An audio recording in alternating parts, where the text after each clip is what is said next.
The Audio Cinema presents The Extraordinary Adventures of Arsène Lupin, Gentleman-Burglar by Maurice Leblanc. Chapter 1. The Arrest of Arsène Lupin. It was a strange ending to a voyage that had commenced in a most auspicious manner. The transatlantic steamship La Provence was a swift and comfortable vessel, under the command of a most affable man. The passengers constituted a select and delightful society. The charm of new acquaintances and improvised amusements served to make the time pass agreeably. We enjoyed the pleasant sensation of being separated from the world, living, as it were, upon an unknown island, and consequently obliged to be sociable with each other. Have you ever stopped to consider how much originality and spontaneity emanate from these various individuals who, on the preceding evening, did not even know each other, and who are now for several days condemned to lead a life of extreme intimacy, jointly defying the anger of the ocean, the terrible onslaught of the waves, the violence of the tempest, and the agonizing monotony of the calm and sleepy water? Such a life becomes a sort of tragic existence, with its storms and its grandeurs, its monotony and its diversity, and that is why, perhaps, we embark upon that short voyage with mingled feelings of pleasure and fear. But, during the past few years, a new sensation had been added to the life of the transatlantic traveler. The little floating island is now attached to the world from which it was once quite free. A bond united them, even in the very heart of the watery wastes of the Atlantic. That bond is the wireless telegraph, by means of which we receive news in the most mysterious manner. We know full well that the message is not transported by the medium of a hollow wire. No, the mystery is even more inexplicable, more romantic, and we must have recourse to the wings of the air in order to explain this new miracle. During the first day of the voyage, we felt that we were being followed, escorted, preceded even, by that distant voice, which, from time to time, whispered to one of us a few words from the receding world. 2 friends spoke to me. 10, 20 others sent gay or somber words of parting to other passengers. On the second day, at a distance of 500 miles from the French coast, in the midst of a violent storm, we received the following message by means of the wireless telegraph. Arsène Lupin is on your vessel, first cabin, blonde hair, wound right forearm, traveling alone under name of R. At that moment, a terrible flash of lightning rent the stormy skies. The electric waves were interrupted. The remainder of the dispatch never reached us. Of the name under which Arsène Lupin was concealing himself, we knew only the initial. If the news had been of some other character, I have no doubt that the secret would have been carefully guarded by the telegraphic operator as well as by the officers of the vessel. But it was one of those events calculated to escape from the most rigorous discretion. The same day, no one knew how, the incident became a matter of current gossip, and every passenger was aware that the famous Arsène Lupin was hiding in our midst.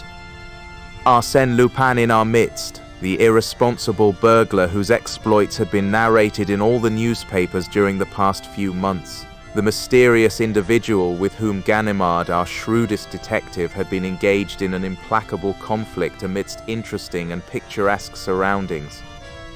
Arsène Lupin, the eccentric gentleman who operates only in the chateaux and salons, and who one night entered the residence of Baron Schaumann, but emerged empty-handed, leaving however his card on which he had scribbled these words, Arsène Lupin, Gentleman-Burglar, will return when the furniture is genuine. Arsène Lupin, the man of 1,000 disguises, in turn a chauffeur, detective, bookmaker, Russian physician, Spanish bullfighter, commercial traveler, robust youth, or decrepit old man. Then consider this startling situation. Arsène Lupin was wandering about within the limited bounds of a transatlantic steamer, in that very small corner of the world, in that dining saloon, in that smoking room, in that music room. Arsène Lupin was, perhaps, this gentleman, or that one, my neighbor at the table, the sharer of my stateroom. On this condition of affairs will last for 5 days. It is unbearable.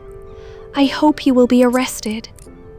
And you, Monsieur d'Andrézy, You are on intimate terms with the captain. Surely you know something. I should have been delighted had I possessed any information that would interest Miss Nellie. She was one of those magnificent creatures who inevitably attract attention in every assembly. Wealth and beauty form an irresistible combination, and Nellie possessed both.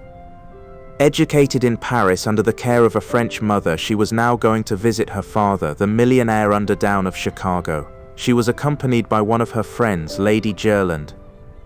At first I had decided to open a flirtation with her, but in the rapidly growing intimacy of the voyage I was soon impressed by her charming manner, and my feelings became too deep and reverential for a mere flirtation. Moreover, she accepted my attentions with a certain degree of favor. She condescended to laugh at my witticisms and display an interest in my stories. Yet I felt that I had a rival in the person of a young man with quiet and refined tastes, and it struck me at times that she preferred his taciturn humor to my Parisian frivolity. He formed one in the circle of admirers that surrounded Miss Nellie at the time she addressed to me the foregoing question.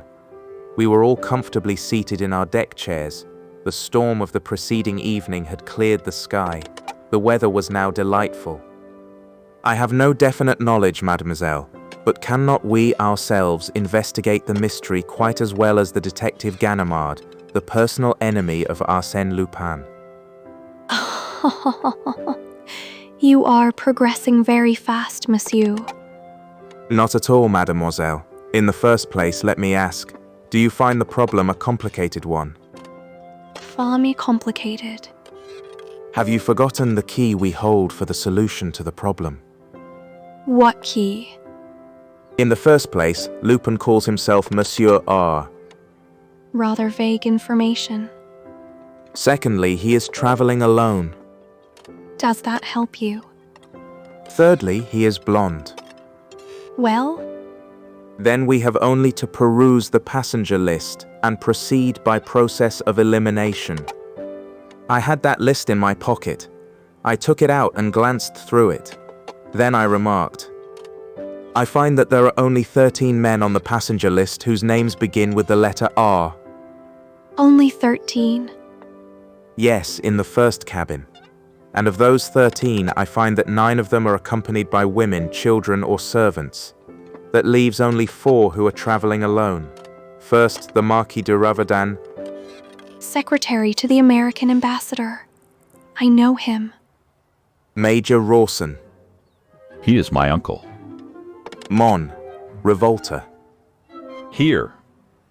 Miss Nellie burst into laughter and exclaimed, That gentleman can scarcely be called a blonde. "Very well then, we are forced to the conclusion that the guilty party is the last one on the list." What is his name? Mon Rosaine. Does anyone know him? No one answered, but Miss Nellie turned to the taciturn young man whose attentions to her had annoyed me and said, Well, Monsieur Rosaine, why do you not answer? All eyes were now turned upon him. He was a blonde. I must confess that I myself felt a shock of surprise, and the profound silence that followed her question indicated that the others present also viewed the situation with a feeling of sudden alarm. However, the idea was an absurd one, because the gentleman in question presented an air of the most perfect innocence. Why do I not answer? Because, considering my name, my position as a solitary traveler, and the color of my hair, I have already reached the same conclusion, and now think that I should be arrested. He presented a strange appearance as he uttered these words. His thin lips were drawn closer than usual, and his face was ghastly pale, whilst his eyes were streaked with blood. Of course he was joking, yet his appearance and attitude impressed us strangely. But you have not the wound. That is true. I lack the wound. Then he pulled up his sleeve, removing his cuff, and showed us his arm. But that action did not deceive me. He had shown us his left arm, and I was on the point of calling his attention to the fact when another incident diverted our attention. Lady Gerland, Miss Nellie's friend, came running towards us in a state of great excitement, exclaiming, My jewels, my pearls. Someone has stolen them all. No, they were not all gone, as we soon found out. The thief had taken only part of them, a very curious thing, of the diamond sunbursts, jeweled pendants, bracelets and necklaces. The thief had taken not the largest but the finest and most valuable stones. The mountings were lying upon the table. I saw them there, despoiled of their jewels, like flowers from which the beautiful colored petals had been ruthlessly plucked. And this theft must have been committed at the time Lady Jerland was taking her tea, in broad daylight in a stateroom opening on a much frequented corridor. Moreover, the thief had been obliged to force open the door of the stateroom, search for the jewel case which was hidden at the bottom of a hat box, open it, select his booty and remove it from the mountings. Of course, all the passengers instantly reached the same conclusion. It was the work of Arsène Lupin. That day, at the dinner table, the seats to the right and left of Rosaine remained vacant, and, during the evening, it was rumoured that the captain had placed him under arrest, which information produced a feeling of safety and relief. We breathed once more. That evening, we resumed our games and dances. Miss Nelly, especially, displayed a spirit of thoughtless gaiety which convinced me that if Rosaine's attentions had been agreeable to her in the beginning, she had already forgotten them. Her charm and good humour completed my conquest. At midnight, under a bright moon, I declared my devotion with an ardour that did not seem to displease her. But next day, to our general amazement, Rosaine was at liberty. We learned that the evidence against him was not sufficient. He had produced documents that were perfectly regular, which showed that he was the son of a wealthy merchant of Bordeaux. Besides, his arms did not bear the slightest trace of a wound. "Documents! Certificates of birth!" exclaimed the enemies of Rosaine. "Of course, Arsène Lupin will furnish you as many as you desire, and as to the wound, he never had it, or he has removed it." Then it was proven that, at the time of the theft, Rosaine was promenading on the deck, to which fact his enemies replied that a man like Arsène Lupin could commit a crime without being actually present. And then, apart from all other circumstances, there remained one point which even the most skeptical could not answer. Who except Rosaine was travelling alone, was a blonde, and bore a name beginning with R? To whom did the telegram point if it were not Rosaine? And when Rosaine, a few minutes before breakfast, came boldly toward our group, Miss Nelly and Lady Jerland arose and walked away. An hour later, a manuscript circular was passed from hand to hand amongst the sailors, the stewards, and the passengers of all classes. It announced that Mon Louis Rosaine offered a reward of 10,000 francs for the discovery of Arsène Lupin or other person in possession of the stolen jewels. And if no one assists me, I will unmask the scoundrel myself. Rosaine against Arsène Lupin. Or rather, according to current opinion, Arsène Lupin himself against Arsène Lupin. The contest promised to be interesting. Nothing developed during the next 2 days. We saw Rosaine wandering about day and night, searching, questioning, investigating. The captain also displayed commendable activity. He caused the vessel to be searched from stem to stern, ransacked every stateroom under the plausible theory that the jewels might be concealed anywhere except in the thief's own room. I suppose they will find out something soon. He may be a wizard, but he cannot make diamonds and pearls become invisible. Certainly not, but he should examine the lining of our hats and vests and everything we carry with us. Then, exhibiting my Kodak, a 9x12 with which I had been photographing her in various poses, I added, "In an apparatus no larger than that, a person could hide all of Lady Jerland's jewels. He could pretend to take pictures and no one would suspect the game." But I have heard it said that every thief leaves some clue behind him. That may be generally true, but there is one exception, Arsène Lupin. I chose Because he concentrates his thoughts not only on the theft, but on all the circumstances connected with it that could serve as a clue to his identity. a few days ago you were more confident. Yes, but since then I have seen him at work. And what do you think about it now? Well, in my opinion, we are wasting our time. And, as a matter of fact, the investigation had produced no result. But in the meantime, the captain's watch had been stolen. He was furious. He quickened his efforts and watched Rosaine more closely than before. But on the following day, the watch was found in the second officer's collar box. This incident caused considerable astonishment and displayed the humorous side of Arsène Lupin, burglar though he was, but dilettante as well. He combined business with pleasure. He reminded us of the author who almost died in a fit of laughter provoked by his own play. Certainly, he was an artist in his particular line of work, and whenever I saw Rosaine, gloomy and reserved, and thought of the double role that he was playing, I accorded him a certain measure of admiration. On the following evening, the officer on deck duty heard groans emanating from the darkest corner of the ship. He approached and found a man lying there, his head enveloped in a thick grey scarf and his hands tied together with a heavy cord. It was Rosaine. He had been assaulted, thrown down and robbed. A card pinned to his coat bore these words: Arsène Lupin accepts with pleasure the 10,000 francs offered by Morne, Rosaine. As a matter of fact, the stolen pocketbook contained 20,000 francs. Of course, some accused the unfortunate man of having simulated this attack on himself. But apart from the fact that he could not have bound himself in that manner, it was established that the writing on the card was entirely different from that of Rosaine, but on the contrary resembled the handwriting of Arsène Lupin as it was reproduced in an old newspaper found on board. Thus it appeared that Rosaine was not Arsène Lupin, but was Rosaine, the son of a Bordeaux merchant, and the presence of Arsène Lupin was once more affirmed, and that in a most alarming manner. Such was the state of terror amongst the passengers that none would remain alone in a stateroom or wander singly in unfrequented parts of the vessel. We clung together as a matter of safety, and yet the most intimate acquaintances were estranged by a mutual feeling of distrust. Arsène Lupin was, now, anybody and everybody. Our excited imaginations attributed to him miraculous and unlimited power. We supposed him capable of assuming the most unexpected disguises, of being by turns the highly respectable Major Rawson or the noble Marquis de Raverdan, or even such or such a person well known to all of us, and having wife, children, and servants. The first wireless dispatches from America brought no news. At least, the captain did not communicate any to us. The silence was not reassuring.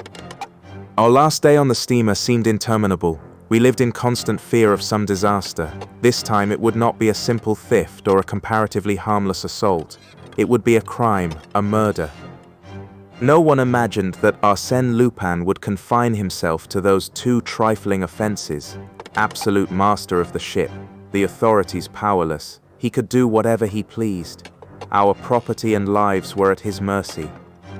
Yet those were delightful hours for me, since they secured to me the confidence of Miss Nelly. Deeply moved by those startling events and being of a highly nervous nature, she spontaneously sought at my side a protection and security that I was pleased to give her. Inwardly, I blessed Arsène Lupin. Had he not been the means of bringing me and Miss Nelly closer to each other? Thanks to him, I could now indulge in delicious dreams of love and happiness. Dreams that, I felt, were not unwelcome to Miss Nelly. Her smiling eyes authorized me to make them. The softness of her voice bade me hope. As we approached the American shore, the active search for the thief was apparently abandoned, and we were anxiously awaiting the supreme moment in which the mysterious enigma would be explained. Who was Arsène Lupin? Under what name, under what disguise was the famous Arsène Lupin concealing himself? And, at last, that supreme moment arrived. If I live 100 years, I shall not forget the slightest details of it. How pale you are, Miss Nelly, I said to my companion as she leaned upon my arm, almost fainting. And you, you are so changed. Just think. This is a most exciting moment, and I am delighted to spend it with you, Miss Nelly. I hope that your memory will sometimes revert. But she was not listening. She was nervous and excited. The gangway was placed in position, but before we could use it, the uniformed customs officers came on board. Miss Nelly murmured, I shouldn't be surprised to hear that Arsène Lupin escaped from the vessel during the voyage. Perhaps he preferred death to dishonor, and plunged into the Atlantic rather than be arrested. Oh, do not laugh. Suddenly I started, and, in answer to her question, I said, Do you see that little old man standing at the bottom of the gangway? With an umbrella and an olive green coat? It is Ganimard. Ganimard. Yes, the celebrated detective who was sworn to capture Arsène Lupin. Ah, I can understand now why we did not receive any news from this side of the Atlantic. Ganimard was here, and he always keeps his business secret. Then you think he will arrest Arsène Lupin? Who can tell? The unexpected always happens when Arsène Lupin is concerned in the affair. Oh, I should like to see him arrested. You will have to be patient. No doubt Arsène Lupin has already seen his enemy and will not be in a hurry to leave the steamer. The passengers were now leaving the steamer. Leaning on his umbrella with an air of careless indifference, Ganimard appeared to be paying no attention to the crowd that was hurrying down the gangway.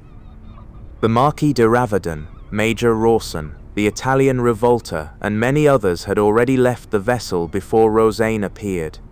Poor Rosaine. Perhaps it is he, after all. What do you think? I think it would be very interesting to have Ganimard and Rosaine in the same picture. You take the camera. I am loaded down. I gave her the camera, but too late for her to use it. Rosaine was already passing the detective. An American officer, standing behind Ganimard, leaned forward and whispered in his ear. The French detective shrugged his shoulders and Rosaine passed on. Then, my God, who was Arsène Lupin?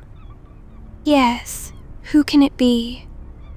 Not more than 20 people now remained on board. She scrutinized them one by one, fearful that Arsène Lupin was not amongst them. We cannot wait much longer.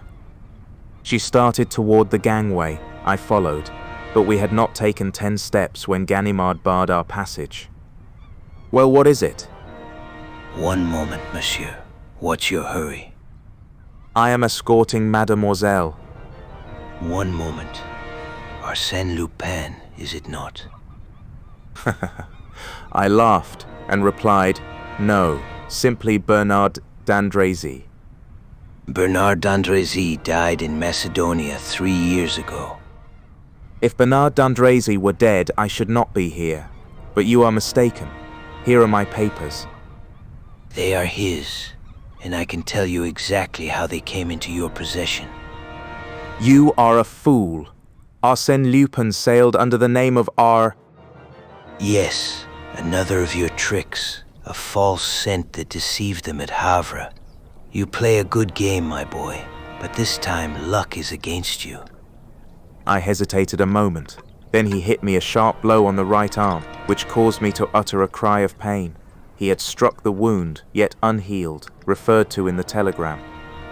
I was obliged to surrender. There was no alternative. I turned to Miss Nellie, who had heard everything. Our eyes met. Then she glanced at the kodak I had placed in her hands and made a gesture that conveyed to me the impression that she understood everything. Yes, there, between the narrow folds of black leather, in the hollow center of the small object that I had taken the precaution to place in her hands before Ganimard arrested me, it was there I had deposited Rosaine's 20,000 francs and Lady Jerland's pearls and diamonds. Oh, I pledge my oath that, at that solemn moment, when I was in the grasp of Ganimard and his 2 assistants, I was perfectly indifferent to everything, to my arrest, the hostility of the people, everything except this one question: what will Miss Nellie do with the things I had confided to her?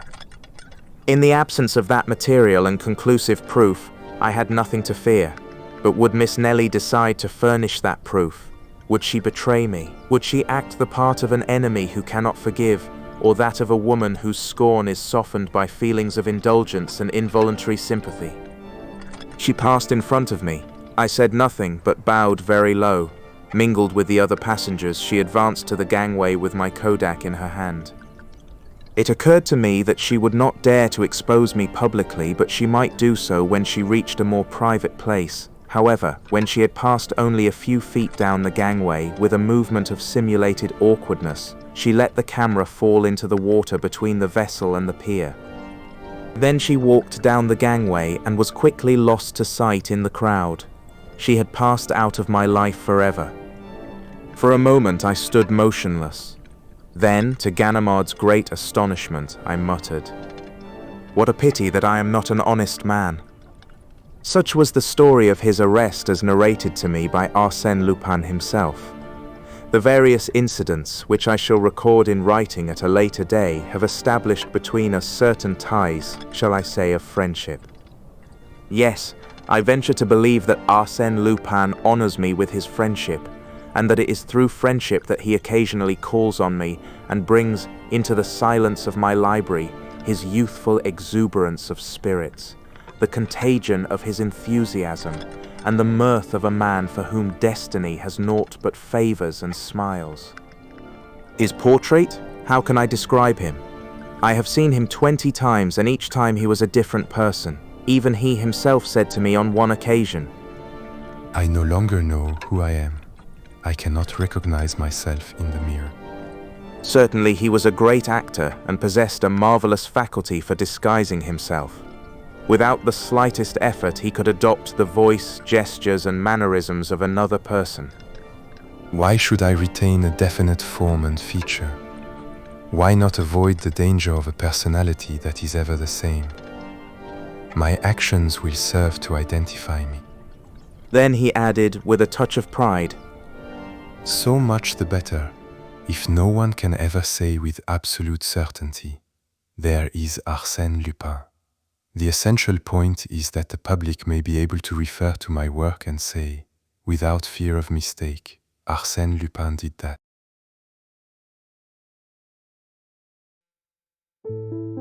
Chapter 2. Arsène Lupin in prison. There is no tourist worthy of the name who does not know the banks of the Seine and has not noticed in passing the little feudal castle of the Malaquis, built upon a rock in the center of the river. An arched bridge connects it with the shore. All around it, the calm waters of the great river play peacefully amongst the reeds, and the wagtails flutter over the moist crests of the stones. The history of the Malaquis castle is stormy like its name, harsh like its outlines. It has passed through a long series of combats, sieges, assaults, rapines, and massacres. A recital of the crimes that have been committed there would cause the stoutest heart to tremble. There are many mysterious legends connected with the castle, and they tell us of a famous subterranean tunnel that formerly led to the Abbey of Jumiges and to the manor of Agnes Sorel, mistress of Charles VII. In that ancient habitation of heroes and brigands, the Baron Nathan Cahorn now lived, or Baron Satan as he was formerly called on the Bourse, where he had acquired a fortune with incredible rapidity. The lords of Malaquis, absolutely ruined, had been obliged to sell the ancient castle at a great sacrifice. It contained an admirable collection of furniture, pictures, wood carvings, and faience. The Baron lived there alone, attended by 3 old servants. No one ever enters the place. No one had ever beheld the 3 Rubens that he possessed, his 2 Watteau, his Jean Goujon pulpit, and the many other treasures that he had acquired by a vast expenditure of money at public sales. Baron Satan lived in constant fear, not for himself, but for the treasures that he had accumulated with such an earnest devotion, and with so much perspicacity that the shrewdest merchant could not say that the Baron had ever erred in his taste or judgment. He loved them, his bibelots. He loved them intensely, like a miser, jealously, like a lover. Every day at sunset, the iron gates at either end of the bridge and at the entrance to the Court of Honor are closed and barred. At the least touch on these gates, electric bells will ring throughout the castle. One Thursday in September, a letter carrier presented himself at the gate at the head of the bridge, and as usual it was the Baron himself who partially opened the heavy portal. He scrutinized the man as minutely as if he were a stranger, although the honest face and twinkling eyes of the postman had been familiar to the Baron for many years. The man laughed as he said, It is only I, Monsieur le Baron. It is not another man wearing my cap and blouse. One can never tell. The man handed him a number of newspapers and then said, And now, Monsieur le Baron, here is something new. Something new? Yes, a letter, a registered letter. Living as a recluse, without friends or business relations, the Baron never received any letters. and the one now presented to him immediately aroused within him a feeling of suspicion and distrust. It was like an evil omen. Who was this mysterious correspondent that dared to disturb the tranquility of his retreat? You must sign for it, Monsieur le Baron. He signed, then took the letter, waited until the postman had disappeared beyond the bend in the road, and, after walking nervously to and fro for a few minutes, he leaned against the parapet of the bridge and opened the envelope. It contained a sheet of paper bearing this heading: Prison de la Santé, Paris. He looked at the signature, Arsène Lupin.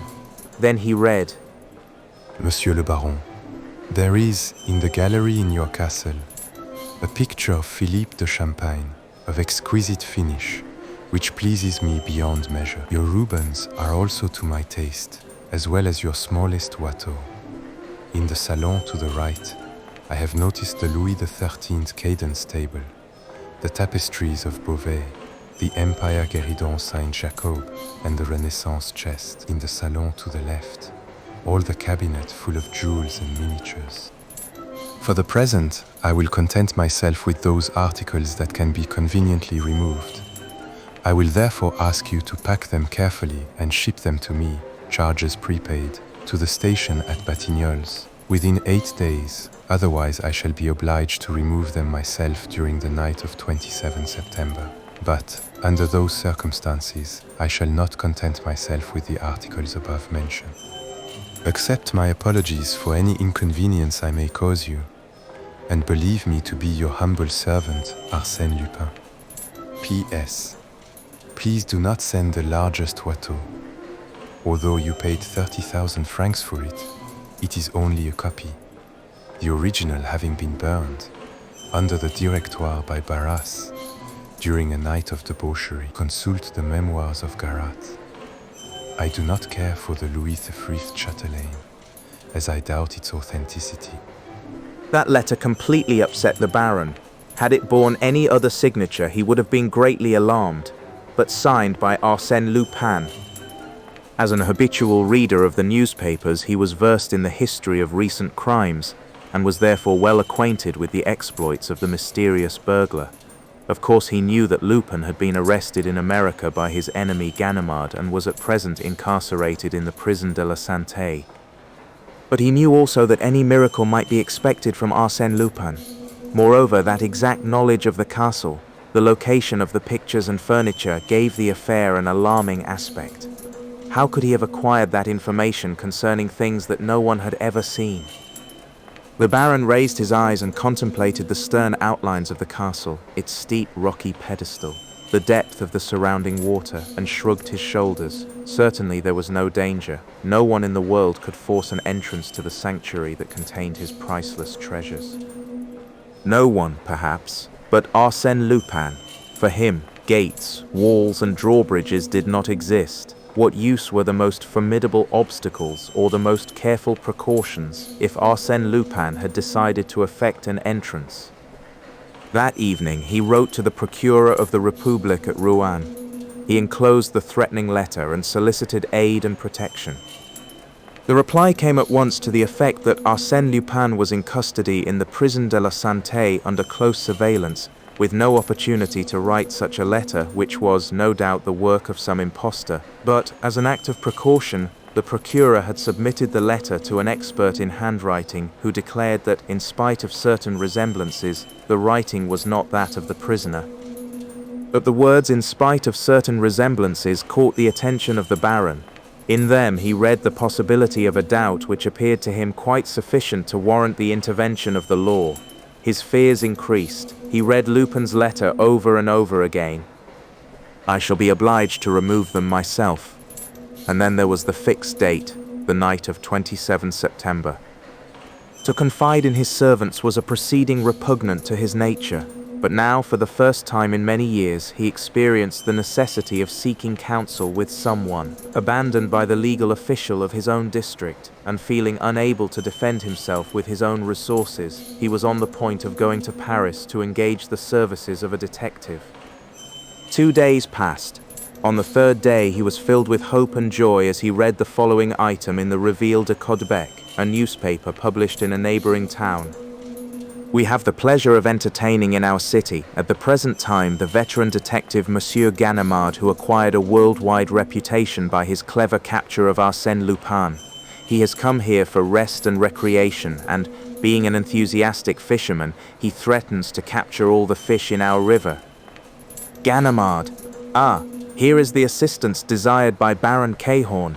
Who could baffle the schemes of Arsène Lupin better than Ganimard, the patient and astute detective? He was the man for the place. The Baron did not hesitate. The town of Caudebec was only 6 kilometers from the castle, a short distance to a man whose step was accelerated by the hope of safety.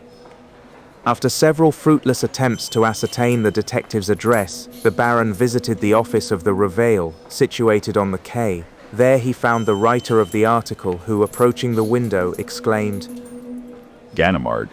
Why, you are sure to see him somewhere on the quay with his fishing pole. I met him there and chanced to read his name engraved on his rod. Ah, there he is now, under the trees. That little man, wearing a straw hat? Exactly, he is a gruff fellow with little to say. 5 minutes later, the Baron approached the celebrated Ganimard, introduced himself, and sought to commence a conversation, but that was a failure.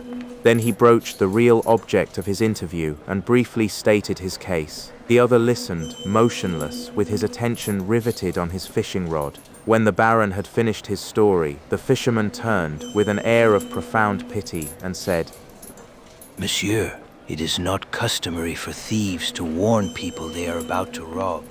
Arsène Lupin especially would not commit such a folly. But, Monsieur, if I had the least doubt, believe me, the pleasure of again capturing Arsène Lupin would place me at your disposal. But unfortunately, that young man is already under lock and key. he may have escaped. No one ever escaped from the Santé. But he, no more than any other. yet, Well, if he escapes, so much the better. I will catch him again. Meanwhile, you go home and sleep soundly. That will do for the present. You frighten the fish. The conversation was ended. The Baron returned to the castle, reassured to some extent by Ganimard's indifference. He examined the bolts, watched the servants, and during the next 48 hours he became almost persuaded that his fears were groundless. Certainly, as Ganimard had said, thieves do not warn people they are about to rob. The fateful day was close at hand. It was now the 26th of September and nothing had happened. But at 3 o'clock the bell rang. A boy brought this telegram. No goods at Batignolles station. Prepare everything for tomorrow night. Arsène. This telegram threw the Baron into such a state of excitement that he even considered the advisability of yielding to Lupin's demands. However, he hastened to Caudebec. Ganimard was fishing at the same place, seated on a camp stool. Without a word, he handed him the telegram. Well, what of it? what of it? But it is tomorrow. What is tomorrow? The robbery, the pillage of my collections. Ganimard laid down his fishing rod, turned to the Baron and exclaimed, in a tone of impatience, Do you think I am going to bother myself about such a silly story as that? How much do you ask to pass tomorrow night in the castle? Not a sou. Now, leave me alone. Name your own price. I am rich and can pay it. This offer disconcerted Ganimard, who replied calmly, I am here on a vacation. I have no right to undertake such work. No one will know. I promise to keep it secret. Oh, nothing will happen. Come, 3,000 francs. Will that be enough? The detective, after a moment's reflection, said, Very well, but I must warn you that you are throwing your money out of the window. I do not care. In that case, but after all, what do we know about this devil Lupin? He may have quite a numerous band of robbers with him. Are you sure of your servants? My faith. Better not count on them. I will telegraph for 2 of my men to help me. And now, go. It is better for us not to be seen together. Tomorrow evening about 9 o'clock. The following day, the date fixed by Arsène Lupin, Baron Cahorn arranged all his panoply of war, furbished his weapons, and, like a sentinel, paced to and fro in front of the castle. He saw nothing, heard nothing. At 8:30 in the evening, he dismissed his servants. They occupied rooms in a wing of the building, in a retired spot, well removed from the main portion of the castle. Shortly thereafter, the Baron heard the sound of approaching footsteps. It was Ganimard and his 2 assistants, great, powerful fellows with immense hands and necks like bulls. After asking a few questions relating to the location of the various entrances and rooms, Ganimard carefully closed and barricaded all the doors and windows through which one could gain access to the threatened rooms. He inspected the walls, raised the tapestries, and finally installed his assistants in the central gallery which was located between the 2 salons. No nonsense. We are not here to sleep. At the slightest sound, open the windows of the court and call me. Pay attention also to the water side. 10 meters of perpendicular rock is no obstacle to those devils. Ganimard locked his assistants in the gallery, carried away the keys, and said to the Baron, And now to our post. He had chosen for himself a small room located in the thick outer wall between the 2 principal doors, and which in former years had been the watchman's quarters. A peephole opened upon the bridge, another on the court. In one corner there was an opening to a tunnel. I believe you told me, Monsieur le Baron, that this tunnel is the only subterranean entrance to the castle, and that it has been closed up for time immemorial. Yes. Then, unless there is some other entrance, known only to Arsène Lupin, we are quite safe. He placed 3 chairs together, stretched himself upon them, lighted his pipe and sighed. Really, Monsieur le Baron, I feel ashamed to accept your money for such a sinecure as this. I will tell the story to my friend Lupin. He will enjoy it immensely.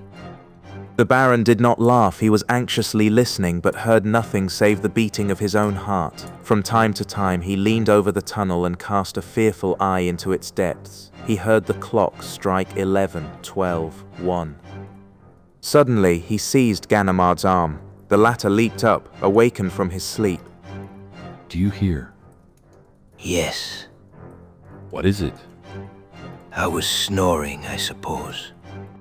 No, listen. Yes, it is the horn of an automobile.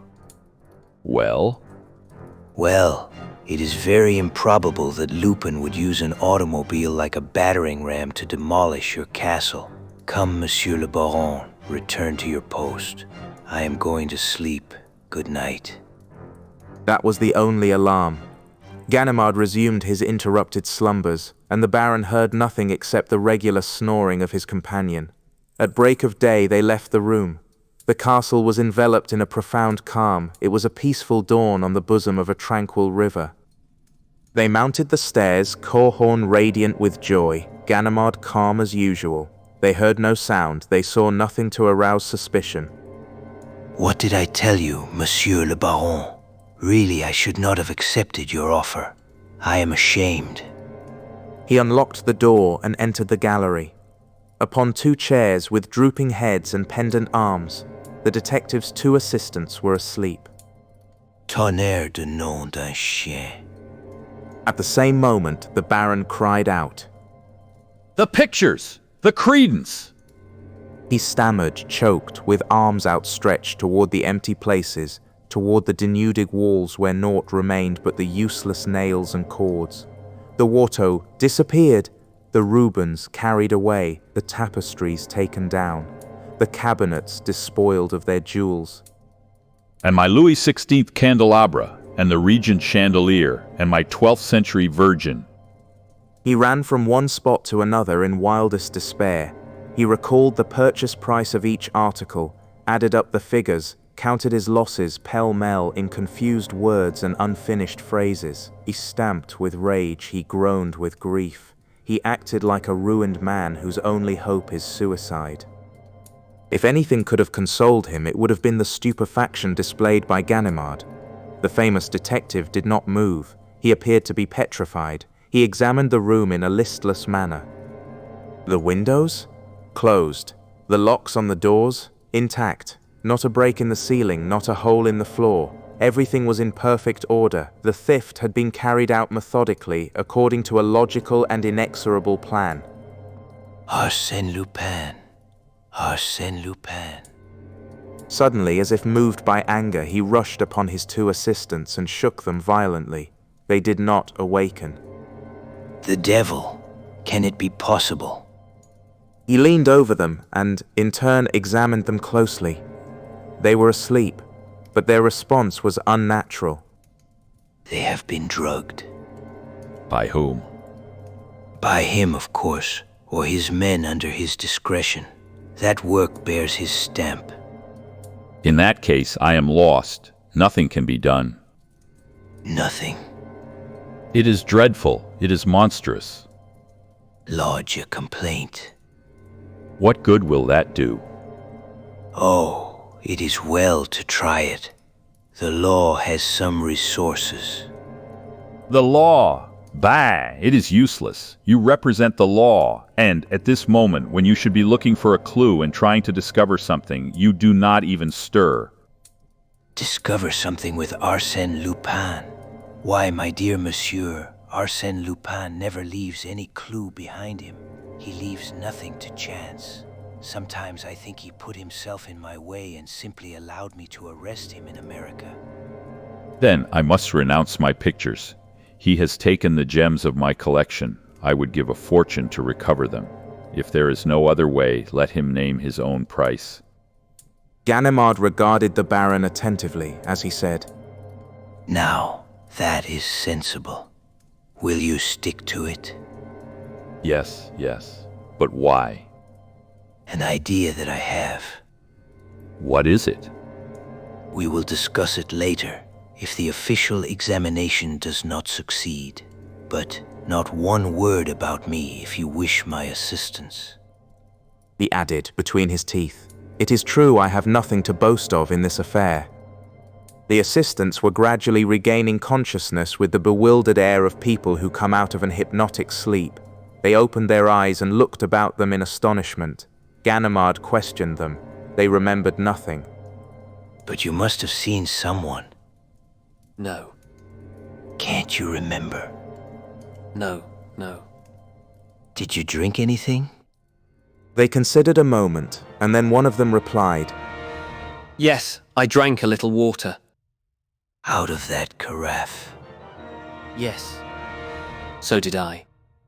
Ganimard smelled and tasted it. It had no particular taste and no odor. Come, we are wasting our time here. One can't decide an Arsène Lupin problem in 5 minutes. But Morbleu, I swear I will catch him again. The same day, a charge of burglary was duly performed by Baron Cahorn against Arsène Lupin, a prisoner in the Prison de la Santé. The Baron afterwards regretted making the charge against Lupin when he saw his castle delivered over to the gendarmes, the procurer, the judge d'instruction, the newspaper reporters and photographers, and a throng of idle curiosity seekers. The affair soon became a topic of general discussion, and the name of Arsène Lupin excited the public imagination to such an extent that the newspapers filled their columns with the most fantastic stories of his exploits, which found ready credence amongst their readers. But the letter of Arsène Lupin that was published in the Echo de France, that letter in which Baron Cahorn was impudently warned of the coming theft, caused considerable excitement. The most fabulous theories were advanced. Some recalled the existence of the famous subterranean tunnels, and that was the line of research pursued by the officers of the law who searched the house from top to bottom, questioned every stone, studied the wainscoting and the chimneys, the window frames and the girders in the ceilings. By the light of torches, they examined the immense cellars where the lords of Malaquise were wont to store their munitions and provisions. They sounded the rocky foundation to its very center, but it was all in vain. They discovered no trace of a subterranean tunnel. No secret passage existed. But the eager public declared that the pictures and furniture could not vanish like so many ghosts. They are substantial, material things and require doors and windows for their exits and their entrances. And so do the people that remove them. Who were those people? How did they gain access to the castle? And how did they leave it? The police officers of Rouen, convinced of their own impotence, solicited the assistance of the Parisian detective force. Monsieur Dudouis, chief of the Sûreté, sent the best sleuths of the Iron Brigade. He himself spent 48 hours at the castle, but met with no success. Then he sent for Ganimard, whose past services had proved so useful when all else failed. Ganimard listened, in silence, to the instructions of his superior.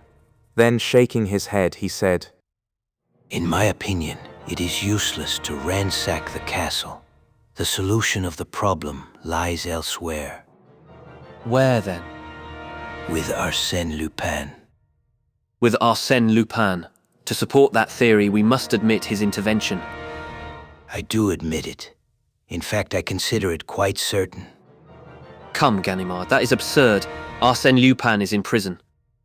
I grant you that Arsène Lupin is in prison, closely guarded, but he must have fetters on his feet, manacles on his wrists, and gag in his mouth before I change my opinion. Why so obstinate, Ganimard? Because Arsène Lupin is the only man in France of sufficient caliber to invent and carry out a scheme of that magnitude. Mere words, Ganimard. But true ones. Look, what are they doing? Searching for subterranean passages, stones swinging on pivots, and other nonsense of that kind. But Lupin doesn't employ such old-fashioned methods. He is a modern cracksman, right up to date. And how would you proceed? I should ask your permission to spend an hour with him. In his cell? Yes. During the return trip from America, we became very friendly, and I venture to say that if he can give me any information without compromising himself, he will not hesitate to save me from incurring useless trouble. It was shortly after noon when Ganimard entered the cell of Arsène Lupin. The latter, who was lying on his bed, raised his head and uttered a cry of apparent joy. Ah, this is a real surprise. My dear Ganimard, here. Ganimard himself. In my chosen retreat, I have felt a desire for many things, but my fondest wish was to receive you here. Very kind of you, I am sure. Not at all. You know I hold you in the highest regard. I am proud of it. I have always said, Ganimard is our best detective. He is almost, you see how candid I am, he is almost as clever as Sherlock Holmes.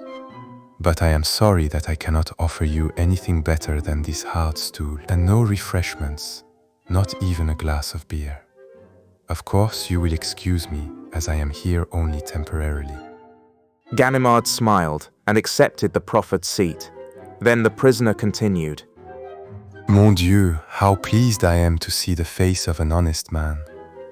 I am so tired of those devils of spies who come here 10 times a day to ransack my pockets and my cell to satisfy themselves that I am not preparing to escape. The government is very solicitous on my account. It is quite right. Why so? I should be quite contented if they would allow me to live in my own quiet way. On other people's money. Quite so. That would be so simple. But here I am joking, and you are no doubt in a hurry. So let us come to business, Ganimard. To what do I owe the honor of this visit? The Cahorn affair. Ah, wait one moment. You see, I have had so many affairs. First, let me fix in my mind the circumstances of this particular case. Ah, yes, now I have it. The Cahorn affair, Malaquis Castle, Seine Inférieure, 2 Rubens, a Watteau, and a few trifling articles. Trifling? Oh, ma foi, all that is of slight importance. But it suffices to know that the affair interests you. How can I serve you, Ganimard? Must I explain to you what steps the authorities have taken in the matter? Not at all. I have read the newspapers, and I will frankly state that you have made very little progress. And that is the reason I have come to see you. I am entirely at your service. In the first place, the Cajon affair was managed by you. From A to Z, The letter of warning, the telegram. all mine. I ought to have the receipts somewhere. Arsène opened the drawer of a small table of plain white wood which, with the bed and stool, constituted all the furniture in his cell, and took therefrom 2 scraps of paper which he handed to Ganimard. I thought you were closely guarded and searched, and I find that you read the newspapers and collect postal receipts. Bah, these people are so stupid. They open the lining of my vest, they examine the soles of my shoes, they sound the walls of my cell, but they never imagined that Arsène Lupin would be foolish enough to choose such a simple hiding place. Ganimard laughed as he said, What a droll fellow you are. Really, you bewilder me. But come now, tell me about the Cajon affair. Oh, not quite so fast. You would rob me of all my secrets, expose all my little tricks. That is a very serious matter. Was I wrong to count on your complaisance? No, Ganimard. And since you insist, Arsène Lupin paced his cell 2 or 3 times, then, stopping before Ganimard, he asked, what do you think of my letter to the Baron? I think you were amusing yourself by playing to the gallery. Playing to the gallery. Come, Ganimard. I thought you knew me better. Do I, Arsène Lupin, ever waste my time on such puerilities? Would I have written that letter if I could have robbed the Baron without writing to him? I want you to understand that the letter was indispensable. It was the motor that set the whole machine in motion. Now, let us discuss together a scheme for the robbery of the Malachi Castle. Are you willing? Yes, proceed. Well, let us suppose a castle carefully closed and barricaded like that of the Baron Cajon. Am I to abandon my scheme and renounce the treasures that I covet, upon the pretext that the castle which holds them is inaccessible? Evidently not. Should I make an assault upon the castle at the head of a band of adventurers as they did in ancient times? That would be foolish. Can I gain admittance by stealth or cunning? Impossible. Then there is only one way open to me. I must have the owner of the castle invite me to it. That is surely an original method. And how easy? Let us suppose that one day the owner receives a letter warning him that a notorious burglar known as Arsène Lupin is plotting to rob him. What will he do? Send a letter to the procureur. Who will laugh at him because the said Arsène Lupin is actually in prison? Then, in his anxiety and fear, the simple man will ask the assistance of the first comer, will he not? Very likely. And if he happens to read in a country newspaper that a celebrated detective is spending his vacation in a neighboring town, He will seek that detective. of course. But, on the other hand, let us presume that, having foreseen that state of affairs, the said Arsène Lupin has requested one of his friends to visit Caudebec, make the acquaintance of the editor of the Réveil, a newspaper to which the Baron is a subscriber, and let said editor understand that such person is the celebrated detective. Then, what will happen? The editor will announce in the Réveil the presence in Caudebec of said detective. Exactly. And one of 2 things will happen.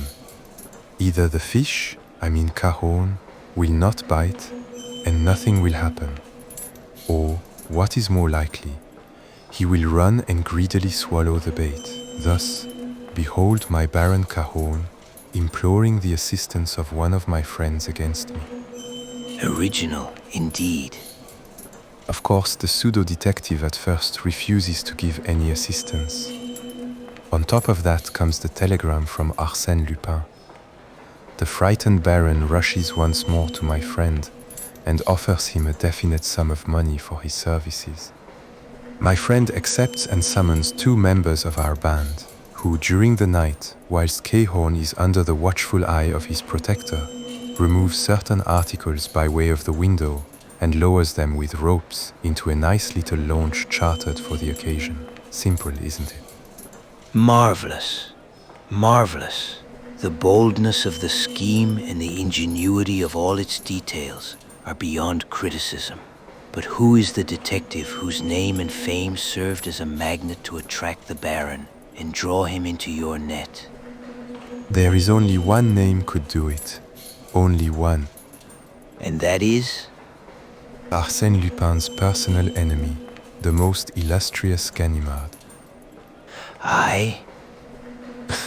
Yourself, Ganimard. And really, it is very funny. If you go there and the Baron decides to talk, you will find that it will be your duty to arrest yourself, just as you arrested me in America. The revenge is really amusing. I cause Ganimard to arrest Ganimard. Arsène Lupin laughed heartily. The detective, greatly vexed, bit his lips. To him the joke was quite devoid of humour. The arrival of a prison guard gave Ganimard an opportunity to recover himself. The man brought Arsène Lupin's luncheon, furnished by a neighbouring restaurant. After depositing the tray upon the table, the guard retired. Lupin broke his bread, ate a few morsels, and continued. But rest easy, my dear Ganimard. You will not go to Malaquis. I can tell you something that will astonish you. The Cahorn affair is on the point of being settled. Excuse me. I have just seen the chief of the Sûreté. What of that?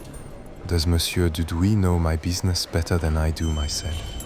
You will learn that Ganimard, excuse me, that the pseudo-Ganimard still remains on very good terms with the Baron.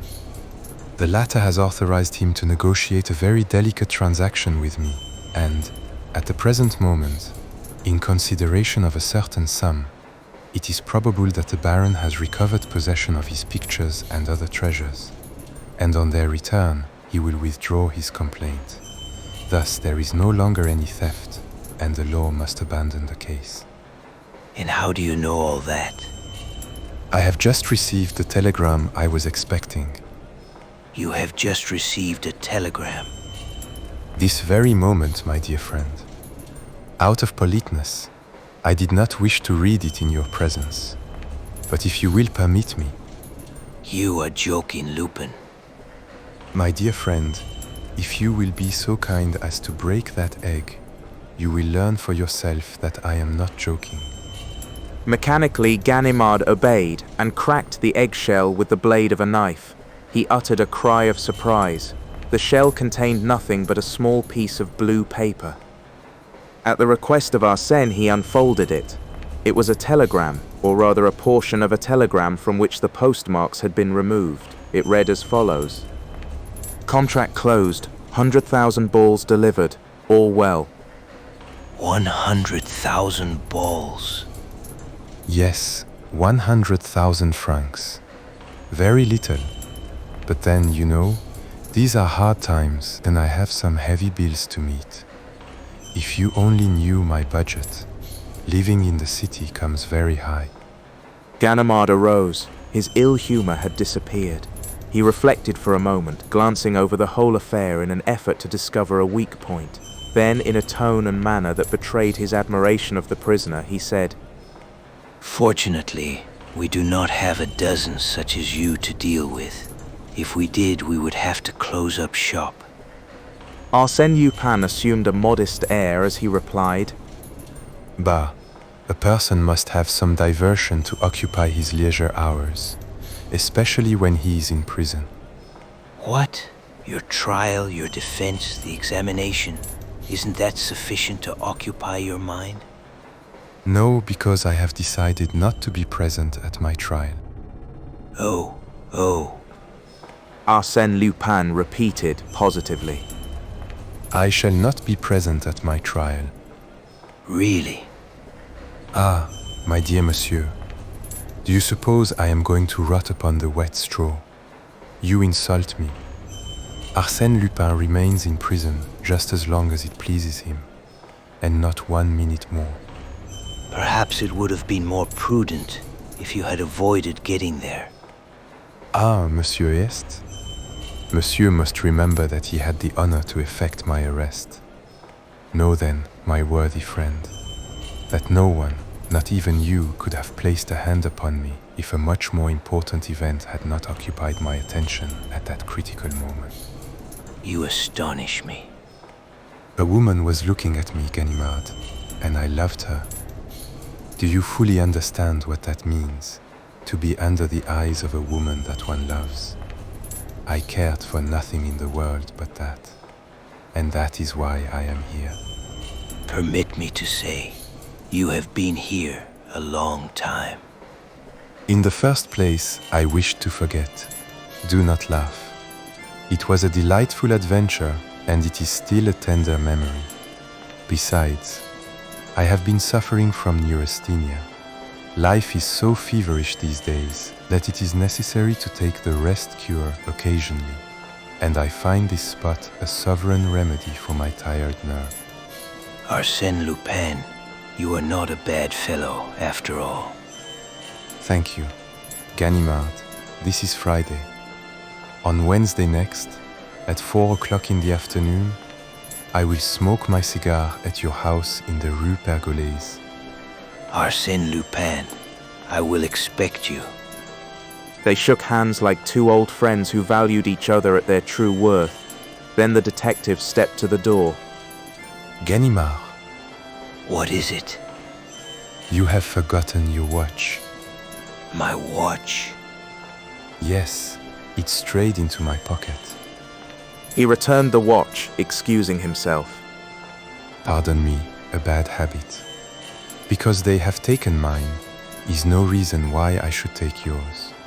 Besides, I have a chronometer here that satisfies me fairly well. He took from the drawer a large gold watch and heavy chain. From whose pocket did that come? Arsène Lupin gave a hasty glance at the initials engraved on the watch. JB, who the devil can that be?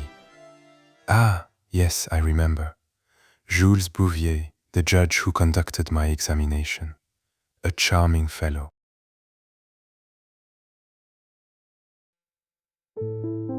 Chapter 3. The Escape of Arsène Lupin. Arsène Lupin had just finished his repast and taken from his pocket an excellent cigar with a gold band, which he was examining with unusual care, when the door of his cell was opened. He had barely time to throw the cigar into the drawer and move away from the table. The guard entered. It was the hour for exercise. I was waiting for you, my dear boy. They went out together. As soon as they had disappeared at a turn in the corridor, two men entered the cell and commenced a minute examination of it. One was Inspector Duezy, the other was Inspector Folenfant. They wished to verify their suspicion that Arsène Lupin was in communication with his accomplices outside of the prison. On the preceding evening, the Grand Journal had published these lines addressed to its court reporter. Monsieur, in a recent article you referred to me in most unjustifiable terms.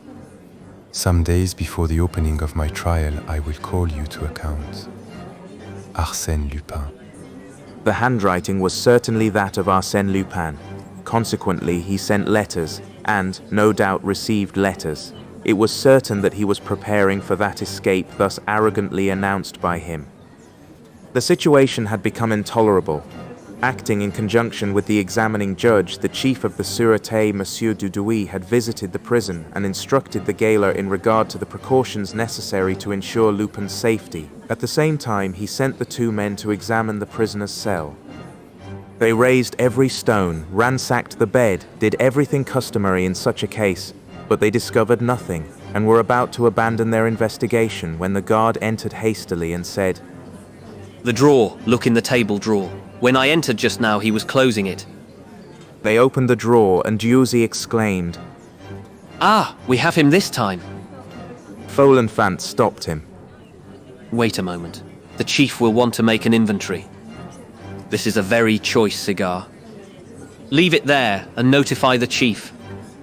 2 minutes later, Monsieur Dudouis examined the contents of the drawer. First, he discovered a bundle of newspaper clippings relating to Arsène Lupin taken from the Argus de la Presse. Then a tobacco box, a pipe, some paper called onion peel, and 2 books. He read the titles of the books. One was an English edition of Carlyle's Hero Worship. The other was a charming Elsevier, in modern binding, the Manual of Epictetus, a German translation published at Leyden in 1634. On examining the books, he found that all the pages were underlined and annotated. Were they prepared as a code for correspondence, or did they simply express the studious character of the reader? Then he examined the tobacco box and the pipe. Finally, he took up the famous cigar with its gold band. Victra, our friend smokes a good cigar. It's a Henry Clay. With the mechanical action of an habitual smoker, he placed the cigar close to his ear and squeezed it to make it crack. Immediately, he uttered a cry of surprise. The cigar had yielded under the pressure of his fingers. He examined it more closely and quickly discovered something white between the leaves of tobacco. Delicately, with the aid of a pin, he withdrew a roll of very thin paper, scarcely larger than a toothpick. It was a letter. He unrolled it and found these words, written in a feminine handwriting. The basket has taken the place of the others. 8 out of 10 are ready. On pressing the outer foot, the plate goes downward. From 12 to 16 every day, HP will wait. But where? Reply at once. Rest easy. Your friend is watching over you.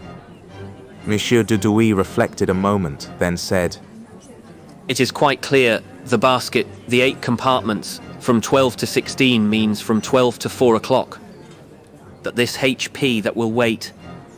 HP must mean automobile. HP, horsepower, is the way they indicate strength of the motor. A 24 HP is an automobile of 24 horsepower.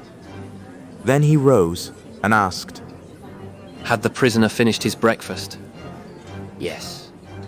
And as he has not yet read the message, which is proved by the condition of the cigar, it is probable that he had just received it. How?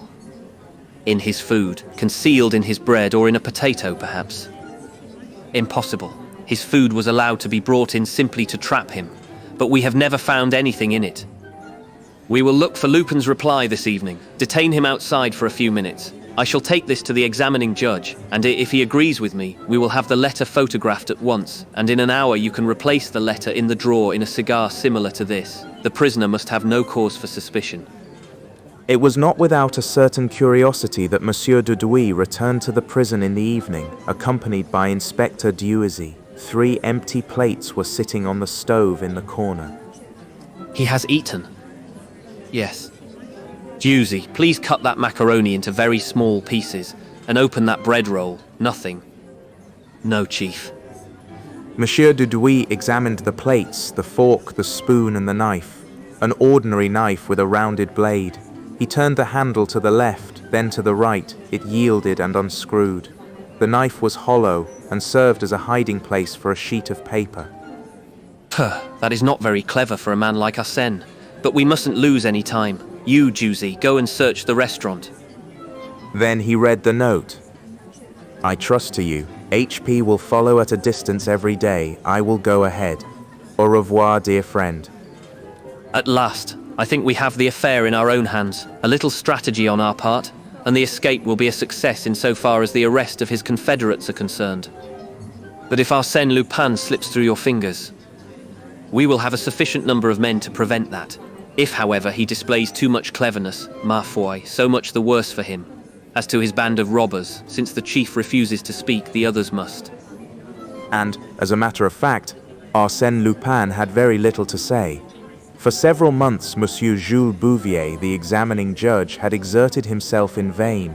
The investigation had been reduced to a few uninteresting arguments between the judge and the advocate, Maître Danval, one of the leaders of the bar. From time to time, through courtesy, Arsène Lupin would speak. One day he said, Yes, monsieur, le juge, I quite agree with you. The robbery of the Crédit Lyonnais, the theft in the Rue de Babylone, the issue of the counterfeit banknotes, the burglaries at the various châteaux, Armesnil, Gorée, Emblevin, Groseilliers, Malaquis. All my work, monsieur, I did it all. Then will you explain to me? It is useless. I confess everything in a lump, everything and even 10 times more than you know nothing about. Wearied by his fruitless task, the judge had suspended his examinations, but he resumed them after the 2 intercepted messages were brought to his attention, and regularly at midday Arsène Lupin was taken from the prison to the dépôt in the prison van with a certain number of other prisoners. They returned about 3 or 4 o'clock. Now, one afternoon, this return trip was made under unusual conditions. The other prisoners not having been examined, it was decided to take back Arsène Lupin first, thus he found himself alone in the vehicle. These prison vans, vulgarly called paniers à salade, or salad baskets, are divided lengthwise by a central corridor from which open 10 compartments, 5 on either side. Each compartment is so arranged that the occupant must assume and retain a sitting posture, and consequently the 5 prisoners are seated one upon the other, and yet separated one from the other by partitions. A municipal guard standing at one end watches over the corridor. Arsène was placed in the 3rd cell on the right, and the heavy vehicle started. He carefully calculated when they left the Quai de l'Horloge and when they passed the Palais de Justice. Then, about the center of the bridge Saint-Michel, with his outer foot, that is to say his right foot, he pressed upon the metal plate that closed his cell. Immediately something clicked, and the metal plate moved. He was able to ascertain that he was located between the 2 wheels. He waited, keeping a sharp lookout. The vehicle was proceeding slowly along the boulevard Saint-Michel. At the corner of Saint-Germain it stopped. A truck horse had fallen. The traffic having been interrupted, a vast throng of fiacres and omnibuses had gathered there. Arsène Lupin looked out. Another prison van had stopped close to the one he occupied. He moved the plate still farther, put his foot on one of the spokes of the wheel and leaped to the ground. A coachman saw him, roared with laughter, then tried to raise an outcry, but his voice was lost in the noise of the traffic that had commenced to move again. Moreover, Arsène Lupin was already far away. He had run for a few steps, but once upon the sidewalk he turned and looked around. He seemed to scent the wind like a person who is uncertain which direction to take. Then, having decided, he put his hands in his pockets, and with the careless air of an idle stroller he proceeded up the boulevard. It was a warm, bright autumn day and the cafes were full. He took a seat on the terrace of one of them. He ordered a bock and a package of cigarettes. He emptied his glass slowly, smoked 1 cigarette and lighted a second. Then he asked the waiter to send the proprietor to him. When the proprietor came, Arsène spoke to him in a voice loud enough to be heard by everyone. I regret to say, monsieur, I have forgotten my pocketbook. Perhaps, on the strength of my name, you will be pleased to give me credit for a few days. I am Arsène Lupin. The proprietor looked at him, thinking he was joking, but Arsène repeated, Lupin, prisoner at the Santé, but now a fugitive. I venture to assume that the name inspires you with perfect confidence in me. And he walked away amidst shouts of laughter whilst the proprietor stood amazed. Lupin strolled along the Rue Soufflot and turned into the Rue Saint-Jacques. He pursued his way slowly, smoking his cigarettes and looking into the shop windows. At the Boulevard de Port-Royal he took his bearings, discovered where he was, and then walked in the direction of the Rue de la Santé. The high forbidding walls of the prison were now before him. He pulled his hat forward to shade his face. Then, approaching the sentinel, he asked, Is this the prison de la Santé? Yes. I wish to regain my cell. The van left me on the way, and I would not abuse. Now, young man, move along, quick! Pardon me, but I must pass through that gate. And if you prevent Arsène Lupin from entering the prison, it will cost you dear, my friend. Arsène Lupin, what are you talking about? I am sorry I haven't a card with me. The sentinel eyed him from head to foot in astonishment. Then, without a word, he rang a bell. The iron gate was partly opened, and Arsène stepped inside. Almost immediately he encountered the keeper of the prison, gesticulating and feigning a violent anger. Arsène smiled and said, Come, monsieur, don't play that game with me. What? They take the precaution to carry me alone in the van. Prepare a nice little obstruction, and imagine I am going to take to my heels and rejoin my friends. Well, and what about the 20 agents of the Sûreté who accompanied us on foot, in fiacres, and on bicycles? No, the arrangement did not please me. I should not have got away alive. Tell me, monsieur, did they count on that? He shrugged his shoulders and added, I beg of you, monsieur, not to worry about me. When I wish to escape, I shall not require any assistance. On the second day thereafter, the Echo de France, which had apparently become the official reporter of the exploits of Arsène Lupin, published a most complete account of this attempted escape. The exact wording of the messages exchanged between the prisoner and his mysterious friend, the means by which correspondence was constructed, the complicity of the police, the promenade on the Boulevard Saint-Michel, the incident at the Café Soufflot, everything was disclosed. It was known that the search of the restaurant and its waiters by Inspector Dieuzy had been fruitless, and the public also learned an extraordinary thing which demonstrated the infinite variety of resources that Lupin possessed. The prison van, in which he was being carried, was prepared for the occasion and substituted by his accomplices for one of the 6 vans which did service at the prison. The next escape of Arsène Lupin was not doubted by anyone. He announced it himself, in categorical terms, in a reply to Monsieur Bouvier on the day following his attempted escape. The judge having made a jest about the affair, Arsène was annoyed, and firmly eyeing the judge, he said emphatically, Listen to me, monsieur. I give you my word of honor that this attempted flight was simply preliminary to my general plan of escape. I do not understand. It is not necessary that you should understand. And when the judge, in the course of that examination which was reported at length in the columns of the Echo de France, sought to resume his investigation, Arsène Lupin exclaimed, with an assumed air of lassitude, Mon Dieu, what's the use? All these questions are of no importance. What? No importance? No, because I shall not be present at the trial. You will not be present. No, I have fully decided on that, and nothing will change my mind. Such assurance, combined with the inexplicable indiscretions that Arsène committed every day, served to annoy and mystify the officers of the law. There were secrets known only to Arsène Lupin, secrets that he alone could divulge, but for what purpose did he reveal them, and how? Arsène Lupin was changed to another cell. The judge closed his preliminary investigation. No further proceedings were taken in his case for a period of 2 months, during which time Arsène was seen almost constantly lying on his bed with his face turned toward the wall. The changing of his cell seemed to discourage him.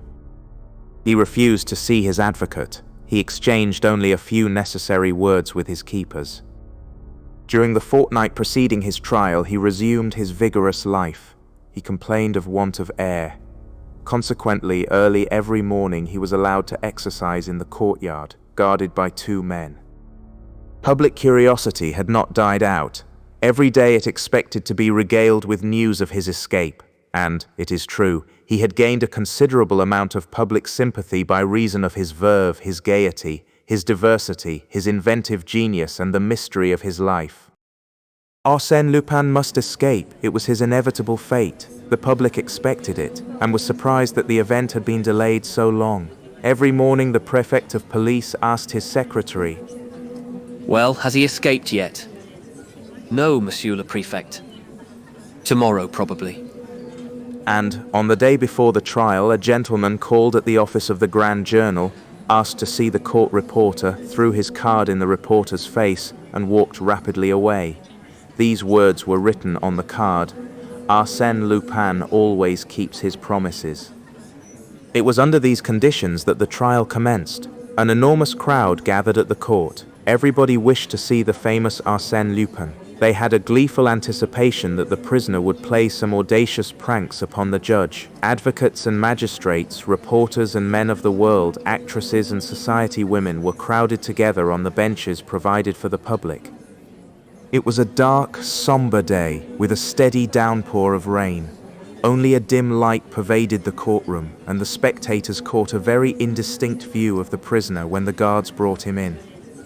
But his heavy, shambling walk, the manner in which he dropped into his seat, and his passive, stupid appearance were not at all prepossessing. Several times his advocate spoke to him, but he simply shook his head and said nothing. The clerk read the indictment, then the judge spoke. Prisoner at the bar, stand up. Your name, age, and occupation. Not receiving any reply, the judge repeated. Your name, I ask you your name. A thick, slow voice muttered. Baudru, Désir.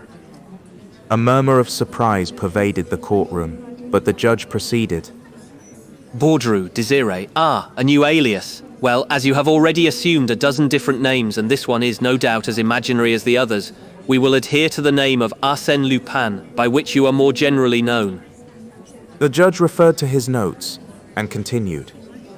For, despite the most diligent search, your past history remains unknown. Your case is unique in the annals of crime. We know not whom you are, whence you came, your birth and breeding. All is a mystery to us. 3 years ago you appeared in our midst as Arsène Lupin, presenting to us a strange combination of intelligence and perversion, immorality and generosity. Our knowledge of your life prior to that date is vague and problematical. It may be that the man called Rostat, who 8 years ago worked with Dixon, the prestidigitator, was none other than Arsène Lupin. It is probable that the Russian student who 6 years ago attended the laboratory of Dr. Altier at the St. Louis Hospital, and who often astonished the doctor by the ingenuity of his hypotheses on subjects of bacteriology and the boldness of his experiments in diseases of the skin, was none other than Arsène Lupin. It is probable also that Arsène Lupin was the professor who introduced the Japanese art of jiu-jitsu to the Parisian public. We have some reason to believe that Arsène Lupin was the bicyclist who won the Grand Prix de l'Exposition, received his 10,000 francs, and was never heard of again. Arsène Lupin may have been, also, the person who saved so many lives through the little dormer window at the charity bazaar, and at the same time picked their pockets. The judge paused for a moment, then continued. Such is that epoch which seems to have been utilized by you in a thorough preparation for the warfare you have since waged against society. A methodical apprenticeship in which you developed your strength, energy, and skill to the highest point possible. Do you acknowledge the accuracy of these facts? During this discourse, the prisoner had stood balancing himself, first on one foot, then on the other, with shoulders stooped and arms inert.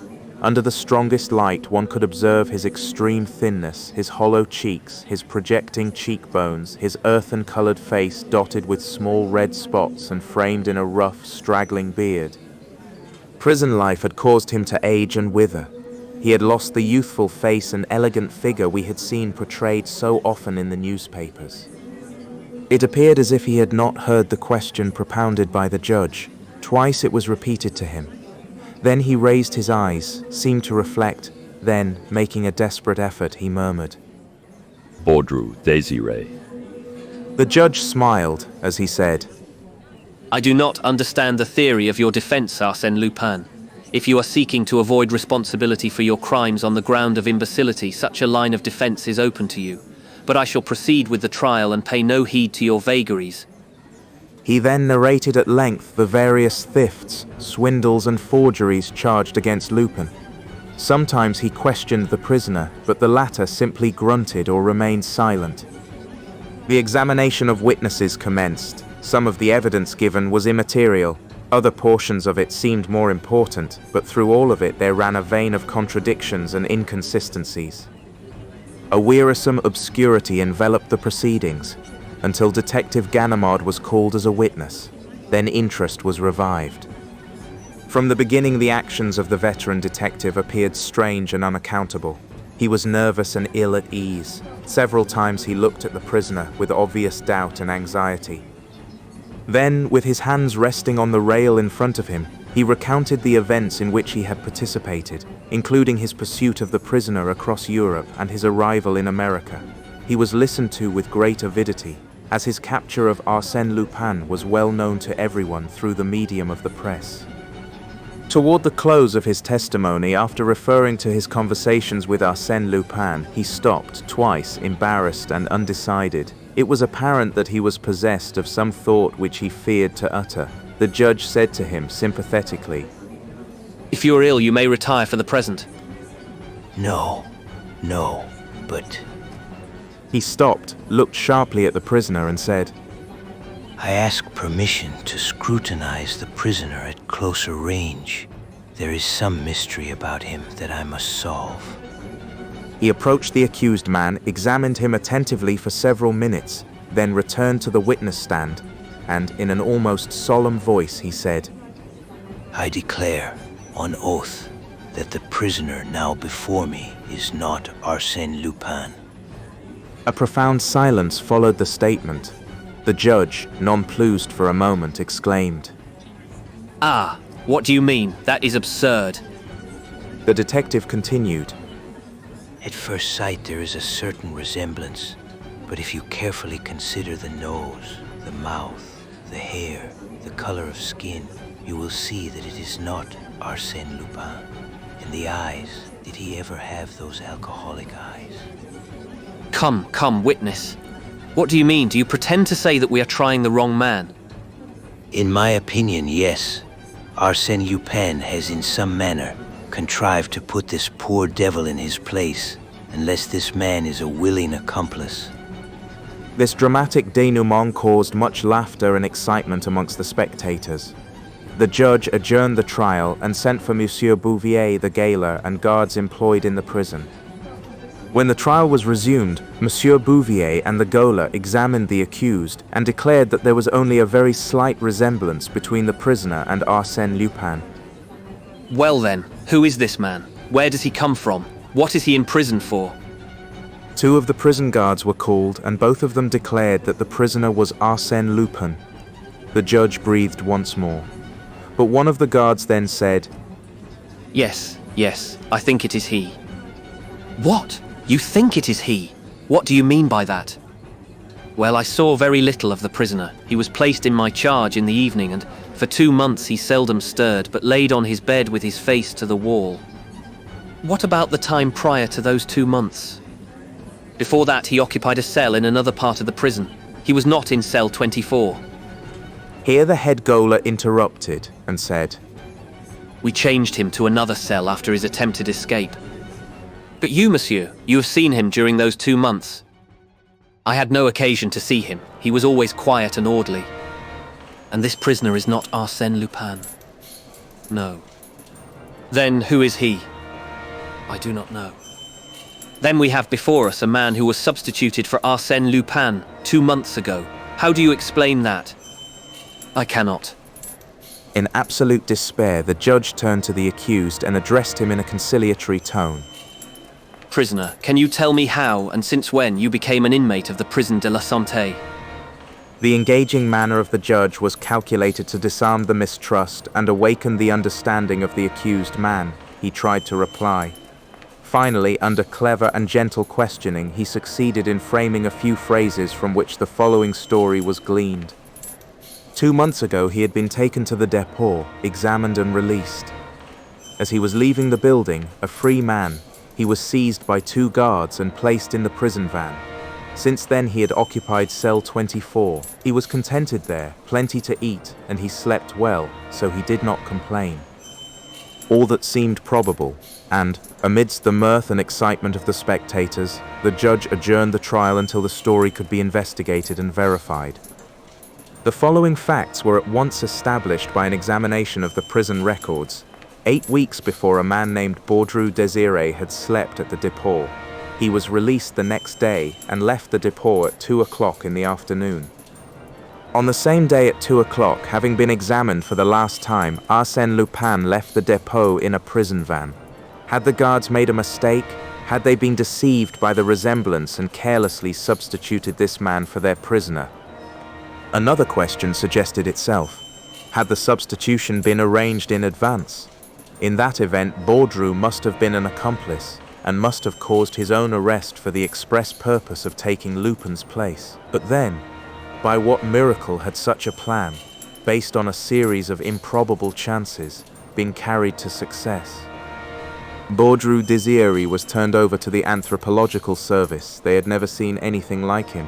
However, they easily traced his past history. He was known at Courbevoie, at Asnières, and at Levallois. He lived on alms and slept in one of those rag pickers' huts near the Barrière de Turns. He had disappeared from there a year ago. Had he been enticed away by Arsène Lupin? There was no evidence to that effect. And even if that was so, it did not explain the flight of the prisoner. That still remained a mystery. Amongst 20 theories which sought to explain it, not one was satisfactory. Of the escape itself there was no doubt, an escape that was incomprehensible, sensational, in which the public, as well as the officers of the law, could detect a carefully prepared plan, a combination of circumstances marvelously dovetailed, whereof the denouement fully justified the confident prediction of Arsène Lupin. I shall not be present at my trial. After a month of patient investigation, the problem remained unsolved. The poor devil of a Baudru could not be kept in prison indefinitely, and to place him on trial would be ridiculous. There was no charge against him. Consequently, he was released. But the chief of the Sûreté resolved to keep him under surveillance. This idea originated with Ganimard. From his point of view, there was neither complicity nor chance. Baudru was an instrument upon which Arsène Lupin had played with his extraordinary skill. Baudru, when set at liberty, would lead them to Arsène Lupin, or at least to some of his accomplices. The two inspectors, Folenfant and Dieuzy, were assigned to assist Ganimard. One foggy morning in January, the prison gates opened and Baudru Désiré stepped forth, a free man. At first he appeared to be quite embarrassed, and walked like a person who has no precise idea whither he is going. He followed the Rue de la Santé and the Rue Saint-Jacques. He stopped in front of an old clothes shop, removed his jacket and his vest, sold his vest on which he realized a few sous, then, replacing his jacket, he proceeded on his way. He crossed the Seine. At the Châtelet, an omnibus passed him. He wished to enter it, but there was no place. The controller advised him to secure a number, so he entered the waiting room. Ganimard called to his two assistants, and, without removing his eyes from the waiting room, he said to them, "Stop a carriage. No, two. That will be better. I will go with one of you, and we will follow him." The men obeyed, yet Baudru did not appear. Ganimard entered the waiting room. It was empty. Idiot that I am. I forgot there was another exit. There was an interior corridor extending from the waiting room to the Rue Saint-Martin. Ganimard rushed through it and arrived just in time to observe Baudru upon the top of the Batignolles Jardin de Platy omnibus as it was turning the corner of the Rue de Rivoli. He ran and caught the omnibus, but he had lost his two assistants. He must continue the pursuit alone. In his anger, he was inclined to seize the man by the collar without ceremony. Was it not with premeditation and by means of an ingenious ruse that his pretended imbecile had separated him from his assistants? He looked at Baudru. The latter was asleep on the bench, his head rolling from side to side, his mouth half opened, and an incredible expression of stupidity on his blotched face. No, such an adversary was incapable of deceiving old Ganimard. It was a stroke of luck, nothing more. At the Galeries Lafayette, the man leaped from the omnibus and took the La Muette tramway, following the Boulevard Haussmann and the Avenue Victor Hugo. Baudru alighted at La Muette station and, with a nonchalant air, strolled into the Bois de Boulogne. He wandered through one path after another and sometimes retraced his steps. What was he seeking? Had he any definite object? At the end of an hour, he appeared to be faint from fatigue and, noticing a bench, he sat down. The spot, not far from Auteuil, on the edge of a pond hidden amongst the trees, was absolutely deserted. After the lapse of another half hour, Ganimard became impatient and resolved to speak to the man.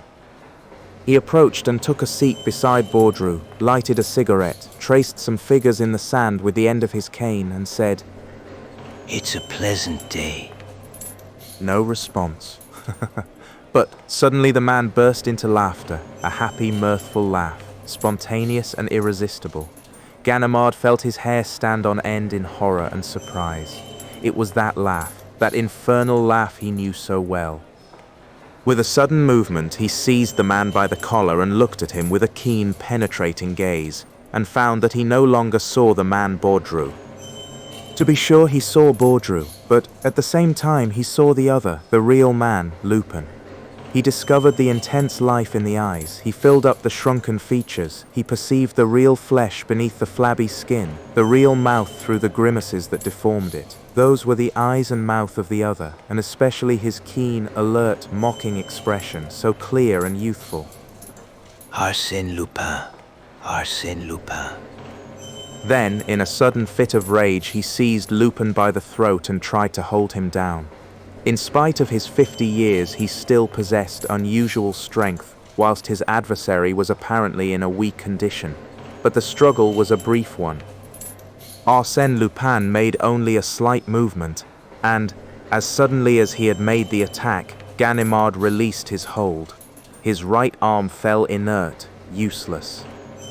If you had taken lessons in jiu-jitsu at the Quai des Orfèvres, you would know that that blow is called udishigi in Japanese. A second more, and I would have broken your arm, and that would have been just what you deserve. I am surprised that you, an old friend whom I respect and before whom I voluntarily expose my incognito, should abuse my confidence in that violent manner. It is unworthy. Ah, what's the matter? Ganimard did not reply. That escape for which he deemed himself responsible, was it not he, Ganimard, who by his sensational evidence had led the court into serious error? That escape appeared to him like a dark cloud on his professional career. A tear rolled down his cheek to his grey moustache. Oh, mon Dieu, Ganimard, don't take it to heart. If you had not spoken, I would have arranged for someone else to do it. I couldn't allow poor Baudru Désiré to be convicted. Then it was you that was there, and now you are here. It is I, always I, only I. Can it be possible?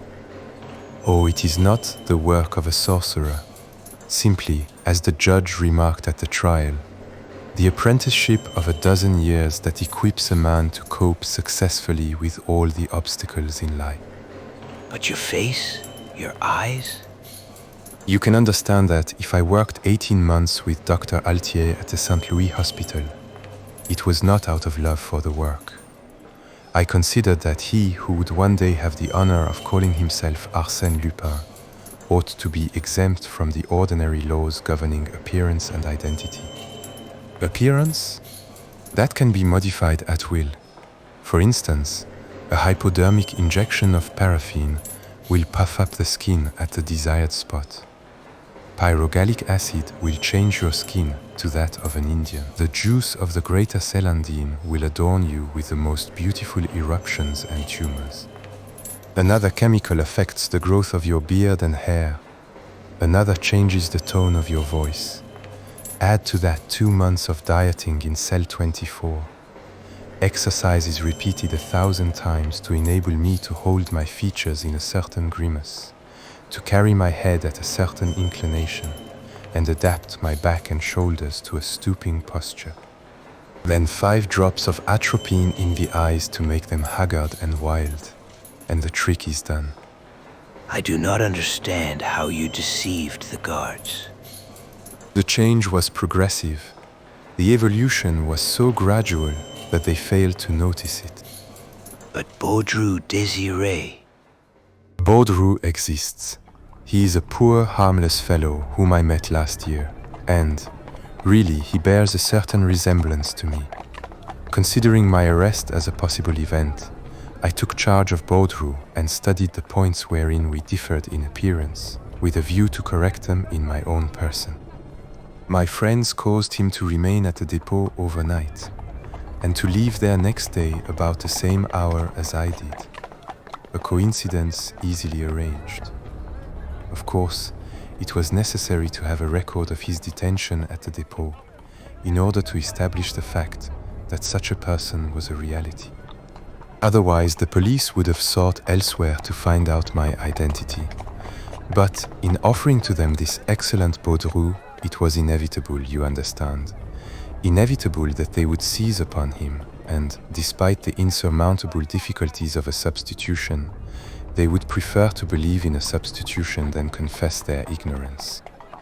Yes, of course. And then I held in my hands a trump card, an anxious public watching and waiting for my escape. And that is the fatal error into which you fell, you and the others, in the course of that fascinating game pending between me and the officers of the law, wherein the stake was my liberty. And you supposed that I was playing to the gallery, that I was intoxicated with my success. I, Arsène Lupin, guilty of such weakness. Oh no. And no longer ago than the Caron affair, you said, when Arsène Lupin cries from the housetops that he will escape, he has some object in view. But, sapristi, you must understand that in order to escape, I must create in advance a public belief in that escape, a belief amounting to an article of faith, an absolute conviction, a reality as glittering as the sun. And I did create that belief that Arsène Lupin would escape, that Arsène Lupin would not be present at his trial. And when you gave your evidence and said, that man is not Arsène Lupin, everybody was prepared to believe you. Had one person doubted it, had anyone uttered this simple restriction, suppose it is Arsène Lupin, from that moment I was lost. If anyone had scrutinized my face, not imbued with the idea that I was not Arsène Lupin, as you and the others did at my trial, but with the idea that I might be Arsène Lupin, then, despite all my precautions, I should have been recognized. But I had no fear. Logically, psychologically, no one could entertain the idea that I was Arsène Lupin. He grasped Ganimard's hand. Come, Ganimard. Confess that on the Wednesday after our conversation in the prison de la Santé, you expected me at your house at 4 o'clock, exactly as I said I would go. And your prison van? A bluff? Some of my friends secured that old unused van and wished to make the attempt. But I considered it impractical without the concurrence of a number of unusual circumstances. However, I found it useful to carry out that attempted escape and give it the widest publicity. An audaciously planned escape, though not completed, gave to the succeeding one the character of reality simply by anticipation. So that the cigar, hollowed by myself as well as the night, and the letters, written by me, and the mysterious correspondent, did not exist. Ganimard reflected a moment, then said, when the Anthropological Service had Baudru's case under consideration, why did they not perceive that his measurements coincided with those of Arsène Lupin? My measurements are not in existence. Indeed. At least they are false. I have given considerable attention to that question. In the first place, the Bertillon system records the visible marks of identification, and you have seen that they are not infallible. And after that, the measurements of the head, the fingers, the ears, etc. Of course, such measurements are more or less infallible. Absolutely. No, but it costs money to get around them. Before we left America, one of the employees of the service there accepted so much money to insert false figures in my measurements. Consequently, Baudru's measurements should not agree with those of Arsène Lupin. After a short silence, Ganimard asked, what are you going to do now? Now, I am going to take a rest, enjoy the best of food and drink, and gradually recover my former healthy condition. It is all very well to become Baudroux or some other person on occasion, and to change your personality as you do your shirt. But you soon grow weary of the change. I feel exactly as I imagined the man who lost his shadow must have felt, and I shall be glad to be Arsène Lupin once more. He walked to and fro for a few minutes. Then, stopping in front of Ganimard, he said, You have nothing more to say, I suppose. Yes, I should like to know if you intend to reveal the true state of facts connected with your escape, the mistake that I made. Oh, no one will ever know that it was Arsène Lupin who was discharged. It is to my own interest to surround myself with mystery, and therefore I shall permit my escape to retain its almost miraculous character. So, have no fear on that score, my dear friend. I shall say nothing. And now, goodbye. I am going out to dinner this evening, and have only sufficient time to dress. I thought you wanted a rest. Ah, there are duties to society that one cannot avoid. Tomorrow, I shall rest. Where do you dine tonight? With the British ambassador.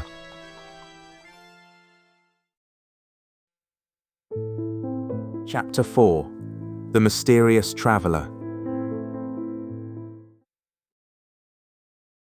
The evening before, I had sent my automobile to Rouen by the highway. I was to travel to Rouen by rail, on my way to visit some friends that live on the banks of the Seine. At Paris, a few minutes before the train started, 7 gentlemen entered my compartment. 5 of them were smoking. No matter that the journey was a short one, the thought of traveling with such a company was not agreeable to me, especially as the car was built on the old model without a corridor. I picked up my overcoat, my newspapers, and my timetable, and sought refuge in a neighboring compartment. It was occupied by a lady who, at sight of me, made a gesture of annoyance that did not escape my notice, and she leaned toward a gentleman who was standing on the step and was, no doubt, her husband. The gentleman scrutinized me closely, and apparently my appearance did not displease him, for he smiled as he spoke to his wife with the air of one who reassures a frightened child. She smiled also, and gave me a friendly glance as if she now understood that I was one of those gallant men with whom a woman can remain shut up for 2 hours in a little box 6 feet square and have nothing to fear. Her husband said to her, I have an important appointment, my dear, and cannot wait any longer. Adieu. He kissed her affectionately and went away. His wife threw him a few kisses and waved her handkerchief. The whistle sounded, and the train started. At that precise moment, and despite the protests of the guards, the door was opened, and a man rushed into our compartment. My companion, who was standing and arranging her luggage, uttered a cry of terror and fell upon the seat. I am not a coward, far from it, but I confess that such intrusions at the last minute are always disconcerting. They have a suspicious, unnatural aspect. However, the appearance of the new arrival greatly modified the unfavorable impression produced by his precipitant action. He was correctly and elegantly dressed, wore a tasteful cravat, correct gloves, and his face was refined and intelligent. But where the devil had I seen that face before? Because, beyond all possible doubt, I had seen it, and yet the memory of it was so vague and indistinct that I felt it would be useless to try to recall it at that time. Then, directing my attention to the lady, I was amazed at the pallor and anxiety I saw in her face. She was looking at her neighbor with an expression of intense alarm, and I perceived that one of her trembling hands was slowly gliding toward a little traveling bag that was lying on the seat about 20 inches from her. She finished by seizing it and nervously drawing it to her. Our eyes met, and I read in hers so much anxiety and fear that I could not refrain from speaking to her. "Are you ill, madame? Shall I open the window?" Her only reply was a gesture indicating that she was afraid of our companion. I smiled, as her husband had done, shrugged my shoulders, and explained to her, in pantomime, that she had nothing to fear, that I was there, and besides, the gentleman appeared to be a very harmless individual. At that moment, he turned toward us, scrutinized both of us from head to foot, then settled down in his corner and paid us no more attention. After a short silence, the lady, as if she had mustered all her energy to perform a desperate act, said to me in an almost inaudible voice, Do you know who is on our train? "Who?" He. I assure you. "Who is he?" Arsène Lupin. She had not taken her eyes off our companion, and it was to him rather than to me that she uttered the syllables of that disquieting name. He drew his hat over his face. Was that to conceal his agitation or simply to arrange himself for sleep? Then I said to her, "Yesterday, through contumacy, Arsène Lupin was sentenced to 20 years imprisonment at hard labor. Therefore, it is improbable that he would be so imprudent today as to show himself in public. Moreover, the newspapers have announced his appearance in Turkey since his escape from the Santé." But he is on this train at the present moment. My husband is one of the directors in the penitentiary service, and it was the station master himself who told us that a search was being made for Arsène Lupin. They may have been mistaken. No, he was seen in the waiting room. He bought a first-class ticket for Rouen. He has disappeared. The guard at the waiting room door did not see him pass, and it is supposed that he had got into the express that leaves 10 minutes after us.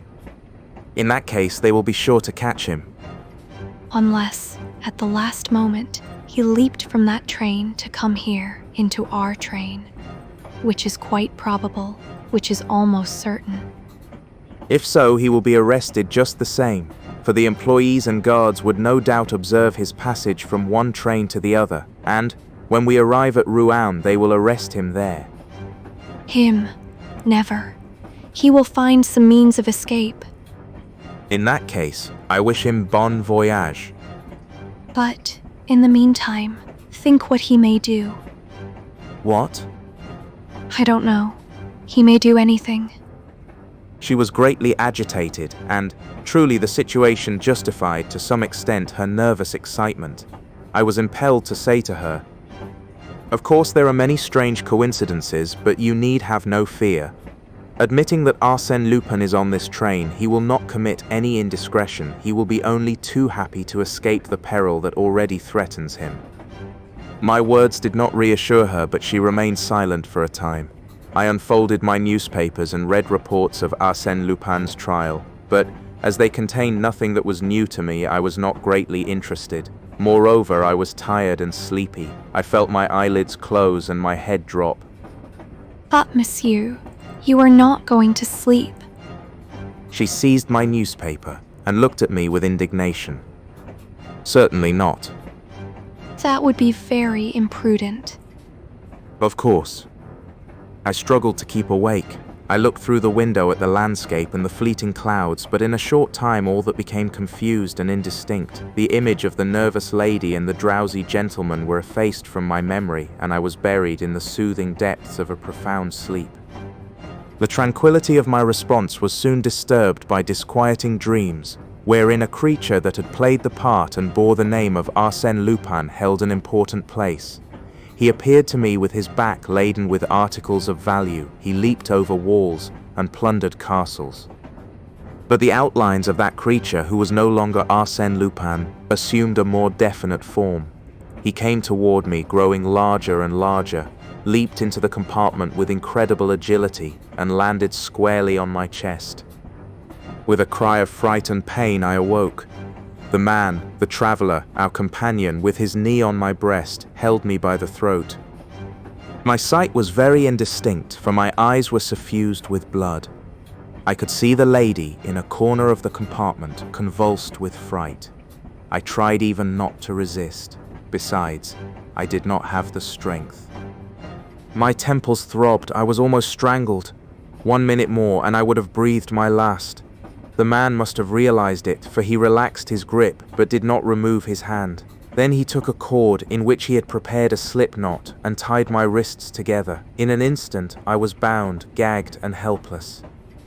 Certainly, he accomplished the trick with an ease and skill that revealed the hand of a master. He was, no doubt, a professional thief. Not a word, not a nervous movement, only coolness and audacity. And I was there, lying on the bench, bound like a mummy. Arsène Lupin. It was anything but a laughing matter, and yet, despite the gravity of the situation, I keenly appreciated the humor and irony that it involved. Arsène Lupin seized and bound like a novice, robbed as if I were an unsophisticated rustic, for, you must understand, the scoundrel had deprived me of my purse and wallet. Arsène Lupin, a victim, duped, vanquished. What an adventure! The lady did not move. He did not even notice her. He contented himself with picking up her traveling bag that had fallen to the floor and taking from it the jewels, purse, and gold and silver trinkets that it contained. The lady opened her eyes, trembled with fear, drew the rings from her fingers, and handed them to the man as if she wished to spare him unnecessary trouble. He took the rings and looked at her. She swooned. Then, quite unruffled, he resumed his seat, lighted a cigarette, and proceeded to examine the treasure that he had acquired.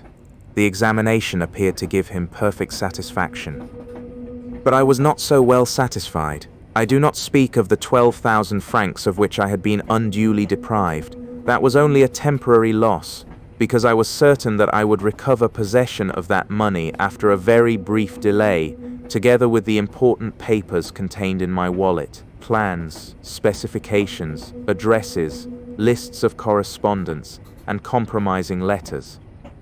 But, for the moment, a more immediate and more serious question troubled me. How would this affair end? What would be the outcome of this adventure? As you can imagine, the disturbance created by my passage through the Saint Lazare station has not escaped my notice. Going to visit friends who knew me under the name of Guillaume Burglar, and amongst whom my resemblance to Arsène Lupin was a subject of many innocent jests, I could not assume a disguise, and my presence had been remarked. So, beyond question, the commissary of police at Rouen, notified by telegraph and assisted by numerous agents, would be awaiting the train, would question all suspicious passengers, and proceed to search the cars. Of course, I had foreseen all that, but it had not disturbed me, as I was certain that the police of Rouen would not be any shrewder than the police of Paris, and that I could escape recognition. But the situation was greatly changed. I was no longer free.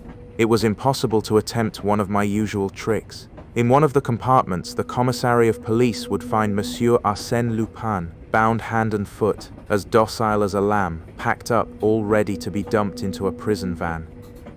He would have simply to accept delivery of the parcel, the same as if it were so much merchandise or a basket of fruit and vegetables. Yet, to avoid that shameful denouement, what could I do, bound and gagged as I was? And the train was rushing on toward Rouen, the next and only station. Another problem was presented, in which I was less interested, but the solution of which aroused my professional curiosity. What were the intentions of my rascally companion? Of course, if I had been alone, he could, on our arrival at Rouen, leave the car slowly and fearlessly. But the lady, as soon as the door of the compartment should be opened, the lady, now so quiet and humble, would scream and call for help. That was the dilemma that perplexed me. Why had he not reduced her to a helpless condition similar to mine? That would have given him ample time to disappear before his double crime was discovered. He was still smoking, with his eyes fixed upon the window that was now being streaked with drops of rain. Once he turned, picked up my timetable and consulted it. The lady had to feign a continued lack of consciousness in order to deceive the enemy, but fits of coughing, provoked by the smoke, exposed her true condition. As to me, I was very uncomfortable and very tired, and I meditated, I plotted. The train was rushing on, joyously, intoxicated with its own speed. Saint Etienne.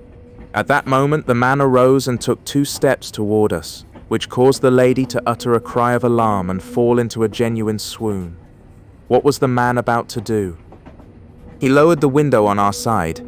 A heavy rain was now falling, and, by a gesture, the man expressed his annoyance at his not having an umbrella or an overcoat. He glanced at the rack. The lady's umbrella was there. He took it. He also took my overcoat and put it on. We were now crossing the Seine. He turned up the bottoms of his trousers, then leaned over and raised the exterior latch of the door. Was he going to throw himself upon the track? At that speed, it would have been instant death. We now entered a tunnel. The man opened the door halfway and stood on the upper step. What folly! The darkness, the smoke, the noise all gave a fantastic appearance to his actions. But suddenly the train diminished its speed. A moment later it increased its speed, then slowed up again. Probably some repairs were being made in that part of the tunnel which obliged the trains to diminish their speed, and the man was aware of the fact.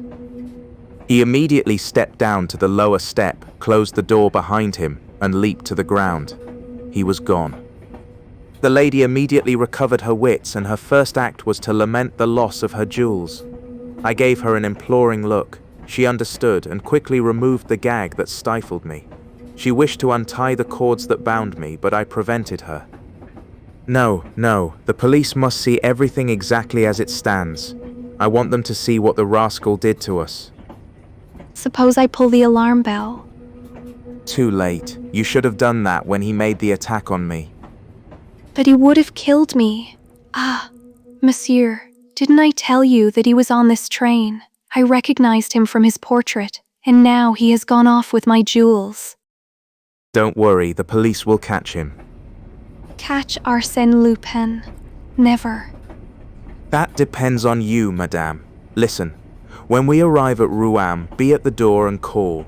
Make a noise. The police and the railway employees will come. Tell what you have seen, the assault made on me and the flight of Arsène Lupin. Give a description of him. Soft hat, umbrella, yours, grey overcoat.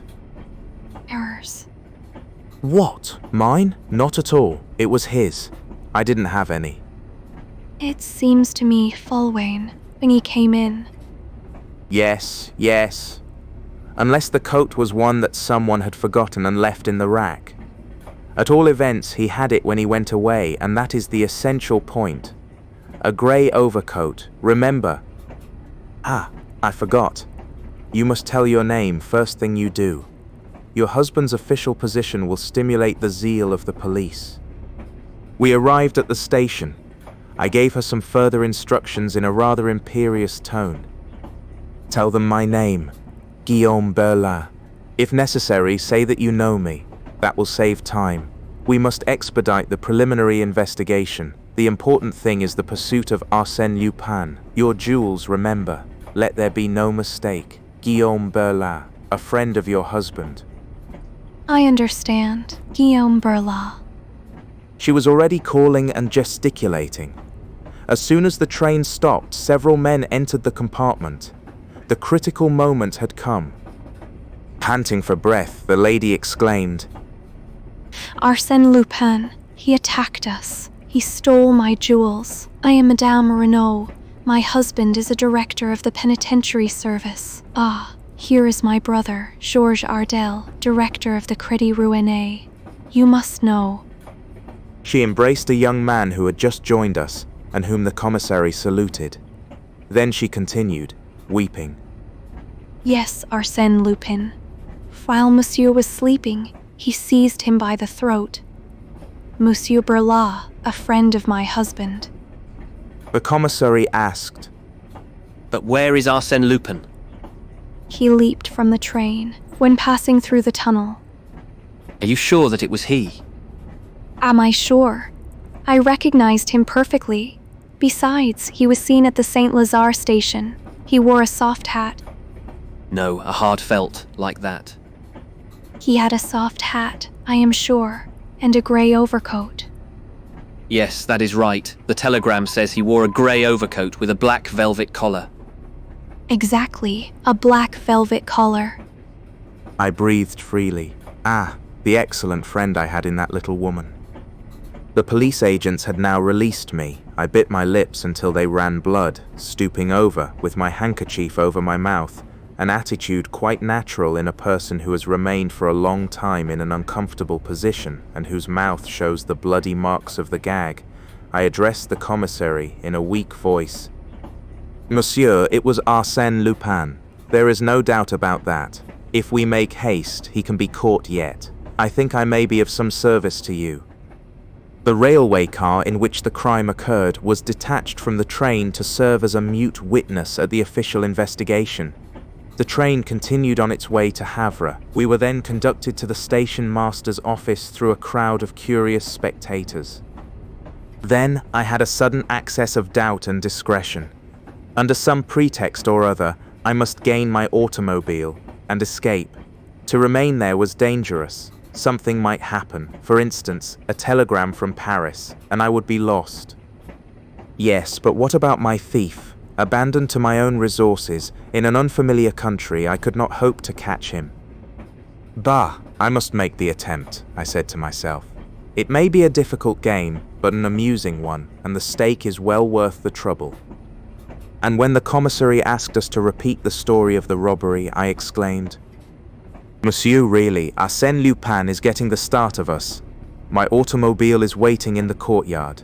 If you will be so kind as to use it, we can try." The commissary smiled and replied, The idea is a good one, so good indeed that it is already being carried out. 2 of my men have set out on bicycles. They have been gone for some time.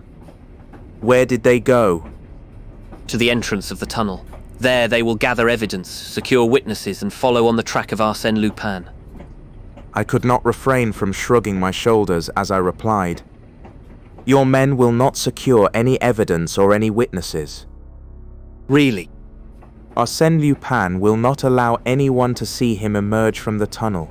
He will take the first road." To Rouen, where we will arrest him. "He will not go to Rouen." Then he will remain in the vicinity, where his capture will be even more certain. "He will not remain in the vicinity." Oh. And where will he hide? I looked at my watch and said, "At the present moment, Arsène Lupin is prowling around the station at Darnétal. At 10:50, that is, in 22 minutes from now, he will take the train that goes from Rouen to Amiens." Do you think so? How do you know it? "Oh, it is quite simple. While we were in the car, Arsène Lupin consulted my railway guide. Why did he do it? Was there, not far from the spot where he disappeared, another line of railway, a station upon that line, and a train stopping at that station? On consulting my railway guide, I found such to be the case." Really, monsieur, that is a marvelous deduction. I congratulate you on your skill. I was now convinced that I had made a mistake in displaying so much cleverness. The commissary regarded me with astonishment, and I thought a slight suspicion entered his official mind. Oh, scarcely that, for the photographs distributed broadcast by the police department were too imperfect. They presented an Arsène Lupin so different from the one he had before him that he could not possibly recognize me by it. But, all the same, he was troubled, confused, and ill at ease. Mon Dieu. Nothing stimulates the comprehension so much as the loss of a pocketbook and the desire to recover it. And it seems to me that if you will give me 2 of your men, we may be able.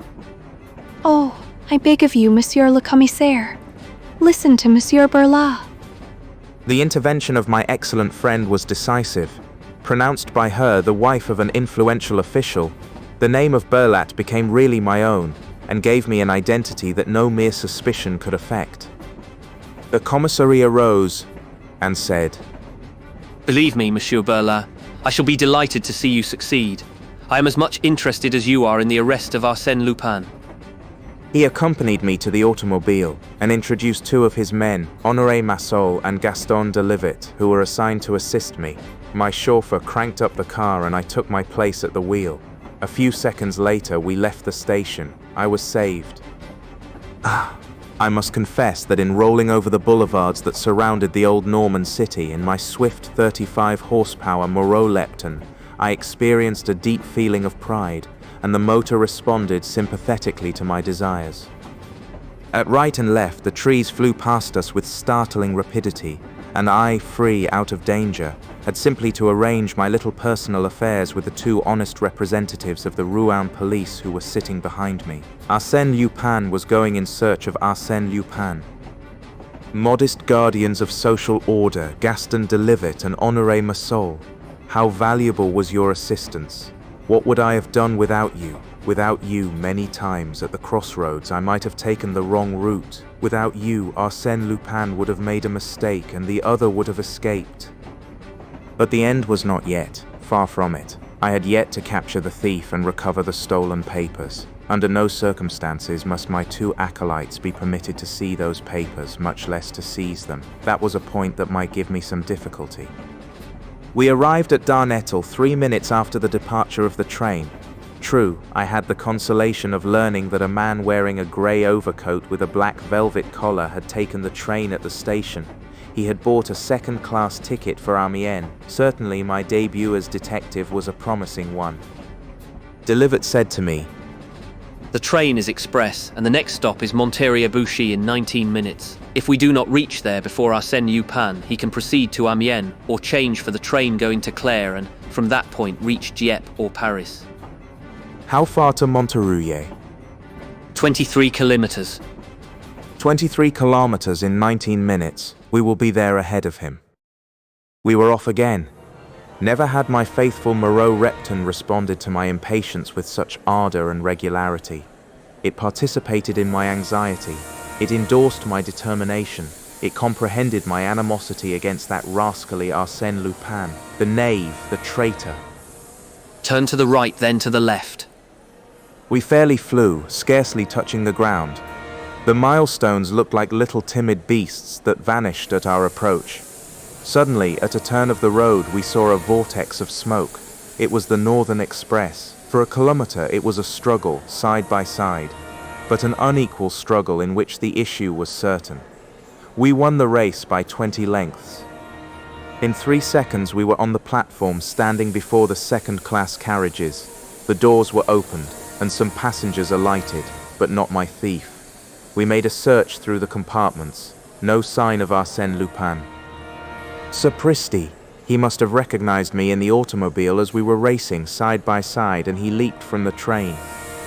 Ah, there he is now, crossing the track. I started in pursuit of the man, followed by my 2 acolytes, or rather followed by one of them, for the other, Massol, proved himself to be a runner of exceptional speed and endurance. In a few moments he had made an appreciable gain upon the fugitive. The man noticed it, leaped over a hedge, scampered across a meadow, and entered a thick grove. When we reached this grove, Massol was waiting for us. He went no farther, for fear of losing us. Quite right, my dear friend. After such a run, our victim must be out of wind. We will catch him now. I examined the surroundings with the idea of proceeding alone in the arrest of the fugitive, in order to recover my papers, concerning which the authorities would doubtless ask many disagreeable questions.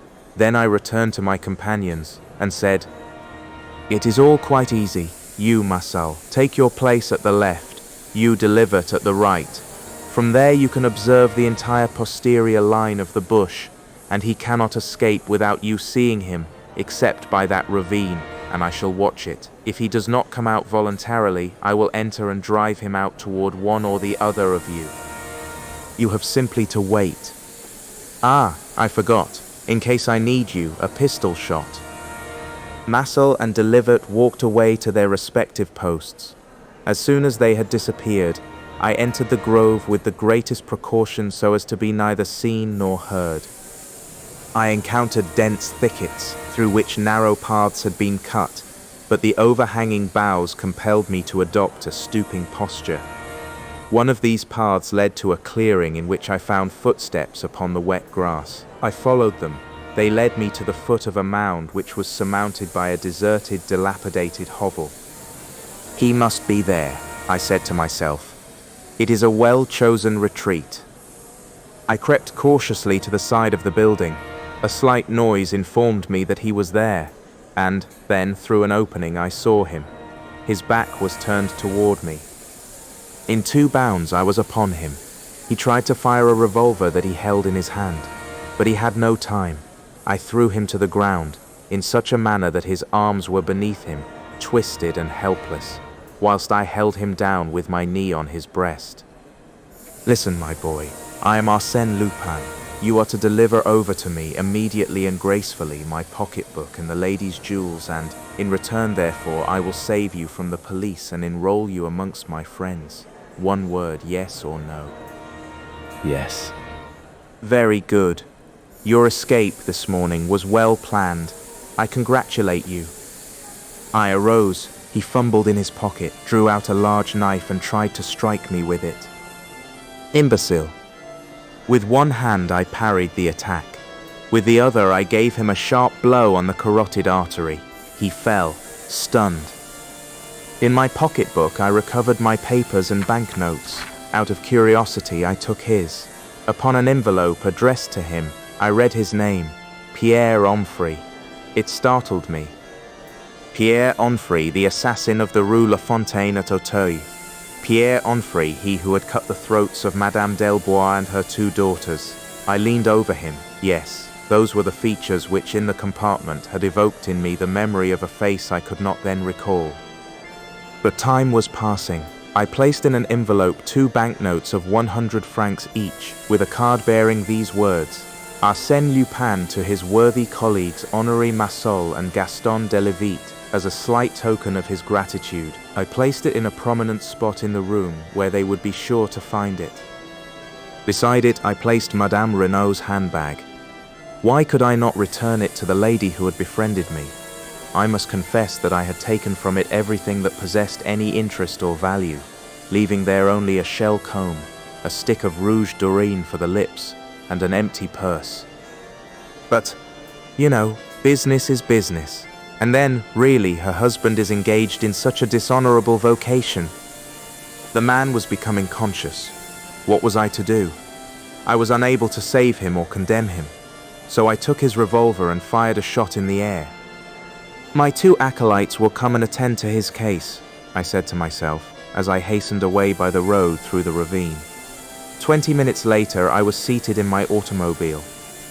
At 4 o'clock, I telegraphed to my friends at Rouen that an unexpected event would prevent me from making my promised visit. Between ourselves, considering what my friends must now know, my visit is postponed indefinitely, a cruel disillusion for them. At 6 o'clock, I was in Paris. The evening newspapers informed me that Pierre Onfray had been captured at last. Next day, the Echo de France published this sensational item. Yesterday, near Bucci, after numerous exciting incidents, Arsène Lupin effected the arrest of Pierre Onfray. The assassin of the Rue La Fontaine had robbed Madame Renaud, wife of the director in the penitentiary service, in a railway carriage on the Paris-Havre line. Arsène Lupin restored to Madame Renaud the handbag that contained her jewels, and gave a generous recompense to the 2 detectives who had assisted him in making that dramatic arrest.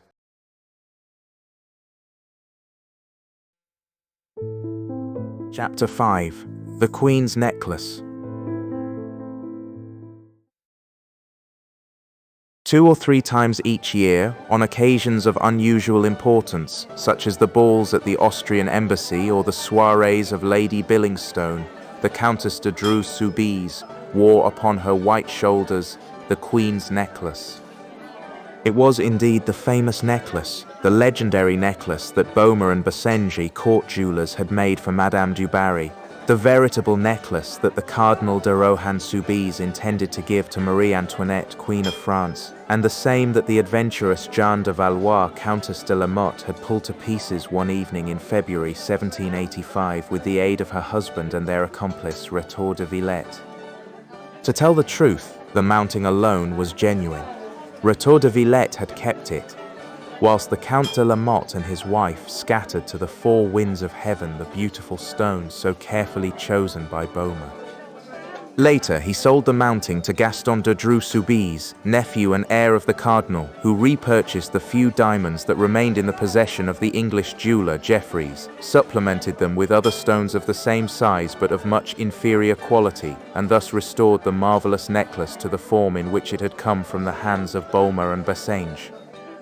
For nearly a century, the House of Dreux-Soubise had prided itself upon the possession of this historic jewel.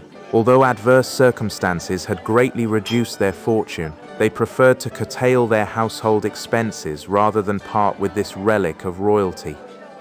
More particularly, the present Count clung to it as a man clings to the home of his ancestors. As a matter of prudence, he had rented a safety deposit box at the Crédit Lyonnais in which to keep it. He went for it himself on the afternoon of the day on which his wife wished to wear it, and he himself carried it back next morning. On this particular evening, at the reception given at the Palais de Castille, the Countess achieved a remarkable success, and King Christian, in whose honor the fete was given, commented on her grace and beauty. The 1,000 facets of the diamonds sparkled and shone like flames of fire about her shapely neck and shoulders, and it is safe to say that none but she could have borne the weight of such an ornament with so much ease and grace. This was a double triumph, and the Count de Dreux was highly elated when they returned to their chamber in the old house of the Faubourg Saint-Germain. He was proud of his wife, and quite as proud perhaps of the necklace that had conferred added luster to his noble house for generations. His wife also regarded the necklace with an almost childish vanity, and it was not without regret that she removed it from her shoulders and handed it to her husband, who admired it as passionately as if he had never seen it before. Then, having placed it in its case of red leather, stamped with the cardinal's arms, he passed into an adjoining room which was simply an alcove or cabinet that had been cut off from their chamber, and which could be entered only by means of a door at the foot of their bed. As he had done on previous occasions, he hid it on a high shelf amongst hat boxes and piles of linen. He closed the door and retired. Next morning he arose about 9 o'clock, intending to go to the Crédit Lyonnais before breakfast. He dressed, drank a cup of coffee, and went to the stables to give his orders. The condition of one of the horses worried him. He caused it to be exercised in his presence. Then he returned to his wife, who had not yet left the chamber. Her maid was dressing her hair. When her husband entered, she asked, Are you going out? Yes, as far as the bank. Of course, that is wise. He entered the cabinet, but after a few seconds, and without any sign of astonishment, he asked, Did you take it, my dear? What? No, I have not taken anything. You must have moved it. Not at all. I have not even opened that door. He appeared at the door disconcerted and stammered in a scarcely intelligible voice. You haven't. It wasn't you? Then... She hastened to his assistance, and together they made a thorough search, throwing the boxes to the floor and overturning the piles of linen. Then the Count said, quite discouraged, It is useless to look any more. I put it here, on this shelf. You must be mistaken.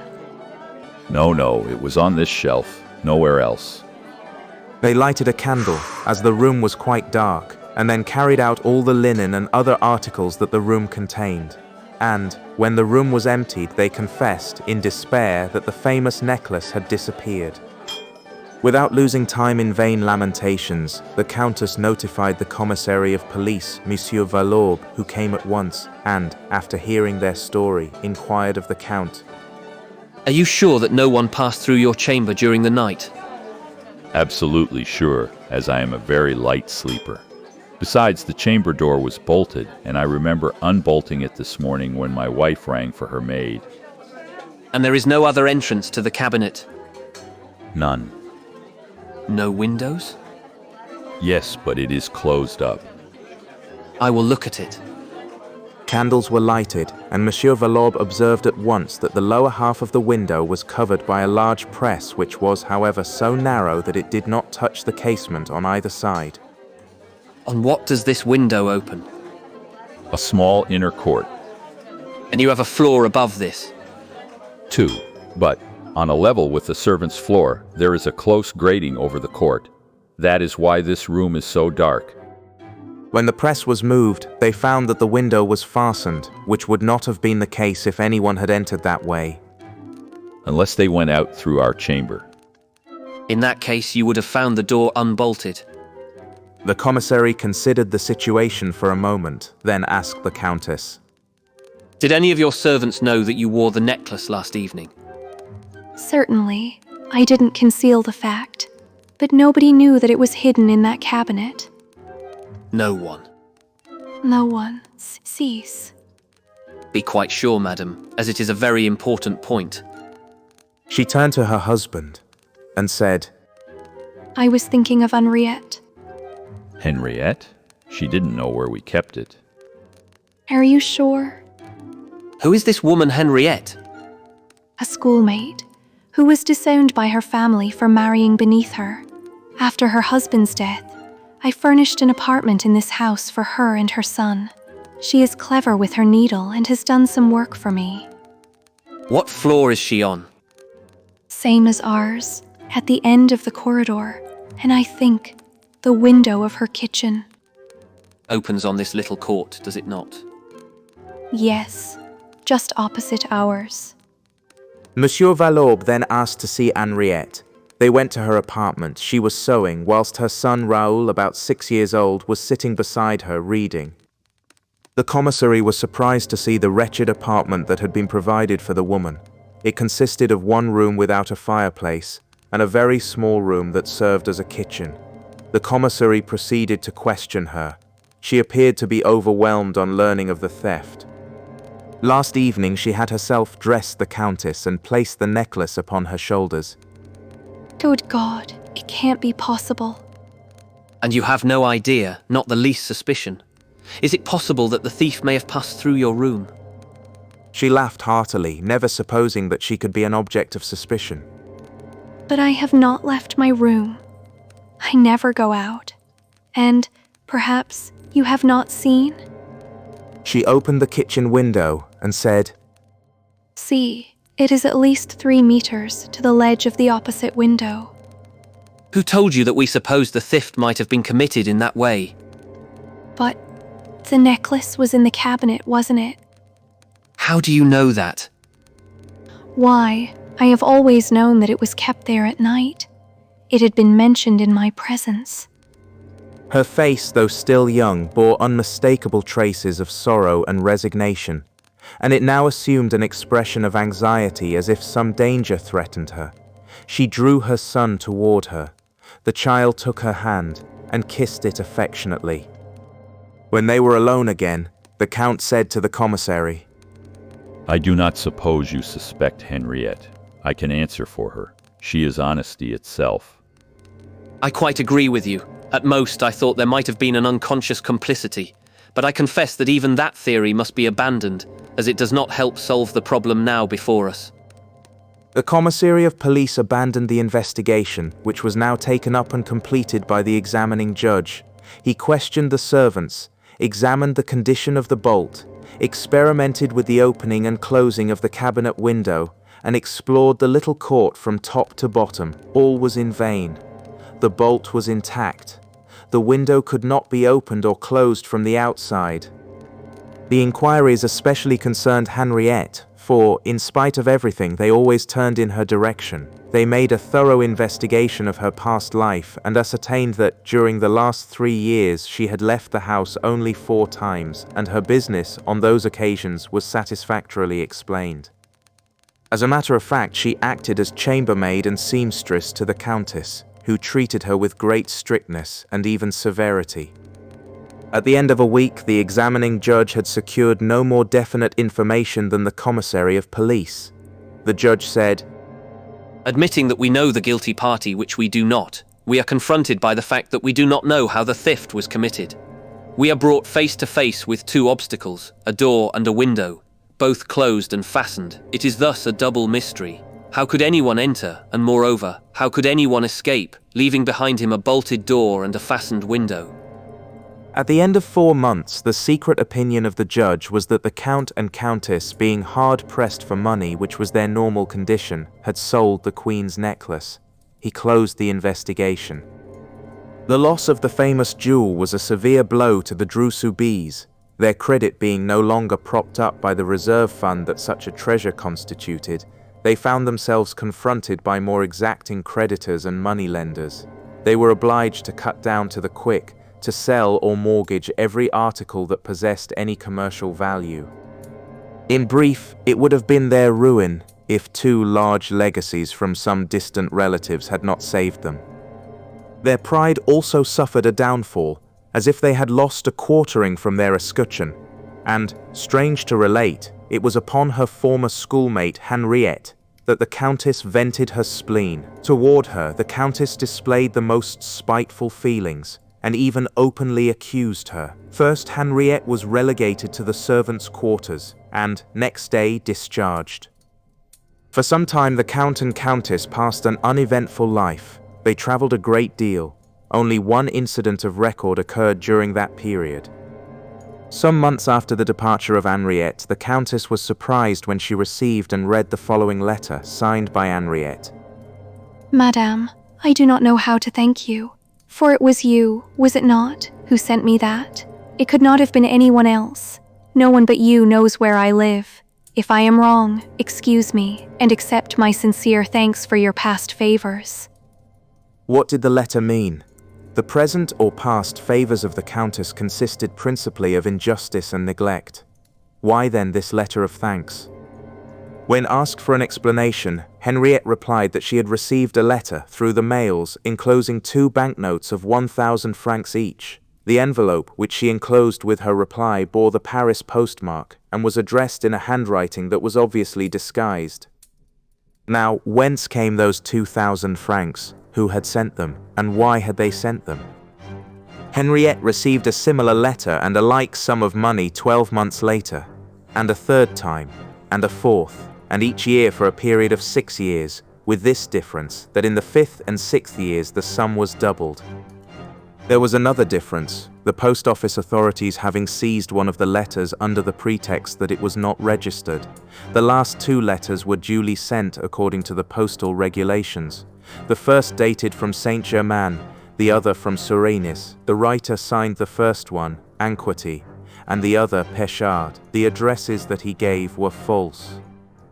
At the end of 6 years, Henriette died, and the mystery remained unsolved. All these events are known to the public. The case was one of those which excite public interest, and it was a strange coincidence that this necklace, which had caused such a great commotion in France at the close of the 18th century, should create a similar commotion a century later. But what I am about to relate is known only to the parties directly interested and a few others from whom the Count exacted a promise of secrecy. As it is probable that some day or other that promise will be broken, I have no hesitation in rending the veil and thus disclosing the key to the mystery.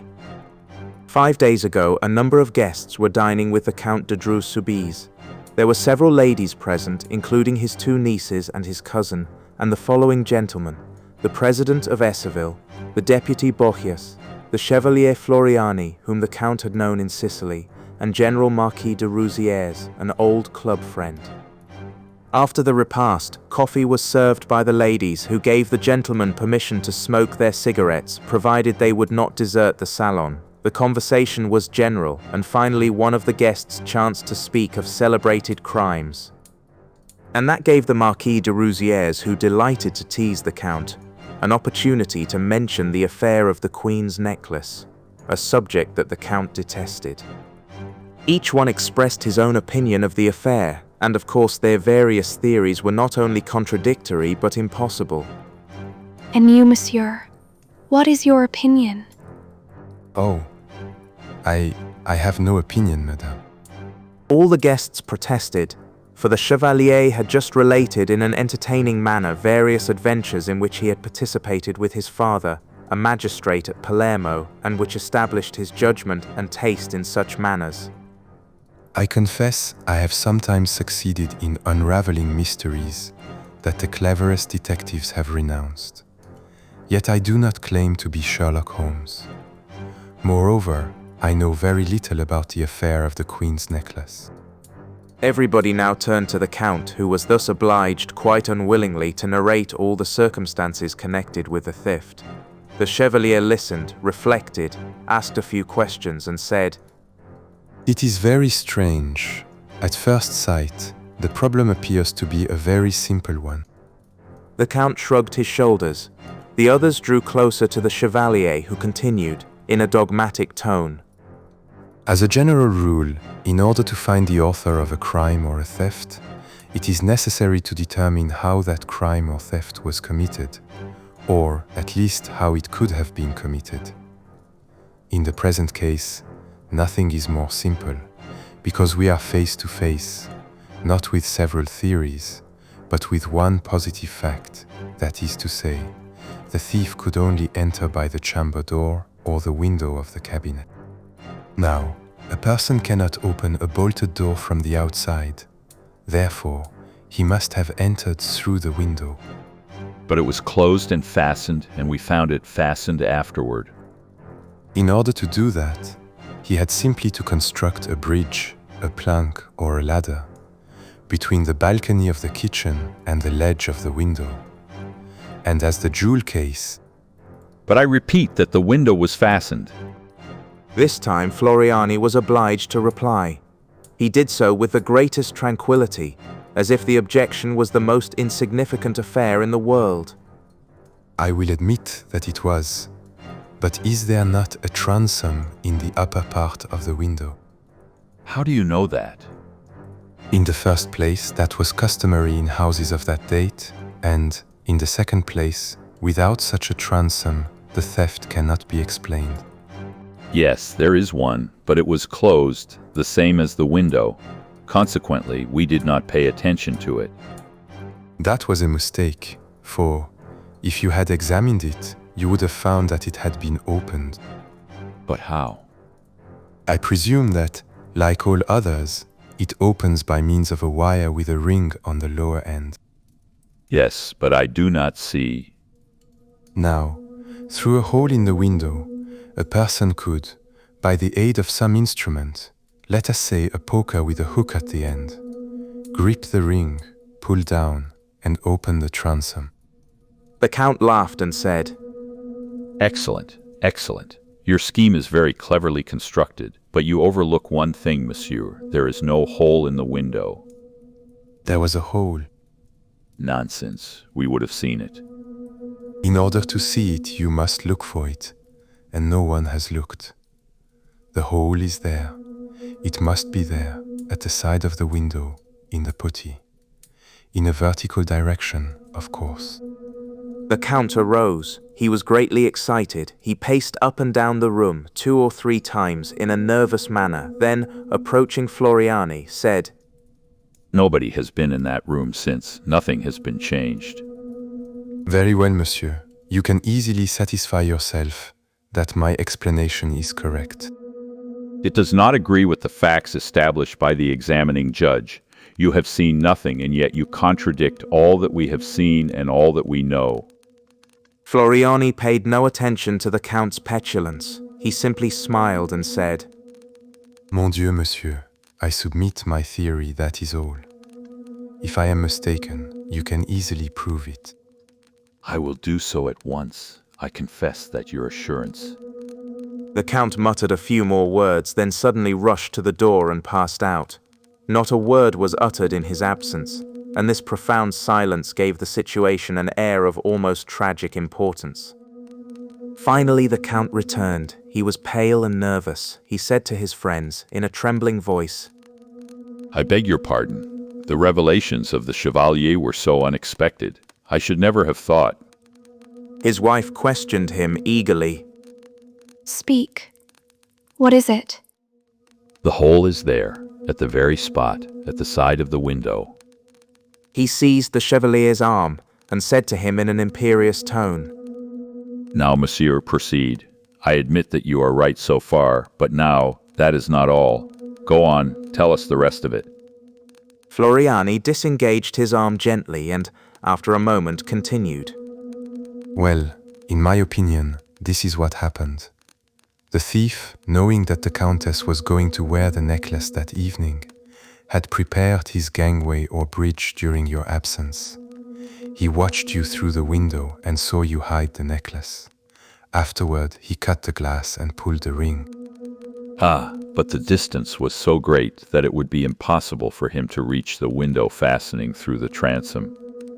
Well then, if he could not open the window by reaching through the transom, he must have crawled through the transom. Impossible. It is too small. No man could crawl through it. Then it was not a man. What? If the transom is too small to admit a man, it must have been a child. A child? Did you not say that your friend Henriette had a son? Yes, a son named Raoul. Then, in all probability, it was Raoul who committed the theft. What proof have you of that? What proof? Plenty of it. For instance, He stopped and reflected for a moment, then continued. For instance, that gangway or bridge. It is improbable that the child could have brought it in from outside the house and carried it away again without being observed. He must have used something close at hand. In the little room used by Henriette as a kitchen, were there not some shelves against the wall on which she placed her pans and dishes? 2 shelves, to the best of my memory. Are you sure that those shelves are really fastened to the wooden brackets that support them? For, if they are not, we could be justified in presuming that the child removed them, fastened them together, and thus formed his bridge. Perhaps also, since there was a stove, we might find the bent poker that he used to open the transom. Without saying a word, the Count left the room, and, this time, those present did not feel the nervous anxiety they had experienced the first time. They were confident that Floriani was right, and no one was surprised when the Count returned and declared, It was the child. Everything proves it. You have seen the shelves and the poker? Yes, the shelves have been unnailed, and the poker is there yet. But the Countess exclaimed, You had better say it was his mother. Henriette is the guilty party. She must have compelled her son. No, the mother had nothing to do with it. Nonsense. They occupied the same room. The child could not have done it without the mother's knowledge. True, they lived in the same room, but all this happened in the adjoining room, during the night, while the mother was asleep. And the necklace? It would have been found amongst the child's things. Pardon me, he had been out. That morning on which you found him reading, he had just come from school, and perhaps the commissary of police, instead of wasting his time on the innocent mother, would have been better employed in searching the child's desk amongst his school books. But how do you explain those 2,000 francs that Henriette received each year? Are they not evidence of her complicity? If she had been an accomplice, would she have thanked you for that money? And then, was she not closely watched? But the child, being free, could easily go to a neighboring city, negotiate with some dealer, and sell him 1 diamond or 2 diamonds, as he might wish, upon condition that the money should be sent from Paris, and that proceeding could be repeated from year to year. An indescribable anxiety oppressed the Dreux-Soubise and their guests. There was something in the tone and attitude of Floriani, something more than the Chevalier's assurance which, from the beginning, had so annoyed the Count. There was a touch of irony that seemed rather hostile than sympathetic.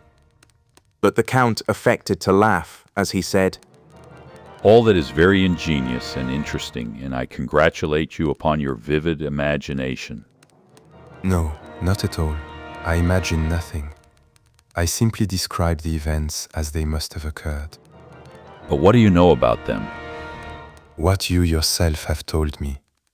I picture to myself the life of the mother and child down there in the country, the illness of the mother, the schemes and inventions of the child to sell the precious stones in order to save his mother's life, or at least soothe her dying moments. Her illness overcomes her. She dies. Years roll on. The child becomes a man. And now I will give my imagination a free rein. Let us suppose that the man feels a desire to return to the home of his childhood, that he does so, and that he meets there certain people who suspect and accuse his mother. You realize the sorrow and anguish of such an interview in the very house wherein the original drama was played. His words seemed to echo for a few seconds in the ensuing silence, and one could read upon the faces of the Count and Countess de Dreux a bewildered effort to comprehend his meaning, and at the same time the fear and anguish of such a comprehension. The Count spoke at last, and said, Who are you, monsieur? I? The Chevalier Floriani, whom you met at Palermo. and whom you have been gracious enough to invite to your house on several occasions. Then what does this story mean? Oh, nothing at all. It is simply a pastime, so far as I am concerned. I endeavor to depict the pleasure that Henriette's son, if he still lives, would have in telling you that he was the guilty party, and that he did it because his mother was unhappy, as she was on the point of losing the place of a servant by which she lived, and because the child suffered at sight of his mother's sorrow. He spoke with suppressed emotion, rose partially and inclined toward the Countess. There could be no doubt that the Chevalier Floriani was Henriette's son. His attitude and words proclaimed it. Besides, was it not his obvious intention and desire to be recognized as such? The Count hesitated. What action would he take against the audacious guest? Ring? Provoke a scandal? Unmask the man who had once robbed him? But that was a long time ago. And who would believe that absurd story about the guilty child? No. Better far to accept the situation and pretend not to comprehend the true meaning of it. So the Count, turning to Floriani, exclaimed, Your story is very curious, very entertaining. I enjoyed it much. But what do you think has become of this young man, this model's son? I hope he has not abandoned the career in which he made such a brilliant debut. Oh, certainly not. After such a debut, to steal the Queen's necklace at 6 years of age, the celebrated necklace that was coveted by Marie Antoinette. And to steal it without costing him the slightest trouble, without anyone thinking to examine the condition of the window, or to observe that the windowsill was too clean, that windowsill which he had wiped in order to efface the marks he had made in the thick dust. We must admit that it was sufficient to turn the head of a boy at that age. It was all so easy. He had simply to desire the thing and reach out his hand to get it. And he reached out his hand. Both hands. His companions received a shock.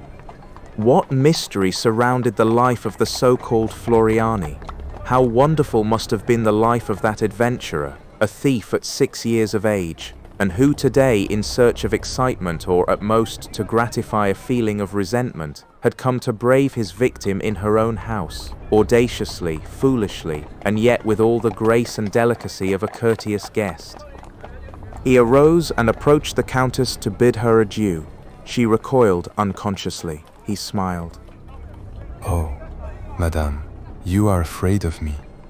Did I pursue my role of parlor magician a step too far? She controlled herself and replied, with her accustomed ease, Not at all, monsieur.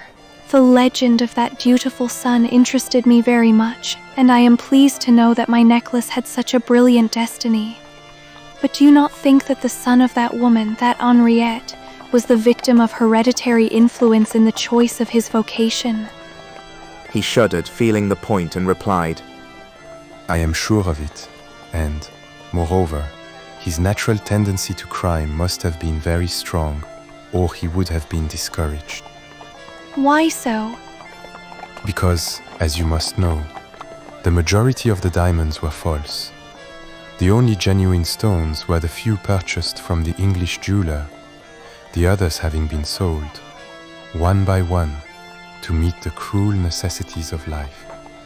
It was still the Queen's necklace, monsieur, and that is something that he, Henriette's son, could not appreciate. He was able to appreciate, Madame, that, whether true or false, the necklace was nothing more than an object of parade, an emblem of senseless pride. The Count made a threatening gesture, but his wife stopped him. Monsieur, if the man to whom you allude has the slightest sense of honor.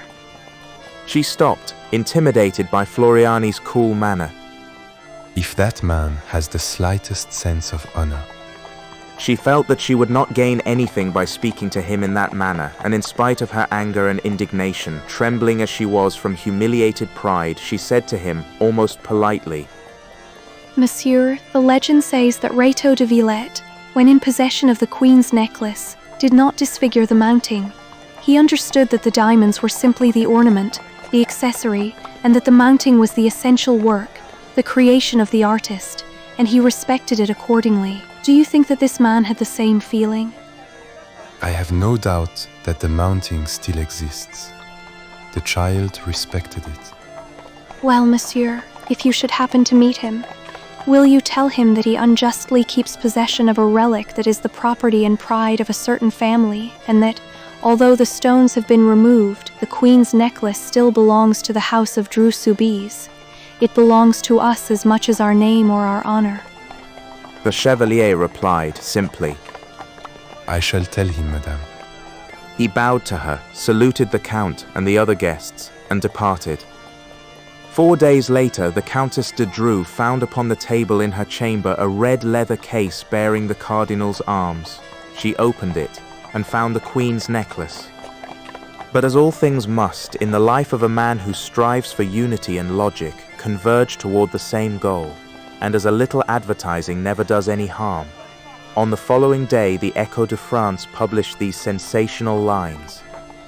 The Queen's necklace, the famous historical jewelry stolen from the family of Dreux-Soubise, has been recovered by Arsène Lupin, who hastened to restore it to its rightful owner. We cannot too highly commend such a delicate and chivalrous act.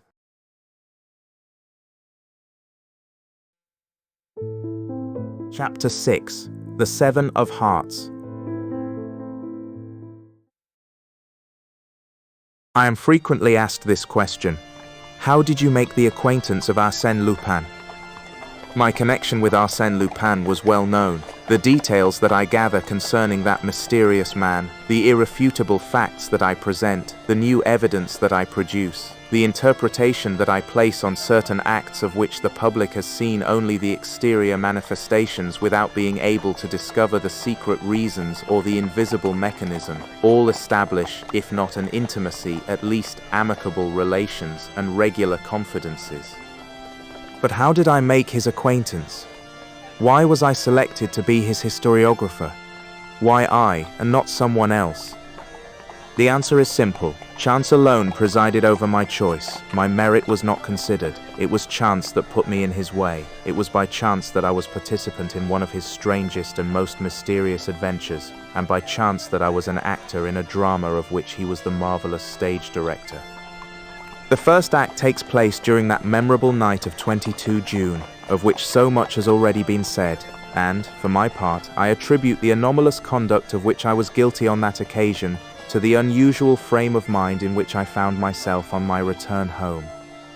I had dined with some friends at the Cascade restaurant, and, the entire evening, whilst we smoked and the orchestra played melancholy waltzes, we talked only of crimes and thefts, and dark and frightful intrigues. That is always a poor overture to a night's sleep.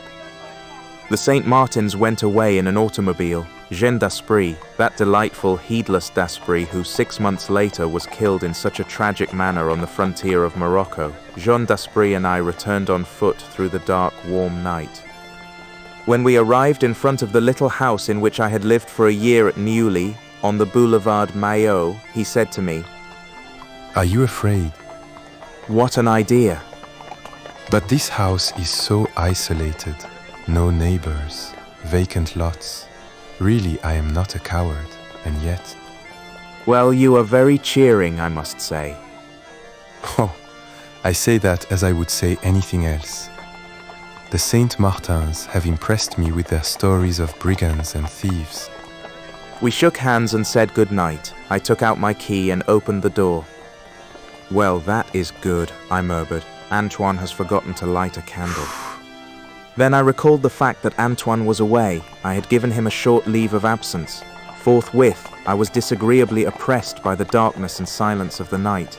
I ascended the stairs on tiptoe and reached my room as quickly as possible. Then, contrary to my usual habit, I turned the key and pushed the bolt.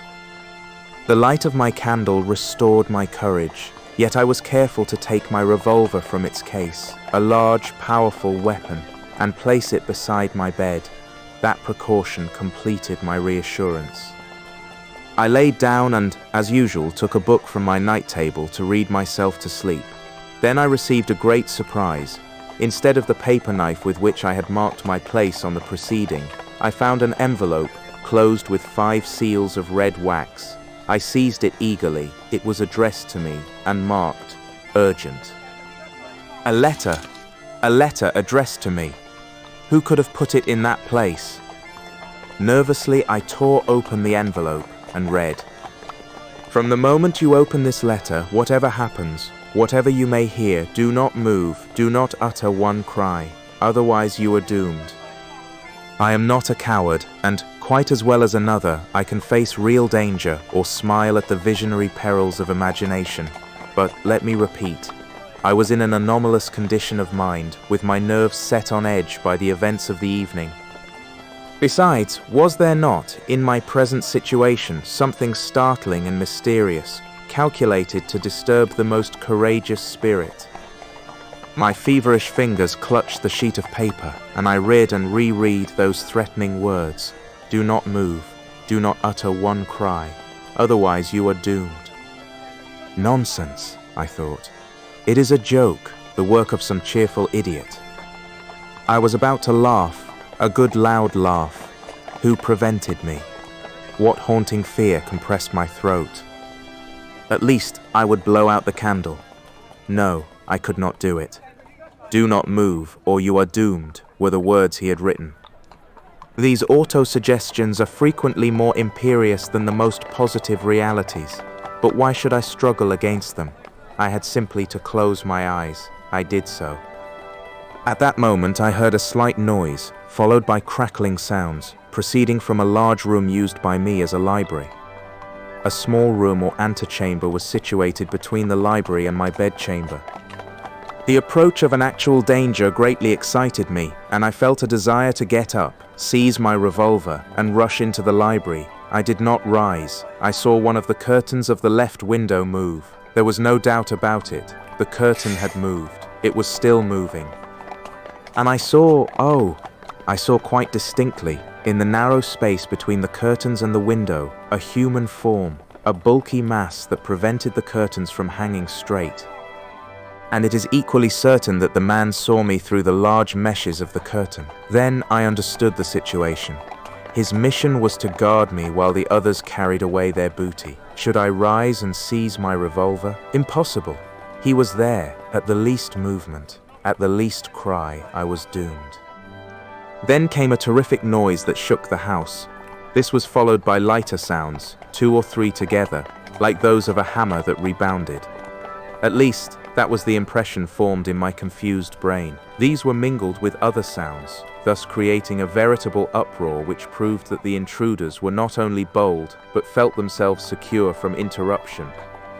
They were right, I did not move. Was it cowardice? No, rather weakness. A total inability to move any portion of my body combined with discretion. For why should I struggle? Behind that man there were 10 others who would come to his assistance. Should I risk my life to save a few tapestries and bibelots? Throughout the night, my torture endured. Insufferable torture, terrible anguish. The noises had stopped, but I was in constant fear of their renewal. And the man who was guarding me, weapon in hand. My fearful eyes remained cast in his direction, and my heart beat. And a profuse perspiration oozed from every pore of my body. Suddenly I experienced an immense relief. A milk wagon, whose sound was familiar to me, passed along the boulevard, and at the same time I had an impression that the light of a new day was trying to steal through the closed window blinds. At last, daylight penetrated the room. Other vehicles passed along the boulevard, and all the phantoms of the night vanished. Then I put one arm out of the bed, slowly and cautiously. My eyes were fixed upon the curtain, locating the exact spot at which I must fire. I made an exact calculation of the movements I must make. Then, quickly, I seized my revolver and fired. I leaped from my bed with a cry of deliverance and rushed to the window. The bullet had passed through the curtain and the window glass, but it had not touched the man, for the very good reason that there was none there. Nobody. Thus, during the entire night, I had been hypnotized by a fold of the curtain, and during that time, the malefactors, furiously, with an enthusiasm that nothing could have stopped, I turned the key, opened the door, crossed the antechamber, opened another door, and rushed into the library. But amazement stopped me on the threshold, panting, astounded, more astonished than I had been by the absence of the man. All the things that I supposed had been stolen, furniture, books, pictures, old tapestries, everything was in its proper place. It was incredible. I could not believe my eyes. Notwithstanding that uproar, those noises of removal, I made a tour, I inspected the walls, I made a mental inventory of all the familiar objects. Nothing was missing. And, what was more disconcerting, there was no clue to the intruders, not a sign, not a chair disturbed, not the trace of a footstep. Well, I said to myself, pressing my hands on my bewildered head, surely I am not crazy. I heard something. Inch by inch, I made a careful examination of the room.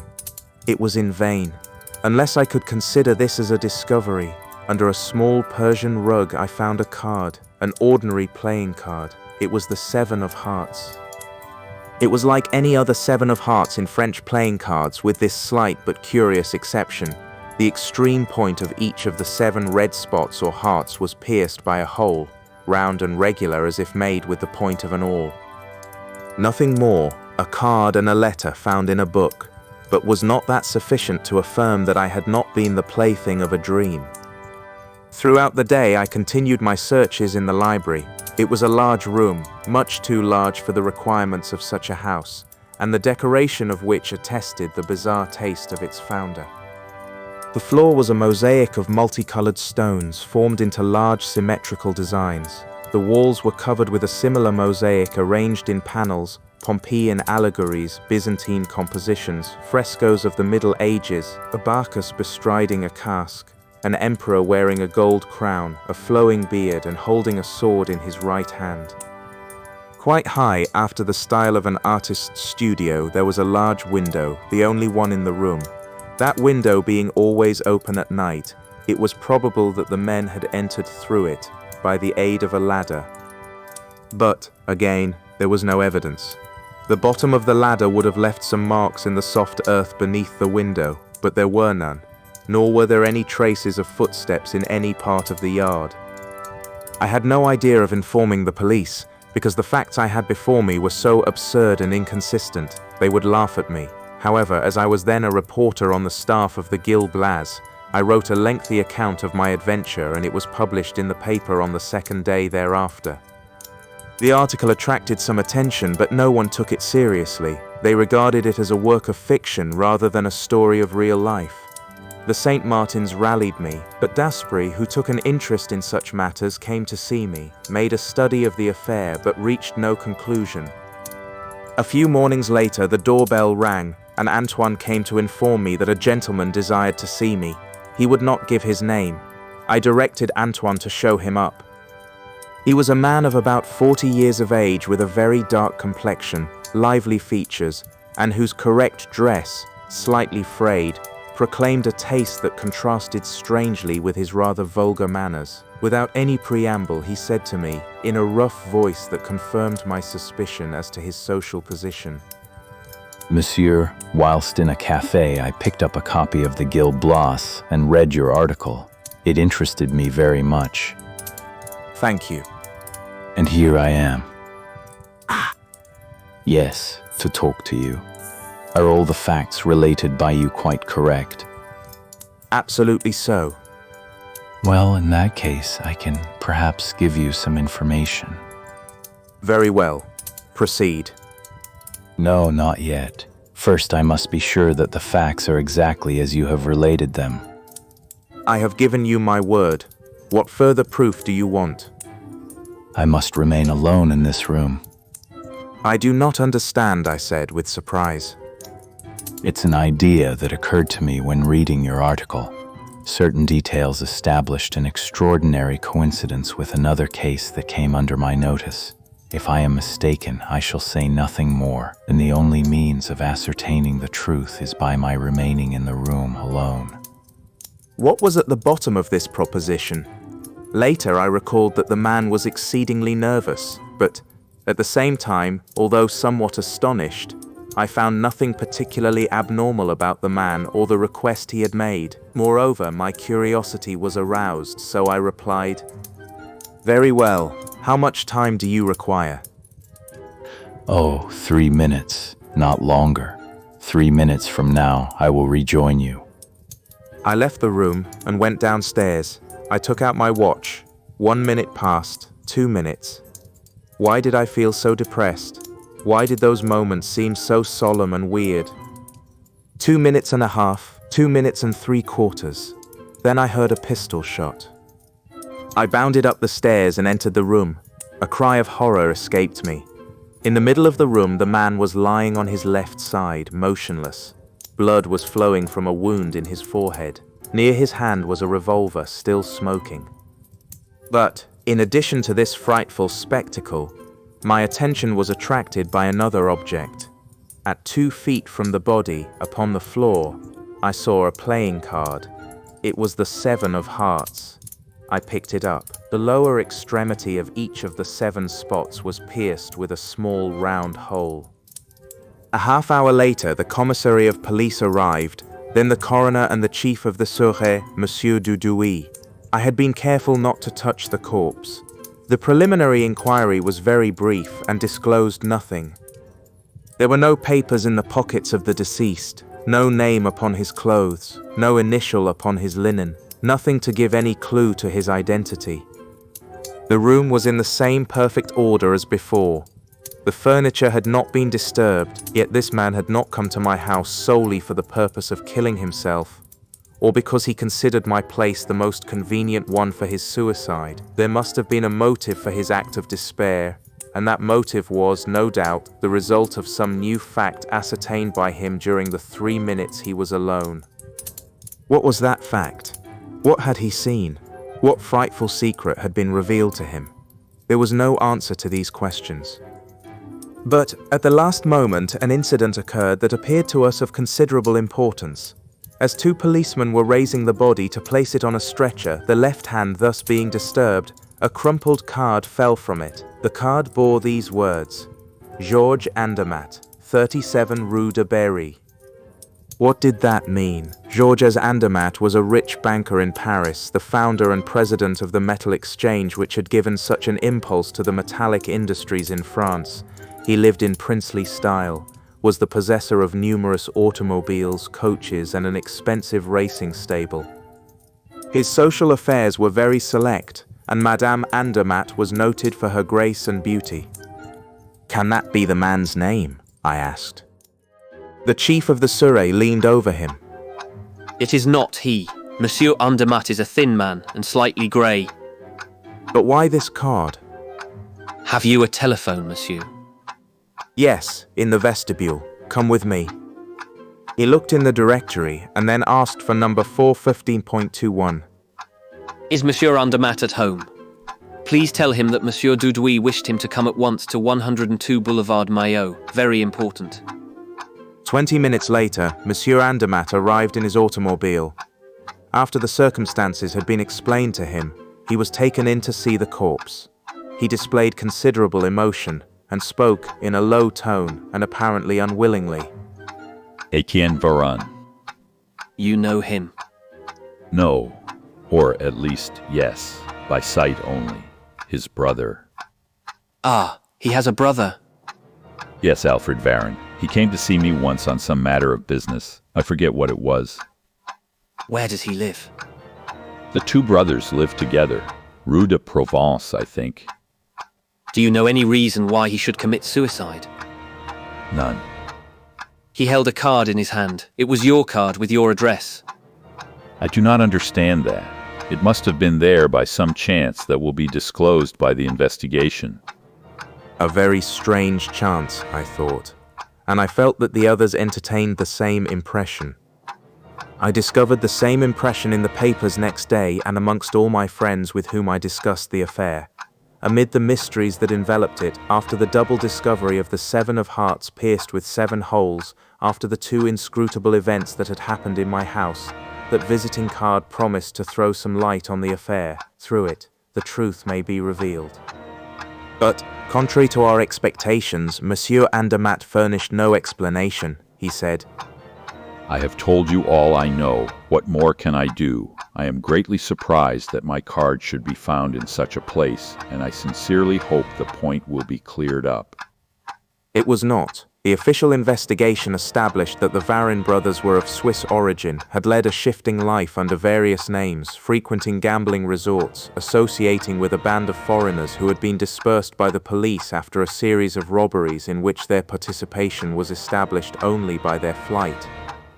At number 24 Rue de Provence, where the Varin brothers had lived 6 years before, no one knew what had become of them.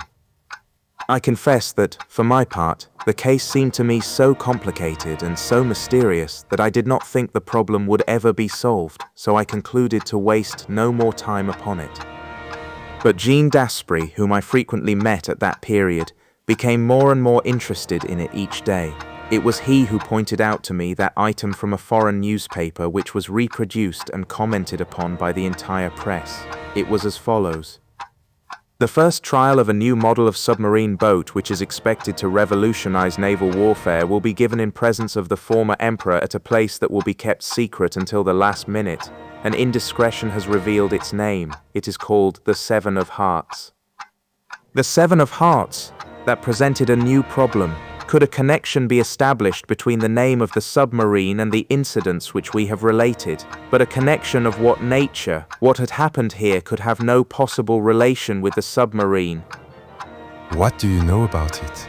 The most diverse effects often proceed from the same cause. 2 days later, the following foreign news item was received and published. It is said that the plans of the new submarine Seven of Hearts were prepared by French engineers, who, having sought in vain the support of their compatriots, subsequently entered into negotiations with the British Admiralty without success. I do not wish to give undue publicity to certain delicate matters which once provoked considerable excitement, yet, since all danger of injury therefrom has now come to an end, I must speak of the article that appeared in the Echo de France, which aroused so much comment at that time, and which threw considerable light upon the mystery of the Seven of Hearts. This is the article as it was published over the signature of Salvator, The Affair of the Seven of Hearts, a corner of the veil raised. We will be brief. 10 years ago, a young mining engineer, Louis Lacombe, wishing to devote his time and fortune to certain studies, resigned his position he then held and rented number 102 Boulevard Maillot, a small house that had been recently built and decorated for an Italian count. Through the agency of the Varin brothers of Lausanne, one of whom assisted in the preliminary experiments and the other acted as financial agent, the young engineer was introduced to Georges Andermatt, the founder of the Metal Exchange. After several interviews, he succeeded in interesting the banker in a submarine boat on which he was working, and it was agreed that as soon as the invention was perfected, Monsieur Andermatt would use his influence with the Minister of Marine to obtain a series of trials under the direction of the government. For 2 years, Louis Lacombe was a frequent visitor at Andermatt's house, and he submitted to the banker the various improvements he made upon his original plans, until one day, being satisfied with the perfection of his work, he asked Monsieur Andermatt to communicate with the Minister of Marine. That day, Louis Lacombe dined at Monsieur Andermatt's house. He left there about 11:30 at night. He has not been seen since. A perusal of the newspapers of that date will show that the young man's family caused every possible inquiry to be made, but without success, and it was the general opinion that Louis Lacombe, who was known as an original and visionary youth, had quietly left for parts unknown. Let us accept that theory, improbable though it be, and let us consider another question, which is a most important one for our country. What has become of the plans of the submarine? Did Louis Lacombe carry them away? Are they destroyed? After making a thorough investigation, we are able to assert positively that the plans are in existence and are now in the possession of the two brothers Varin.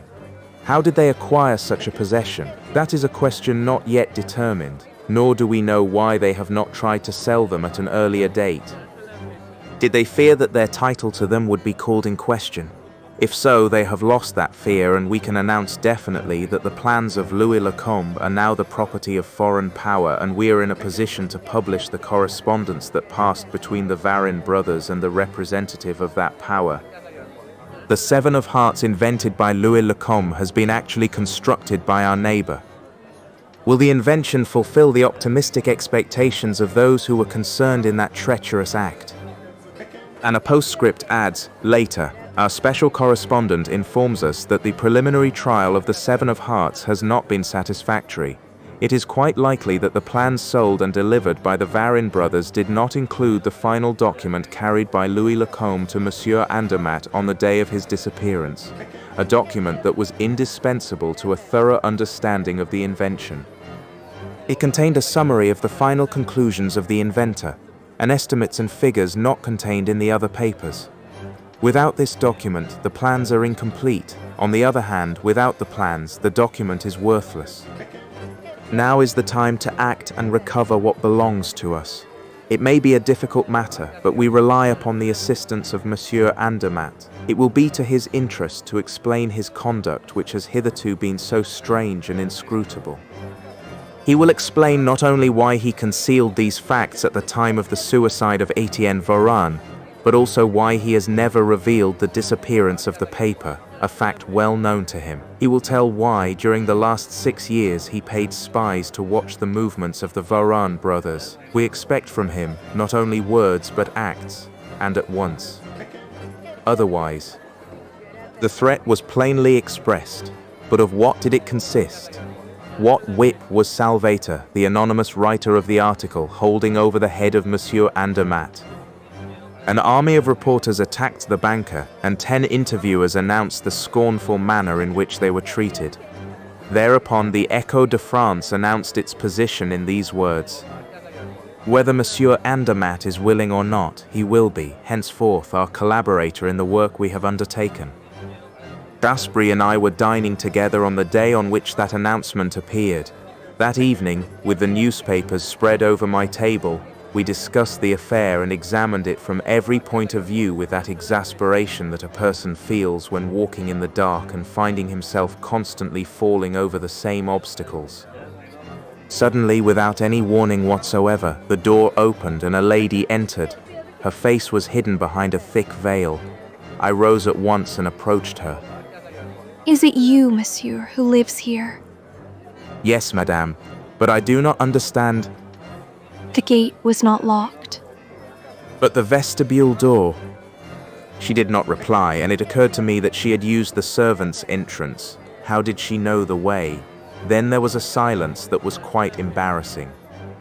She looked at Dasbury, and I was obliged to introduce him. I asked her to be seated and explain the object of her visit. She raised her veil, and I saw that she was a brunette with regular features, and, though not handsome, she was attractive, principally on account of her sad, dark eyes. I am Madame Andermatt. "Madame Andermatt," I repeated, with astonishment. After a brief pause, she continued with a voice and manner that were quite easy and natural. I have come to see you about that affair, you know. I thought I might be able to obtain some information. "Mon Dieu, madame. I know nothing but what has already appeared in the papers. But if you will point out in what way I can help you." Fine nous, I do not know. Not until then did I suspect that her calm demeanor was assumed, and that some poignant grief was concealed beneath that air of tranquility. For a moment we were silent and embarrassed. Then Dasbury stepped forward and said, Will you permit me to ask you a few questions? Yes, I will answer. You will answer whatever those questions may be. Yes. Did you know Louis Lacombe? Yes, through my husband.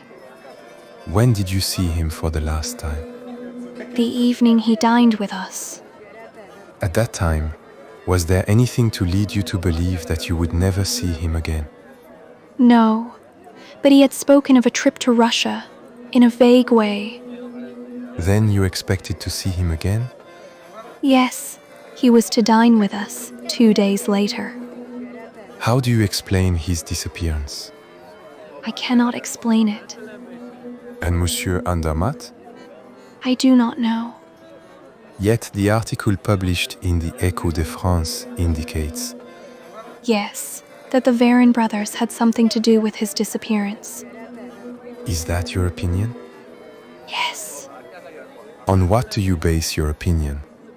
When he left our house, Louis Lacombe carried a satchel containing all the papers relating to his invention. 2 days later, my husband, in a conversation with one of the Varin brothers, learned that the papers were in their possession. And he did not denounce them. No, Why not? because there was something else in the satchel, something besides the papers of Louis Lacombe. What was it? She hesitated, was on the point of speaking, but finally remained silent. Dasbury continued. I presume that is why your husband has kept a close watch over their movements, instead of informing the police. He hoped to recover the papers and, at the same time, that compromising article which has enabled the two brothers to hold over him threats of exposure and blackmail. Over him and over me. Ah, over you also? Over me, in particular. She uttered the last words in a hollow voice. Dasbury observed it. He paced to and fro for a moment, then, turning to her, asked, Had you written to Louis Lacombe? Of course. My husband had business with him. Apart from those business letters, had you written to Louis Lacombe other letters? Excuse my insistence, but it is absolutely necessary that I should know the truth. Did you write other letters? Yes. And those letters came into the possession of the Varin brothers. Yes. Does Monsieur Andermatt know it? He has not seen them, but Alfred Varin has told him of their existence and threatened to publish them if my husband should take any steps against him. My husband was afraid of a scandal. But he has tried to recover the letters? I think so, but I do not know. You see, after that last interview with Alfred Varin, and after some harsh words between me and my husband in which he called me to account, we live as strangers. In that case, as you have nothing to lose, what do you fear? I may be indifferent to him now, but I am the woman that he has loved, the one he would still love. Oh, I am quite sure of that. He would still love me if he had not got hold of those cursed letters. What? Did he succeed? But the two brothers still defied him. Yes, and they boasted of having a secure hiding place. Well? I believe my husband discovered that hiding place. Where was it? Here. Here! I cried in alarm. Yes, I always had that suspicion. Louis Lacombe was very ingenious and amused himself in his leisure hours by making safes and locks. No doubt the Varin brothers were aware of that fact and utilized one of Lacombe's safes in which to conceal the letters, and other things perhaps. But they did not live here, I said. Before you came 4 months ago, the house had been vacant for some time, and they may have thought that your presence here would not interfere with them when they wanted to get the papers. But they did not count on my husband, who came here on the night of 22 June, forced the safe, took what he was seeking, and left his card to inform the two brothers that he feared them no more, and that their positions were now reversed. 2 days later, after reading the article in the Gil Blas, Etienne Varin came here, remained alone in this room, found the safe empty, and killed himself. After a moment, Dasbury said, A very simple theory. Has Monsieur Andermatt spoken to you since then? No. Has his attitude toward you changed in any way? Does he appear more gloomy, more anxious? No, I haven't noticed any change. And yet you think he has secured the letters. Now, in my opinion, he has not got those letters. And it was not he who came here on the night of 22 June. Who was it then? The mysterious individual who is managing this affair, who holds all the threads in his hands, and whose invisible but far-reaching power we have felt from the beginning. It was he and his friends who entered this house on 22 June. It was he who discovered the hiding place of the papers. It was he who left Monsieur Andermatt's card. It is he who now holds the correspondence and the evidence of the treachery of the Varenne brothers. Who is he? I asked, impatiently. The man who writes letters to the Echo de France, Salvator. Have we not convincing evidence of that fact? Does he not mention in his letters certain details that no one could know, except the man who had thus discovered the secrets of the two brothers?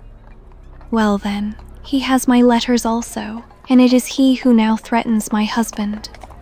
Mon Dieu, what am I to do? Write to him, confide in him without reserve. Tell him all you know and all you may hereafter learn. Your interest and his interest are the same. He is not working against Monsieur Andermatt, but against Alfred Varenne. Help him. How? Has your husband the document that completes the plans of Louis Lecombe? Ace.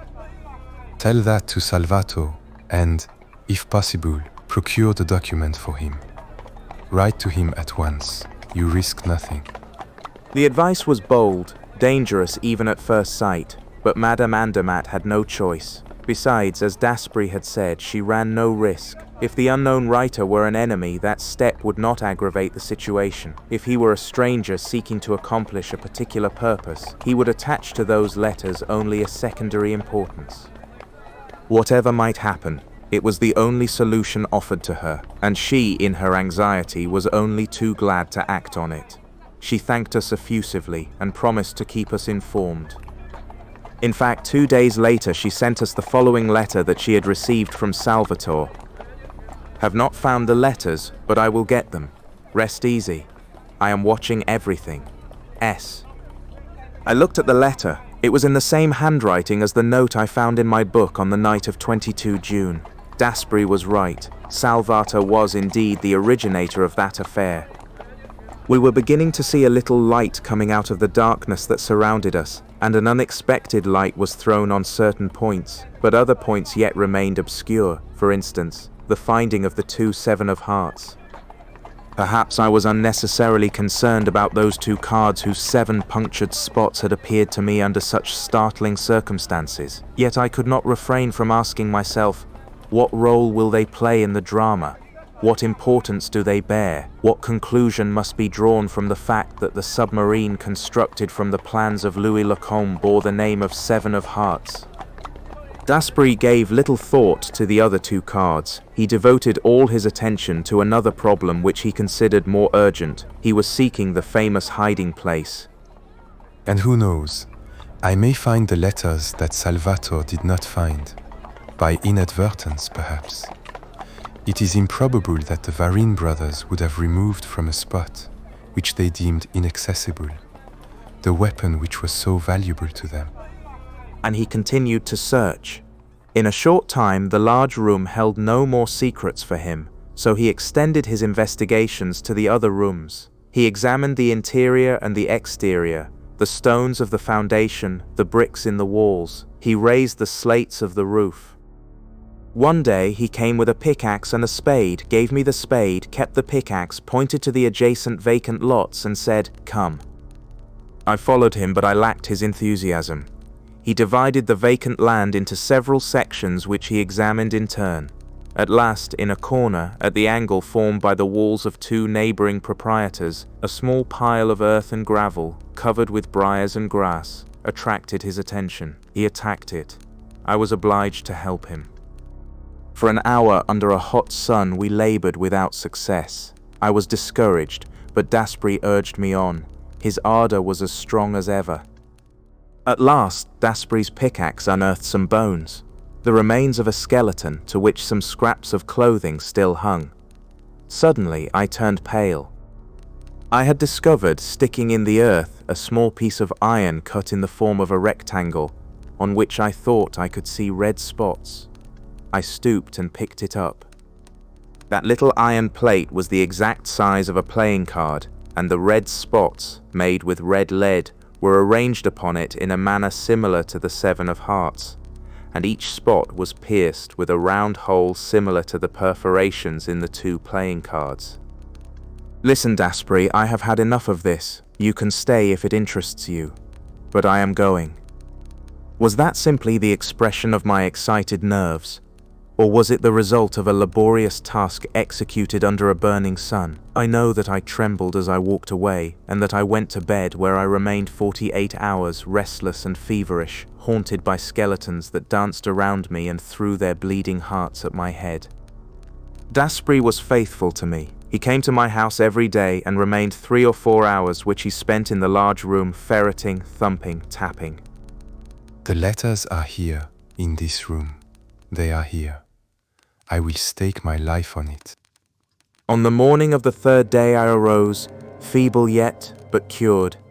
A substantial breakfast cheered me up, but a letter that I received that afternoon contributed, more than anything else, to my complete recovery, and aroused in me a lively curiosity. This was the letter. Monsieur, the drama, the first act of which transpired on the night of 22 June, is now drawing to a close. Force of circumstances compel me to bring the 2 principal actors in that drama face to face, and I wish that meeting to take place in your house, if you will be so kind as to give me the use of it for this evening from 9 o'clock to 11. It will be advisable to give your servant leave of absence for the evening, and perhaps you will be so kind as to leave the field open to the 2 adversaries. You will remember that when I visited your house on the night of 22 June, I took excellent care of your property. I feel that I would do you an injustice if I should doubt for one moment your absolute discretion in this affair. Your devoted Salvator. I was amused at the facetious tone of his letter and also at the whimsical nature of his request. There was a charming display of confidence and candor in his language, and nothing in the world could have induced me to deceive him or repay his confidence with ingratitude. I gave my servant a theatre ticket, and he left the house at 8 o'clock. A few minutes later, Daspry arrived. I showed him the letter. Well? Well, I have left the garden gate unlocked, so anyone can enter. And you? Are you going away? Not at all. I intend to stay right here. But he asks you to go. But I am not going. I will be discreet, but I am resolved to see what takes place. Ma foi, you are right, and I shall stay with you. I shouldn't like to miss it. We were interrupted by the sound of the doorbell. Here already, 20 minutes ahead of time. Incredible. I went to the door and ushered in the visitor. It was Madame Andermatt. She was faint and nervous, and in a stammering voice, she ejaculated, My husband is coming. He has an appointment. They intend to give him the letters. How do you know? I asked. By chance. A message came from my husband while we were at dinner. The servant gave it to me by mistake. My husband grabbed it quickly, but he was too late. I had read it. You read it? Yes. It was something like this. At 9 o'clock this evening, be at Boulevard Maillot with the papers connected with the affair. In exchange, the letters. So, after dinner, I hastened here. Unknown to your husband? Yes. What do you think about it? Asked Daspry, turning to me. I think as you do that Monsieur Andermatt is one of the invited guests. Yes, but for what purpose? That is what we are going to find out. I led them to a large room. The 3 of us could hide comfortably behind the velvet chimney mantel and observe all that should happen in the room. We seated ourselves there, with Madame Andermatt in the center. The clock struck 9. A few minutes later, the garden gate creaked upon its hinges. I confess that I was greatly agitated. I was about to learn the key to the mystery. The startling events of the last few weeks were about to be explained, and, under my eyes, the last battle was going to be fought. Daspry seized the hand of Madame Andermatt and said to her, Not a word, not a movement. Whatever you may see or hear, keep quiet. Someone entered. It was Alfred Varron. I recognized him at once, owing to the close resemblance he bore to his brother Etienne. There was the same slouching gait, the same cadaverous face covered with a black beard. He entered with the nervous air of a man who is accustomed to fear the presence of traps and ambushes, who scents and avoids them. He glanced about the room, and I had the impression that the chimney, masked with a velvet portière, did not please him. He took 3 steps in our direction when something caused him to turn and walk toward the old mosaic king with the flowing beard and flamboyant sword, which he examined minutely, mounting on a chair and following with his fingers the outlines of the shoulders and head and feeling certain parts of the face. Suddenly he leaped from the chair and walked away from it. He had heard the sound of approaching footsteps. Monsieur Andermatt appeared at the door. You! Was it you who brought me here? I? By no means. On the contrary, it was your letter that brought me here. My letter? A letter signed by you, in which you offered. I never wrote to you. You did not write to me. Instinctively, Varron was put on his guard, not against the banker, but against the unknown enemy who had drawn him into this trap. A second time he looked in our direction, then walked toward the door, but Monsieur Andermatt barred his passage.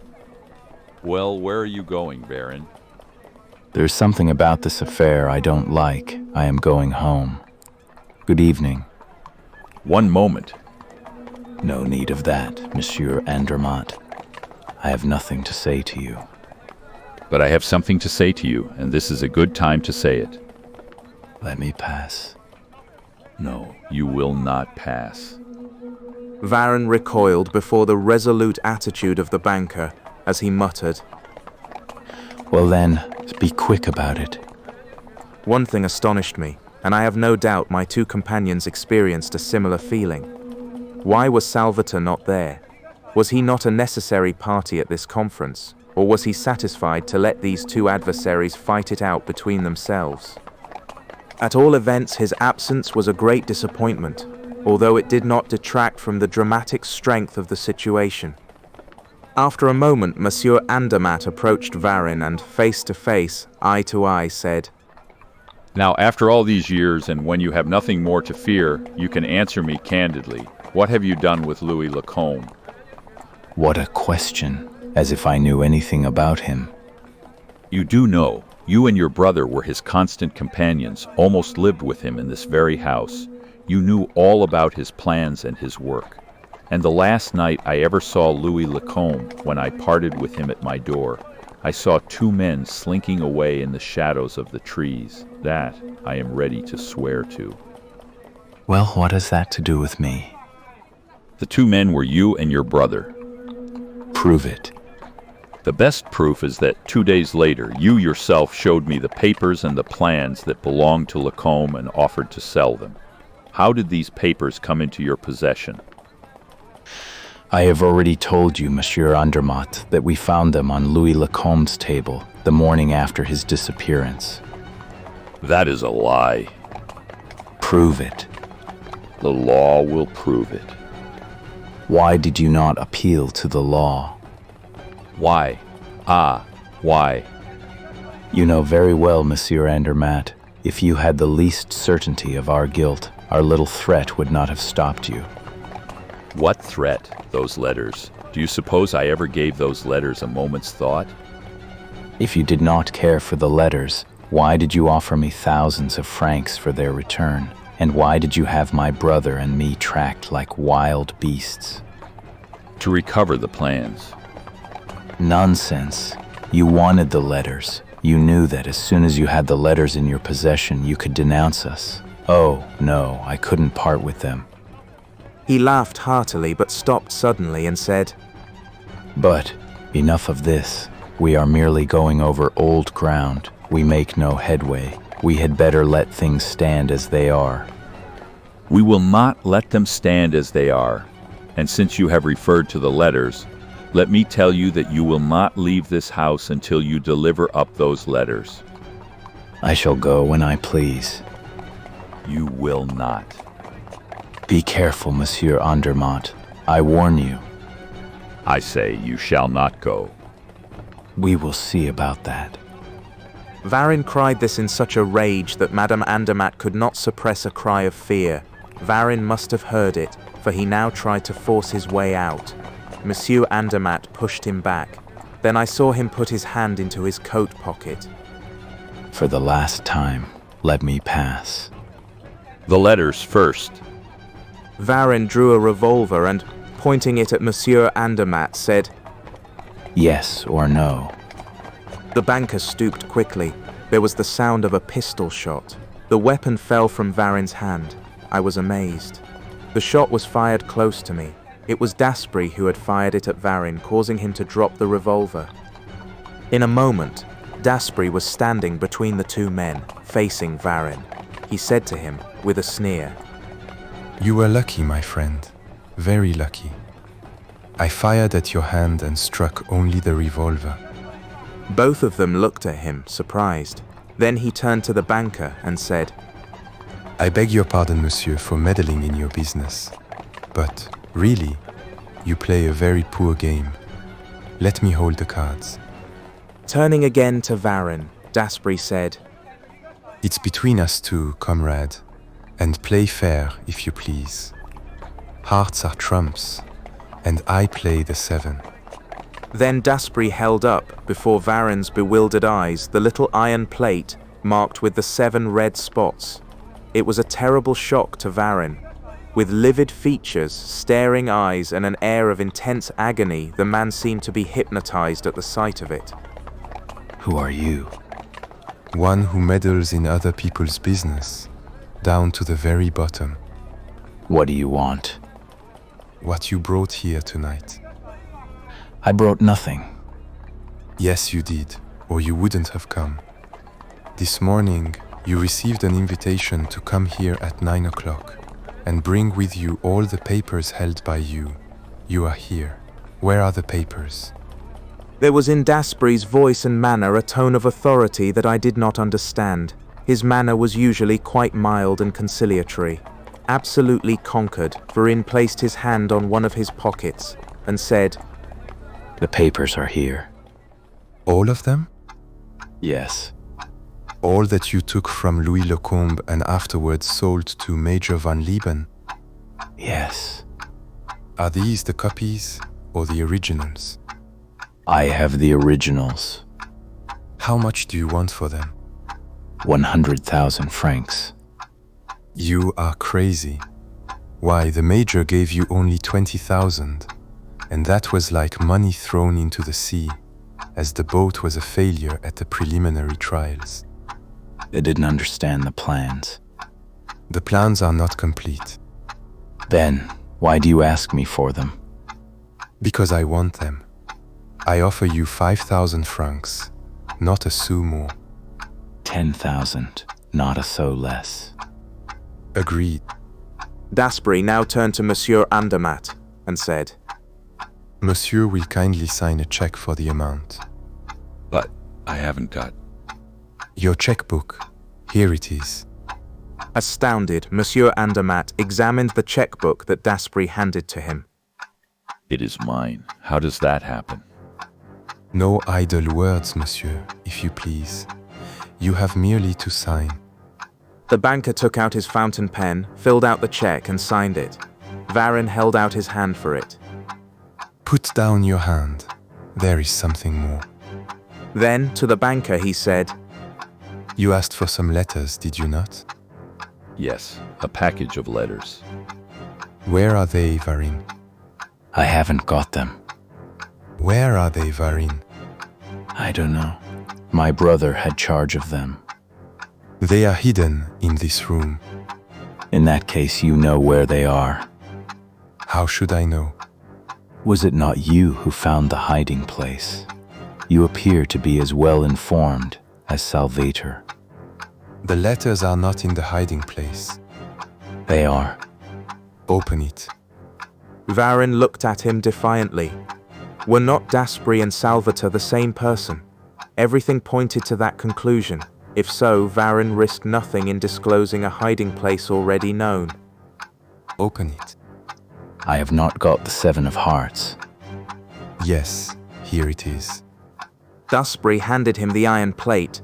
Varin recoiled in terror and cried, No, I will not.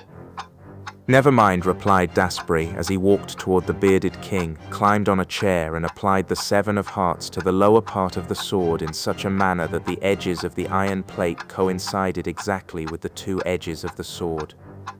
Then, with the assistance of an awl which he introduced alternately into each of the 7 holes, he pressed upon 7 of the little mosaic stones. As he pressed upon the 7th one, a clicking sound was heard, and the entire bust of the king turned upon a pivot, disclosing a large opening lined with steel. It was really a fireproof safe.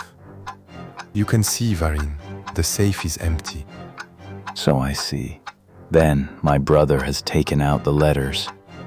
Dastbury stepped down from the chair, approached Varin and said, Now, no more nonsense with me. There is another hiding place. Where is it? There is none. Is it money you want? How much? 10,000. Monsieur Andermatt, are those letters worth 10,000 francs to you? Yes. Varin closed the safe, took the 7 of hearts and placed it again on the sword at the same spot. He thrust the awl into each of the 7 holes. There was the same clicking sound, but this time, strange to relate, it was only a portion of the safe that revolved on the pivot, disclosing quite a small safe that was built within the door of the larger one. The packet of letters was here, tied with a tape and sealed. Varin handed the packet to Dastbury. The latter turned to the banker and asked, Is the check ready, Monsieur Andermatt? Yes. And you have also the last document that you received from Louis Lecomte, the one that completes the plans of the submarine? Yes. The exchange was made. Dastbury pocketed the document and the checks and offered the packet of letters to Monsieur Andermatt. This is what you wanted, monsieur. The banker hesitated a moment as if he were afraid to touch those cursed letters that he had sought so eagerly. Then, with a nervous movement, he took them. Close to me, I heard a moan. I grasped Madame Andermatt's hand. It was cold. I believe, monsieur, that our business is ended. Oh, no thanks. It was only by a mere chance that I have been able to do you a good turn. Good night. Monsieur Andermatt retired. He carried with him the letters written by his wife to Louis Lecomte. Marvelous. Everything is coming our way. Now, we have only to close our little affair, comrade. You have the papers? Here they are, all of them. Dastbury examined them carefully and then placed them in his pocket. Quite right. You have kept your word. But But what? the 2 checks, the money. Well, you have a great deal of assurance, my man. How dare you ask such a thing? I ask only what is due to me. Can you ask pay for returning papers that you stole? Well, I think not. Varin was beside himself. He trembled with rage. His eyes were bloodshot. The money, the 20,000. Impossible. I need it myself. The money. Come, be reasonable, and don't get excited. It won't do you any good. Dastbury seized his arm so forcibly that Varin uttered a cry of pain. Dastbury continued. Now you can go. The air will do you good. Perhaps you want me to show you the way. Ah, yes. We will go together to the vacant lot near here, and I will show you a little mound of earth and stones, and under it. That is false. That is false. Oh, no, it is true. That little iron plate with the 7 spots on it came from there. Louis Lecomte always carried it, and you buried it with the body, and with some other things that will prove very interesting to a judge and jury. Varin covered his face with his hands and muttered. All right, I am beaten. Say no more. But I want to ask you one question. I should like to know. What is it? Was there a little casket in the large safe? Yes. Was it there on the night of 22 June? Yes. What did it contain? Everything that the Varin brothers had put in it. A very pretty collection of diamonds and pearls, picked up here and there by the said brothers. And did you take it? Of course I did. Do you blame me? I understand it was the disappearance of that casket that caused my brother to kill himself. Probably. The disappearance of your correspondence was not a sufficient motive. But the disappearance of the casket, is that all you wish to ask me? One thing more. Your name? You ask that with an idea of seeking revenge. Harbluth, the tables may be turned. Today you are on top. Tomorrow. It will be you. I hope so. Your name? Arsène Lupin. Arsène Lupin. The man staggered, as though stunned by a heavy blow. Those two words had deprived him of all hope. Did you imagine that a Monsieur Durand or Dupont could manage an affair like this? No. It required the skill and cunning of Arsène Lupin. And now that you have my name, go and prepare your revenge. Arsène Lupin will wait for you. Then he pushed the bewildered Varin through the door. Daspry, Daspry, I cried, pushing aside the curtain. He ran to me. What? What's the matter?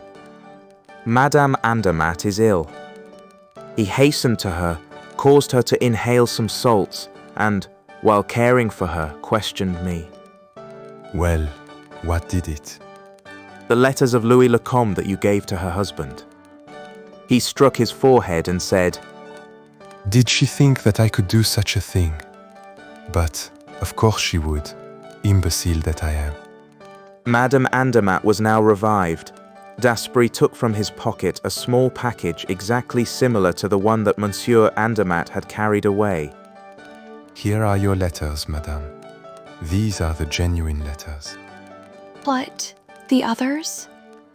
The others are the same, rewritten by me and carefully worded. Your husband will not find anything objectionable in them, and will never suspect the substitution since they were taken from the safe in his presence. But the handwriting. There is no handwriting that cannot be imitated. She thanked him in the same words she might have used to a man in her own social circle, so I concluded that she had not witnessed the final scene between Varin and Arsène Lupin. But the surprising revelation caused me considerable embarrassment. Lupin, my club companion, was none other than Arsène Lupin. I could not realize it, but he said, quite at his ease, You can say farewell to Jean d'Esprit. Ah. Yes, Jean d'Esprit is going on a long journey. I shall send him to Morocco. There, he may find a death worthy of him. I may say that that is his expectation. But Arsène Lupin will remain?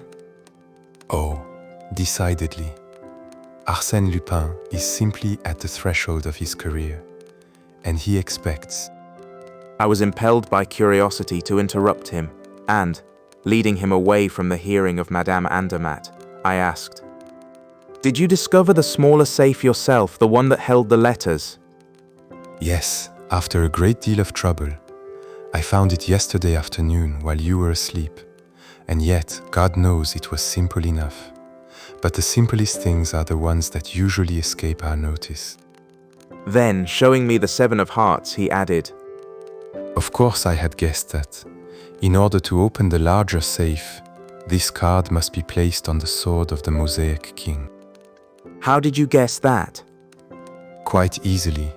Through private information, I knew that fact when I came here on the evening of 22 June. After you left me?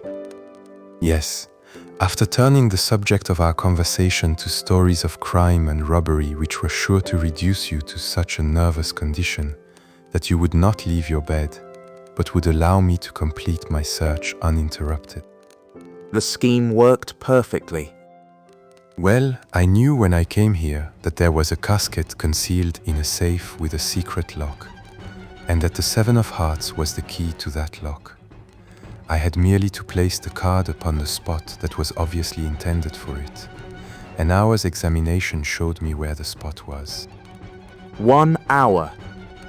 Observe the fellow in mosaic. The old emperor. That old emperor is an exact representation of the King of Hearts on all playing cards. That's right. But how does the 7 of Hearts open the larger safe at one time and the smaller safe at another time? And why did you open only the larger safe in the first instance? I mean on the night of 22 June. Why? Because I always placed the 7 of Hearts in the same way. I never changed the position. But yesterday I observed that by reversing the card, by turning it upside down, the arrangement of the 7 spots on the mosaic was changed. Parbleu. Of course, parbleu, but a person has to think of those things. There is something else. You did not know the history of those letters until Madame Andermatt Spoke of them before me, no, because I found in the safe, besides the casket, nothing but the correspondence of the 2 brothers which disclosed their treachery in regard to the plans. Then it was by chance that you were led first to investigate the history of the 2 brothers and then to search for the plans and documents relating to the submarine. Simply by chance. For what purpose did you make the search? Mon Dieu, how deeply interested you are. The subject fascinates me. Very well, presently, after I have escorted Madame Andermatt to a carriage and dispatched a short story to the Echo de France, I will return and tell you all about it. He sat down and wrote one of those short, clear-cut articles which serve to amuse and mystify the public. Who does not recall the sensation that followed that article produced throughout the entire world? Arsène Lupin has solved the problem recently submitted by Salvator. Having acquired possession of all the documents and original plans of the engineer Louis Lecomte, he has placed them in the hands of the Minister of Marine, and he has headed a subscription list for the purpose of presenting to the nation the first submarine constructed from those plans. His subscription is 20,000 francs. 20,000 francs? The checks of Monsieur Andermatt? I exclaimed when he had given me the paper to read. Exactly. It was quite right that Varine should redeem his treachery. And that is how I made the acquaintance of Arsène Lupin. That is how I learned that Jean d'Esprit, a member of my club, was none other than Arsène Lupin, gentleman thief. That is how I formed very agreeable ties of friendship with that famous man, and, thanks to the confidence with which he honored me, how I became his very humble and faithful historiographer.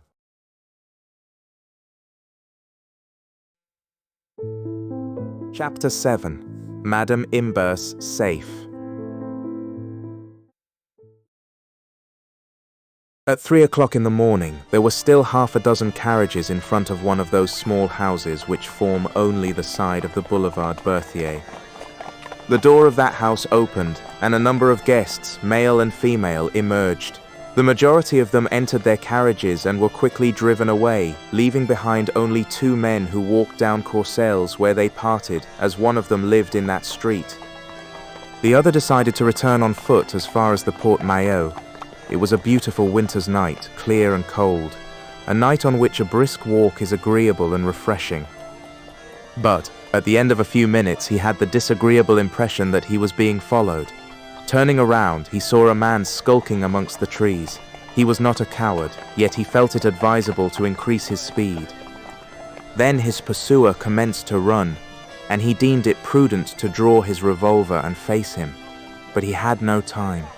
The man rushed at him and attacked him violently.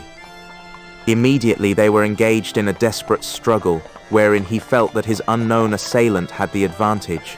He called for help, struggled, and was thrown down on a pile of gravel, seized by the throat, and gagged with a handkerchief that his assailant forced into his mouth.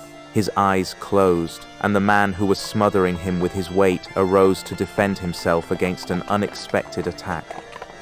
A blow from a cane and a kick from a boot, the man uttered 2 cries of pain and fled, limping and cursing. Without deigning to pursue the fugitive, the new arrival stooped over the prostrate man and inquired, Are you hurt, monsieur?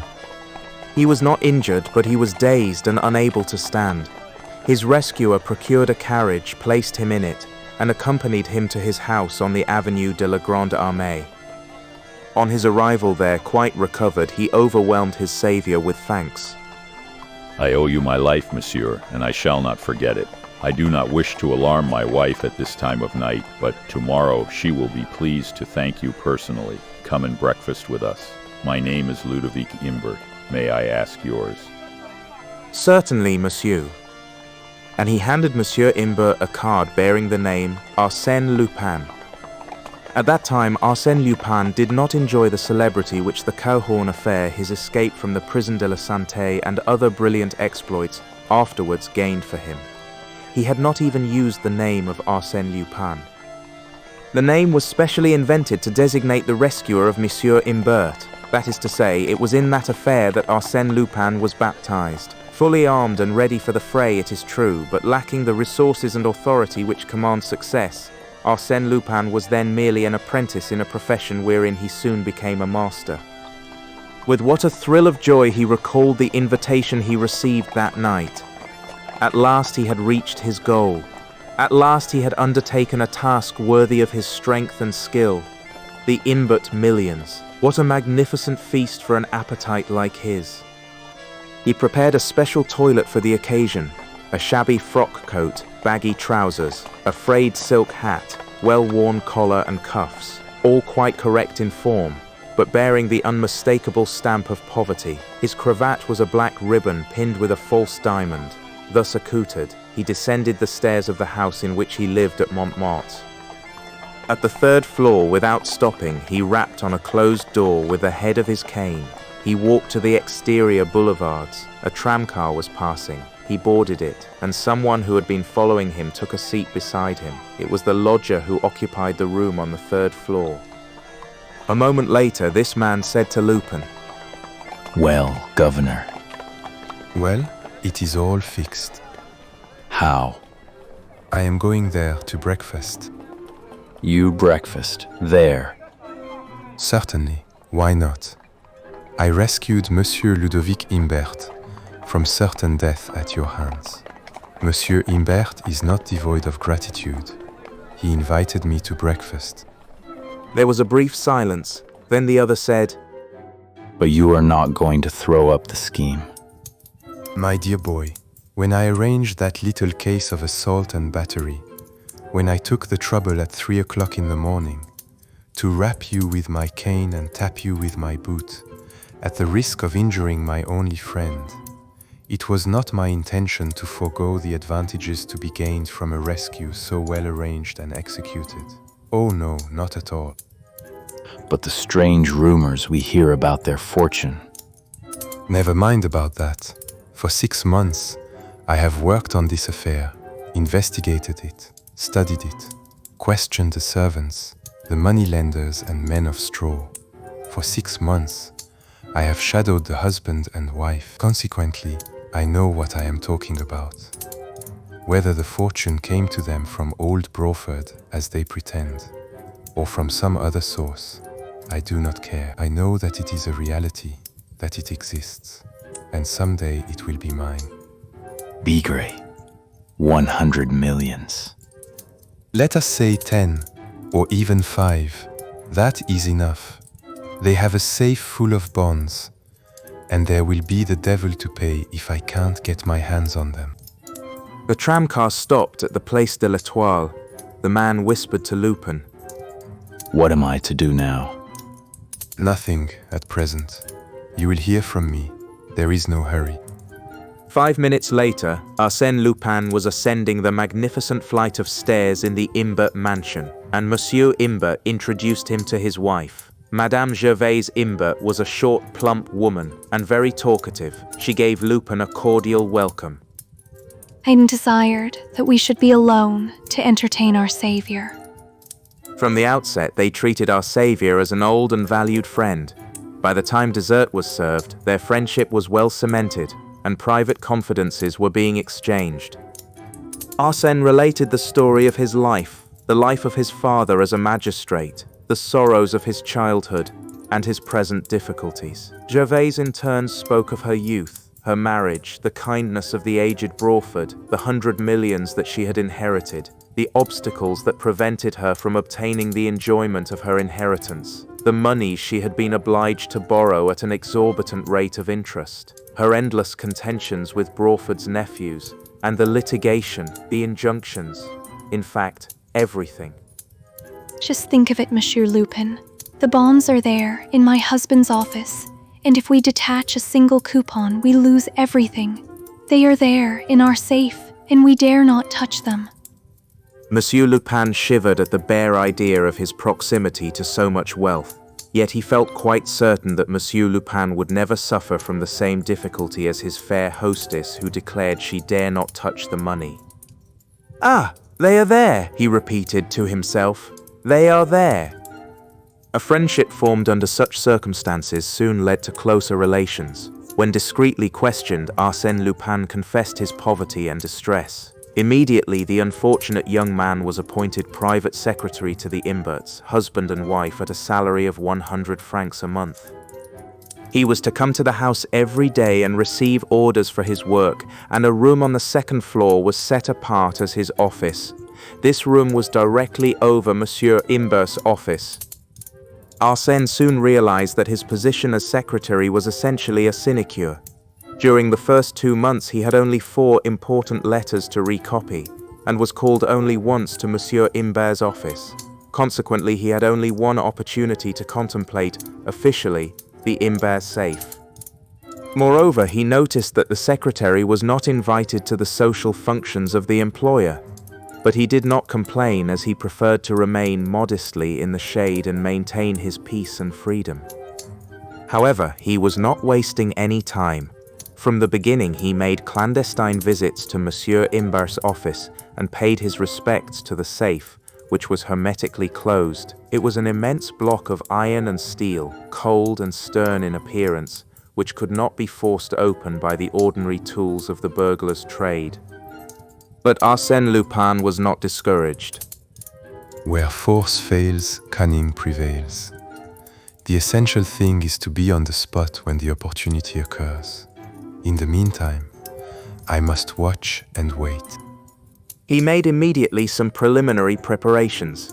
After careful soundings made upon the floor of his room, he introduced a lead pipe which penetrated the ceiling of Monsieur Imbert's office at a point between the 2 screeds of the cornice. By means of this pipe, he hoped to see and hear what transpired in the room below. Henceforth, he passed his days stretched at full length upon the floor. He frequently saw the Imberts holding a consultation in front of the safe, investigating books and papers. When they turned the combination lock, he tried to learn the figures and the number of turns they made to the right and left. He watched their movements, he sought to catch their words. There was also a key necessary to complete the opening of the safe. What did they do with it? Did they hide it? One day he saw them leave the room without locking the safe. He descended the stairs quickly and boldly entered the room, but they had returned. Oh, excuse me, I made a mistake in the door. Come in, Monsieur Lupin, come in. Are you not at home here? We want your advice. What bonds should we sell? The foreign securities, or the government annuities?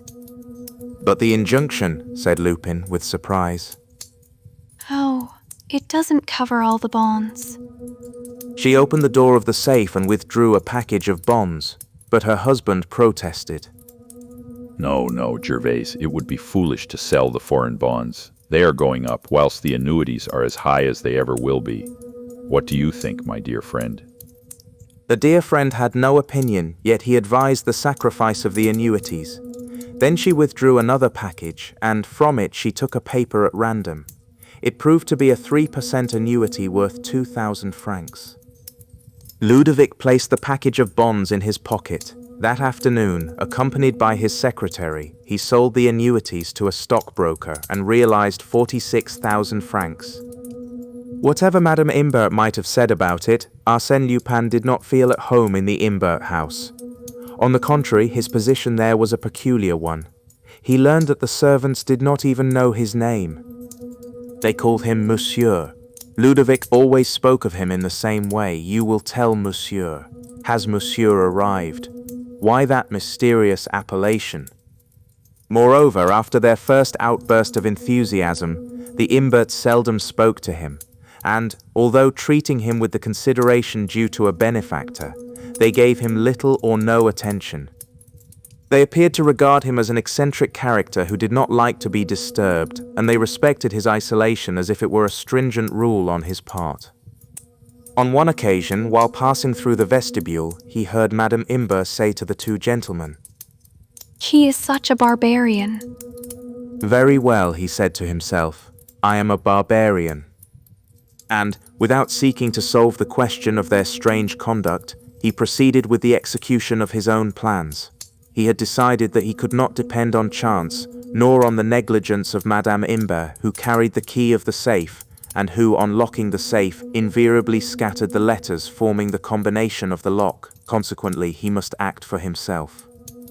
Finally, an incident precipitated matters. It was the vehement campaign instituted against the Imberts by certain newspapers that accused the Imberts of swindling.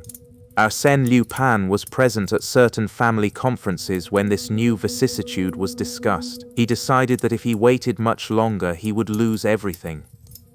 During the next 5 days, instead of leaving the house about 6 o'clock, according to his usual habit, he locked himself in his room. It was supposed that he had gone out, but he was lying on the floor surveying the office of Monsieur Imbert. During those 5 evenings, the favorable opportunity that he awaited did not take place. He left the house about midnight by a side door to which he held the key. But on the 6th day, he learned that the Imberts, actuated by the malevolent insinuations of their enemies, proposed to make an inventory of the contents of the safe. They will do it tonight. And truly, after dinner, Imbert and his wife retired to the office and commenced to examine the books of account and the securities contained in the safe. Thus, 1 hour after another passed away, he heard the servants go upstairs to their rooms. No one now remained on the first floor. Midnight. The Imberts were still at work. I must get to work. He opened his window. It opened on a court. Outside, everything was dark and quiet. He took from his desk a knotted rope, fastened it to the balcony in front of his window, and quietly descended as far as the window below, which was that of Imbert's office. He stood upon the balcony for a moment, motionless, with attentive ear and watchful eye, but the heavy curtains effectually concealed the interior of the room. He cautiously pushed on the double window. If no one had examined it, it ought to yield to the slightest pressure, for, during the afternoon, he had so fixed the bolt that it would not enter the staple. The window yielded to his touch. Then, with infinite care, he pushed it open sufficiently to admit his head. He parted the curtains a few inches, looked in, and saw Monsieur Imbert and his wife sitting in front of the safe, deeply absorbed in their work and speaking softly to each other at rare intervals. He calculated the distance between him and them, considered the exact movements he would require to make in order to overcome them, one after the other, before they could call for help, and he was about to rush upon them, when Madame Imbert said, The room is getting quite cold. I am going to bed. And you, my dear? I shall stay and finish. Finish? Why, that will take you all night. Not at all. An hour at the most. She retired. 20 minutes, 30 minutes passed. Arsène pushed the window a little farther open. The curtains shook. He pushed once more. Monsieur Imbert turned, and seeing the curtains blown by the wind, he rose to close the window. There was not a cry, not the trace of struggle. With a few precise moments, and without causing him the least injury, Arsène stunned him, wrapped the curtain about his head, bound him hand and foot, and did it all in such a manner that Monsieur Imbert had no opportunity to recognize his assailant. Quickly he approached the safe, seized 2 packages that he placed under his arm, left the office, and opened the servants' gate. A carriage was stationed in the street. Take that first, and follow me. He returned to the office, and, in 2 trips, they emptied the safe. Then Arsène went to his own room, removed the rope, and all other traces of his clandestine work. A few hours later, Arsène Lupin and his assistant examined the stolen goods. Lupin was not disappointed, as he had foreseen that the wealth of the Imberts had been greatly exaggerated. It did not consist of hundreds of millions, nor even tens of millions, yet it amounted to a very respectable sum, and Lupin expressed his satisfaction. Of course, there will be a considerable loss when we come to sell the bonds, as we will have to dispose of them surreptitiously at reduced prices. In the meantime, they will rest quietly in my desk, awaiting a propitious moment. Arsène saw no reason why he should not go to the Imber house the next day, but a perusal of the morning papers revealed this startling fact. Ludovic and Gervais Imber had disappeared. When the officers of the law seized the safe and opened it, they found there what Arsène Lupin had left: nothing. Such are the facts, and I learned the sequel to them. One day, when Arsène Lupin was in a confidential mood, he was pacing to and fro in my room with a nervous step and a feverish eye that were unusual to him. After all, I said to him, it was your most successful venture. Without making a direct reply, he said, There are some impenetrable secrets connected with that affair, some obscure points that escape my comprehension. For instance, what caused their flight? Why did they not take advantage of the help I unconsciously gave them? It would have been so simple to say, the 100 millions were in the safe. They are no longer there, because they have been stolen. They lost their nerve. Yes, that is it. They lost their nerve. On the other hand, it is true. What is true? Oh, nothing. What was the meaning of Lupin's reticence? It was quite obvious that he had not told me everything. There was something he was loath to tell. His conduct puzzled me. It must indeed be a very serious matter to cause such a man as Arsène Lupin even a momentary hesitation. I threw out a few questions at random. Have you seen them since? No. And have you never experienced the slightest degree of pity for those unfortunate people? His sudden excitement astonished me. Had I touched him on a sore spot?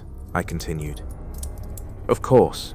If you had not left them alone, they might have been able to face the danger, or at least made their escape with full pockets. What do you mean? I suppose you have an idea that my soul should be filled with remorse? Call it remorse or regret, anything you like.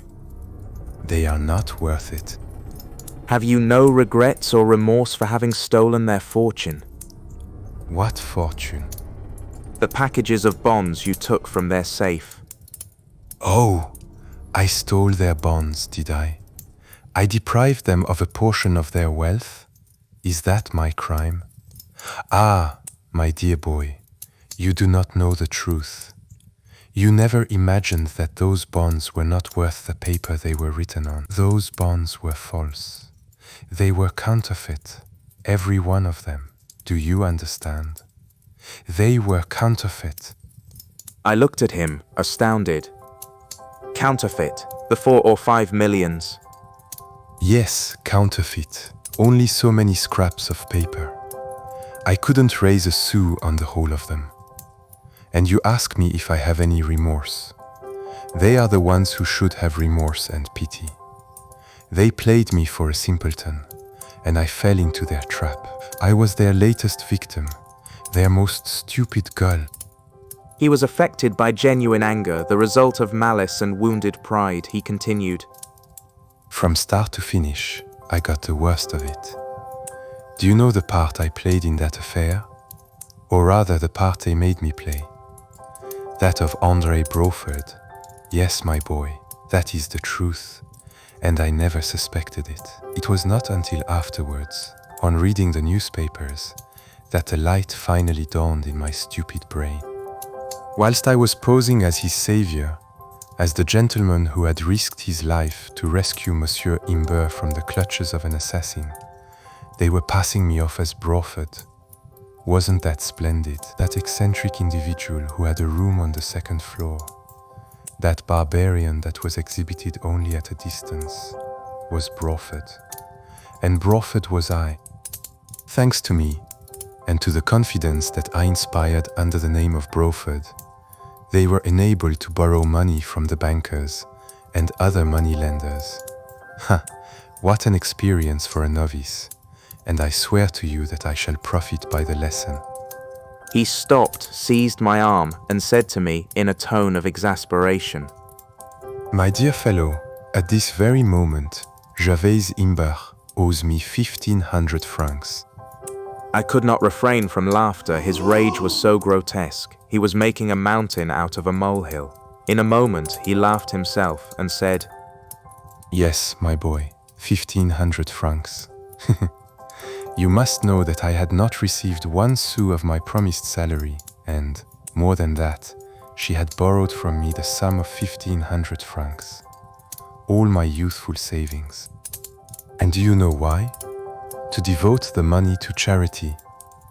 I am giving you a straight story. She wanted it for some poor people she was assisting, unknown to her husband. And my hard-earned money was wormed out of me by that silly pretense. Isn't it amusing, Anne? Arsène Lupin done out of 1,500 francs by the fair lady from whom he stole 4 millions in counterfeit bonds.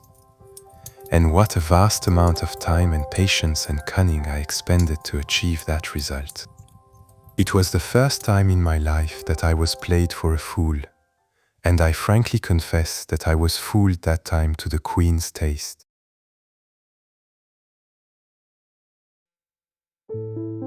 Chapter 8. The Black Pearl. A violent ringing of the bell awakened the concierge of number 9 Avenue Hoche. She pulled the door string, grumbling. I thought everybody was in. It must be 3 o'clock. Perhaps it is someone for the doctor. At that moment, a voice inquired, Dr. Harrell, what floor? 3rd floor, left. But the doctor won't go out at night. He must go tonight. The visitor entered the vestibule, ascended to the 1st floor, the 2nd, the 3rd, and, without stopping at the doctor's door, he continued to the 5th floor. There he tried 2 keys. One of them fitted the lock. Ah, good. That simplifies the business wonderfully. But before I commence work, I had better arrange for my retreat. Let me see. Have I had sufficient time to rouse the doctor and be dismissed by him? Not yet. A few minutes more. At the end of 10 minutes, he descended the stairs, grumbling noisily about the doctor. The concierge opened the door for him and heard it click behind him. But the door did not lock, as the man had quickly inserted a piece of iron in the lock in such a manner that the bolt could not enter. Then, quietly, he entered the house again, unknown to the concierge. In case of alarm, his retreat was assured. Noiselessly, he ascended to the 5th floor once more. In the antechamber, by the light of his electric lantern, he placed his hat and overcoat on one of the chairs, took a seat on another, and covered his heavy shoes with felt slippers. Oof, here I am, and how simple it was. I wonder why more people do not adopt the profitable and pleasant occupation of burglar. With a little care and reflection, it becomes a most delightful profession. Not too quiet and monotonous, of course, as it would then become wearisome. He unfolded a detailed plan of the apartment. Let me commence by locating myself. Here, I see the vestibule in which I am sitting. On the street front, the drawing room, the boudoir and dining room. Useless to waste any time there, as it appears that the Countess has a deplorable taste, not a bibelote of any value. Now, let's get down to business. Ah, here is a corridor. It must lead to the bedchambers. At a distance of 3 meters, I should come to the door of the wardrobe closet, which connects with the chamber of the Countess. He folded his plan, extinguished his lantern, and proceeded down the corridor, counting his distance, thus. 1 meter, 2 meters, 3 meters. Here is the door. Mon Dieu, how easy it is. Only a small, simple bolt now separates me from the chamber, and I know that the bolt is located exactly 1 meter, 43 centimeters from the floor, so that, thanks to a small incision I am about to make, I can soon get rid of the bolt. He drew from his pocket the necessary instruments. Then the following idea occurred to him. Suppose, by chance, the door is not bolted. I will try it first. He turned the knob, and the door opened. My brave Lupin, surely fortune favors you. What's to be done now? You know the situation of the rooms. You know the place in which the Countess hides the black pearl. Therefore, in order to secure the black pearl, you have simply to be more silent than silence, more invisible than darkness itself. Arsène Lupin was employed fully a half hour in opening the second door, a glass door that led to the Countess's bedchamber, but he accomplished it with so much skill and precaution that even had the Countess been awake, she would not have heard the slightest sound. According to the plan of the rooms that he holds, he has merely to pass around a reclining chair and, beyond that, a small table close to the bed. On the table there was a box of letter paper, and the black pearl was concealed in that box. He stooped and crept cautiously over the carpet, following the outlines of the reclining chair. When he reached the extremity of it, he stopped in order to repress the throbbing of his heart. Although he was not moved by any sense of fear, he found it impossible to overcome the nervous anxiety that one usually feels in the midst of profound silence. That circumstance astonished him because he had passed through many more solemn moments without the slightest trace of emotion. No danger threatened him. Then why did his heart throb like an alarm bell? Was it that sleeping woman who affected him? Was it the proximity of another pulsating heart? He listened and thought he could discern the rhythmical breathing of a person asleep. It gave him confidence, like the presence of a friend. He sought and found the armchair, then, by slow, cautious movements, advanced toward the table, feeling ahead of him with outstretched arm. His right had touched one of the feet of the table. Ah! Now he had simply to rise, take the pearl, and escape. That was fortunate, as his heart was leaping in his breast like a wild beast, and made so much noise that he feared it would waken the Countess. By a powerful effort of the will, he subdued the wild throbbing of his heart, and was about to rise from the floor when his left hand encountered, lying on the floor, an object which he recognized as a candlestick, an overturned candlestick. A moment later, his hand encountered another object, a clock, one of those small traveling clocks covered with leather. Well, what had happened? He could not understand. That candlestick, that clock, why were those articles not in their accustomed places? Ah, what had happened in the dread silence of the night? Suddenly a cry escaped him. He had touched, some strange unutterable thing. No, no, he thought. It cannot be. It is some fantasy of my excited brain. For 20 seconds, 30 seconds, he remained motionless, terrified, his forehead bathed with perspiration, and his fingers still retained the sensation of that dreadful contact. Making a desperate effort, he ventured to extend his arm again. Once more, his hand encountered that strange, unutterable thing. He felt it. He must feel it and find out what it is. He found that it was hair, human hair, and a human face, and that face was cold, almost icy.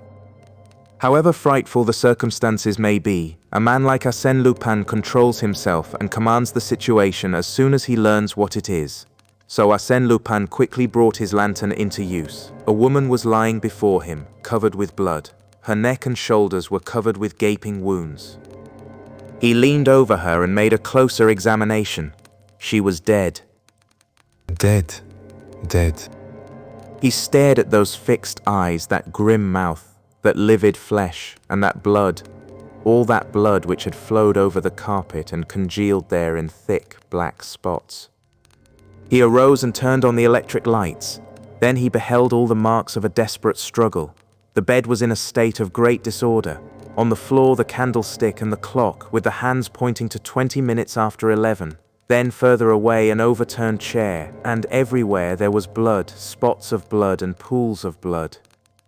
"And the black pearl?" he murmured. The box of letter paper was in its place. He opened it eagerly. The jewel case was there, but it was empty. Fichtre, you boasted of your good fortune much too soon, my friend Lupin.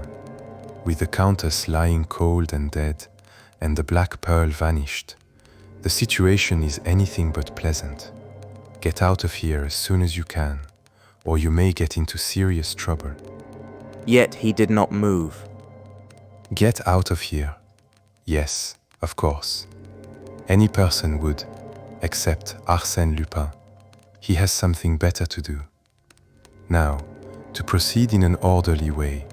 At all events, you have a clear conscience. Let us suppose that you are the commissary of police and that you are proceeding to make an inquiry concerning this affair. Yes, but in order to do that, I require a clearer brain. Mine is muddled like a ragout. He tumbled into an armchair, with his clenched hands pressed against his burning forehead. The murder of the Avenue Hochet is one of those which have recently surprised and puzzled the Parisian public, and certainly I should never have mentioned the affair if the veil of mystery had not been removed by Arsène Lupin himself. No one knew the exact truth of the case. Who did not know, from having met her in The Boys, the fair Léotine Zalti, the once famous cantatrice, wife and widow of the Count d'Andiot, the Zalti whose luxury dazzled all Paris some 20 years ago, the Zalti who acquired an European reputation for the magnificence of her diamonds and pearls.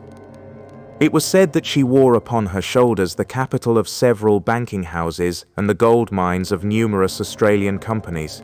Skillful jewelers worked for Zalti as they had formerly wrought for kings and queens. And who does not remember the catastrophe in which all that wealth was swallowed up? Of all that marvelous collection, nothing remained except the famous black pearl. The black pearl, that is to say, a fortune, if she had wished to part with it. But she preferred to keep it, to live in a commonplace apartment with her companion, her cook, and a manservant, rather than sell that inestimable jewel. There was a reason for it, a reason she was not afraid to disclose. The black pearl was the gift of an emperor. Almost ruined and reduced to the most mediocre existence, she remained faithful to the companion of her happy and brilliant youth. The black pearl never left her possession. She wore it during the day and, at night, concealed it in a place known to her alone. All these facts, being republished in the columns of the public press, served to stimulate curiosity, and, strange to say but quite obvious to those who have the key to the mystery, the arrest of the presumed assassin only complicated the question and prolonged the excitement. 2 days later, the newspapers published the following item. Information has reached us of the arrest of Victor Denègre, the servant of the Countess d'Andelot.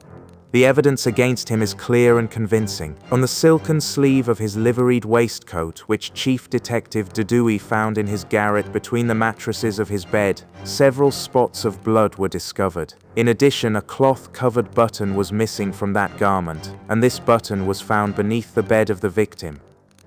It is supposed that, after dinner, in place of going to his own room, Denègre slipped into the wardrobe closet and, through the glass door, had seen the Countess hide the precious black pearl. This is simply a theory, as yet unverified by any evidence. There is also another obscure point.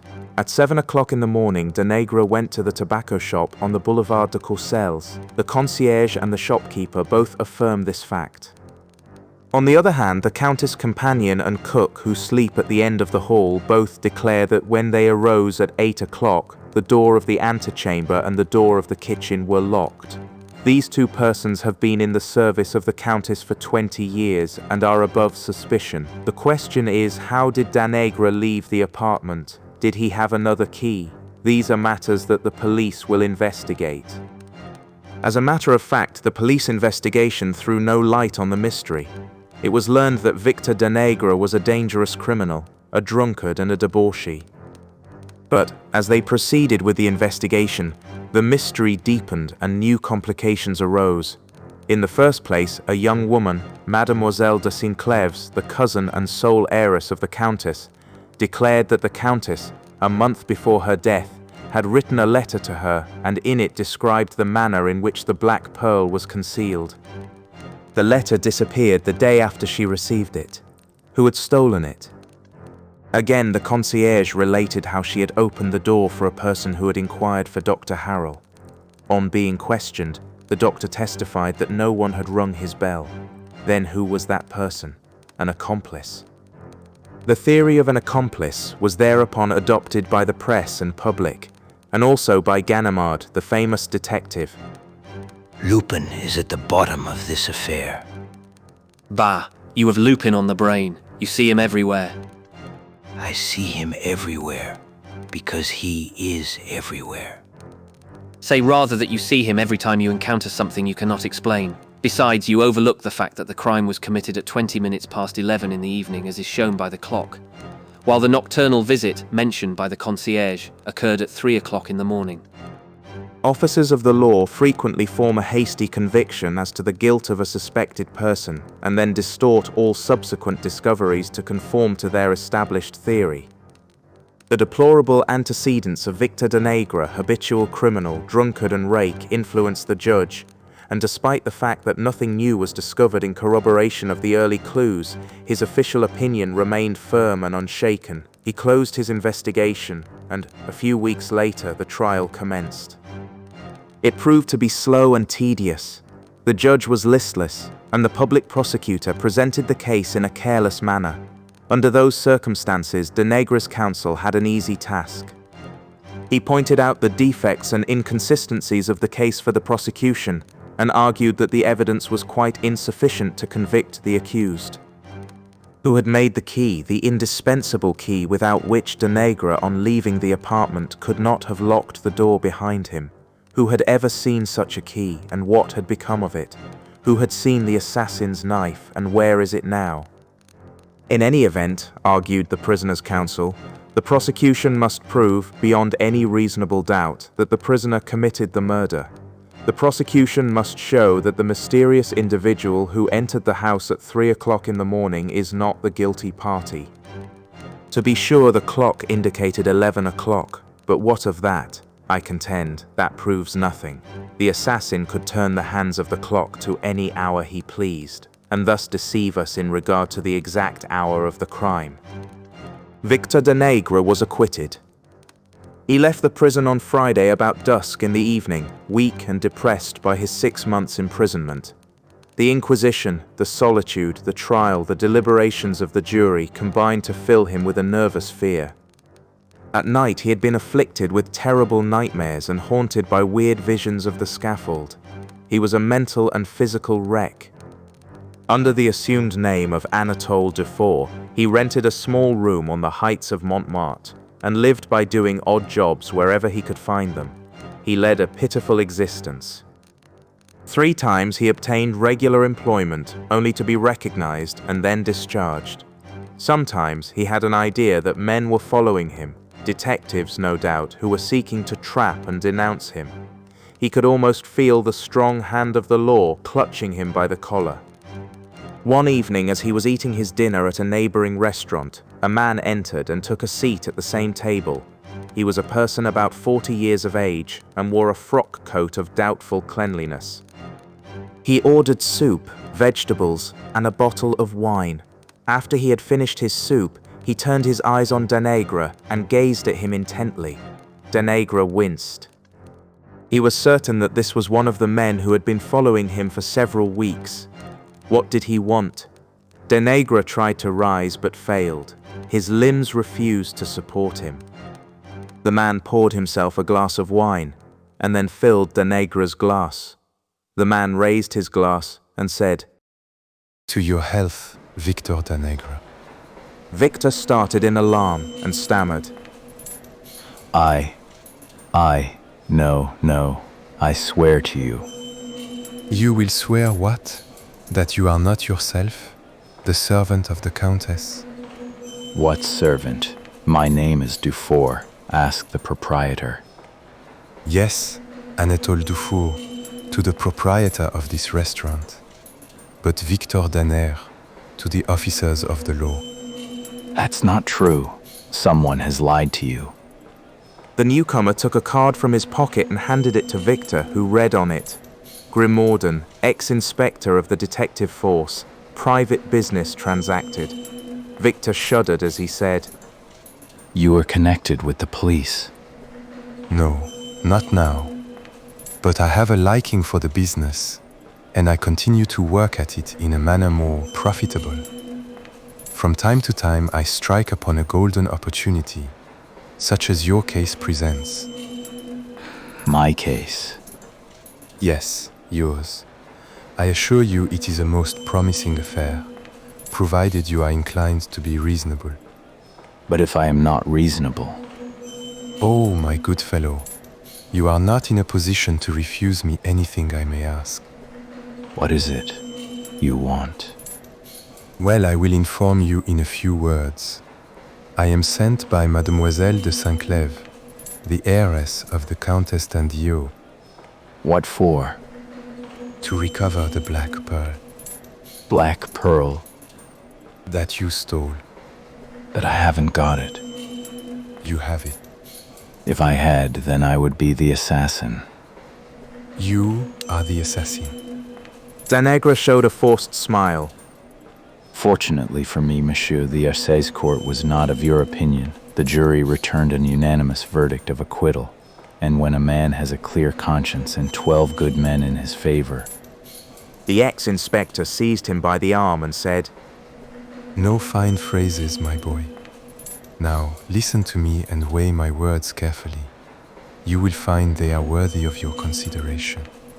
Now, Danègre, 3 weeks before the murder, you abstracted the cook's key to the servant's door and had a duplicate key made by a locksmith named Autard, 2444 Rue Oberkampf. It's a lie. It's a lie. No person has seen that key. There is no such key. Here it is. After a silence, Grimorden continued. You killed the Countess with a knife purchased by you at the Bazar de la République on the same day as you ordered the duplicate key. It has a triangular blade with a groove running from end to end. That is all nonsense. You are simply guessing at something you don't know. No one ever saw the knife. Here it is. Victor Danègre recoiled. The ex-inspector continued. There are some spots of rust upon it. Shall I tell you how they came there? Well, you have a key and a knife. Who can prove that they belong to me? The locksmith and the clerk from whom you bought the knife. I have already refreshed their memories, and when you confront them, they cannot fail to recognize you. His speech was dry and hard, with a tone of firmness and precision. Danègre was trembling with fear, and yet he struggled desperately to maintain an air of indifference. Is that all the evidence you have? Oh no, not at all.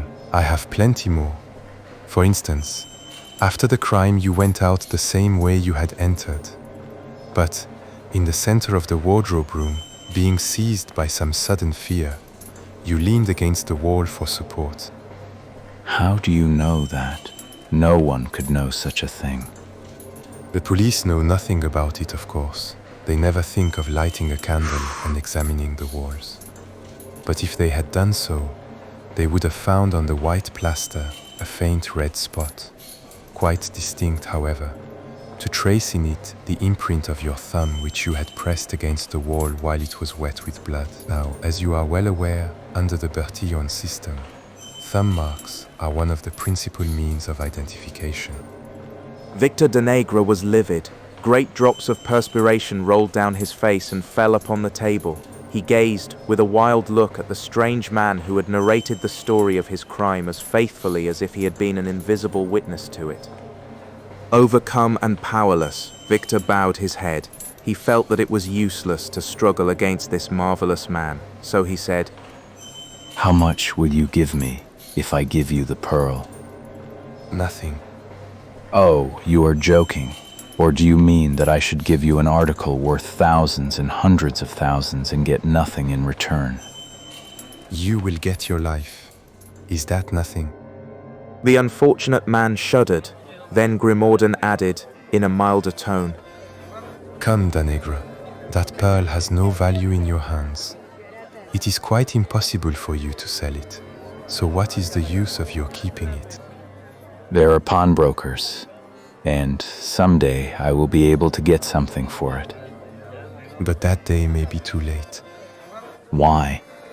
Because by that time you may be in the hands of the police, and with the evidence that I can furnish, the knife, the key, the thumb mark, what will become of you?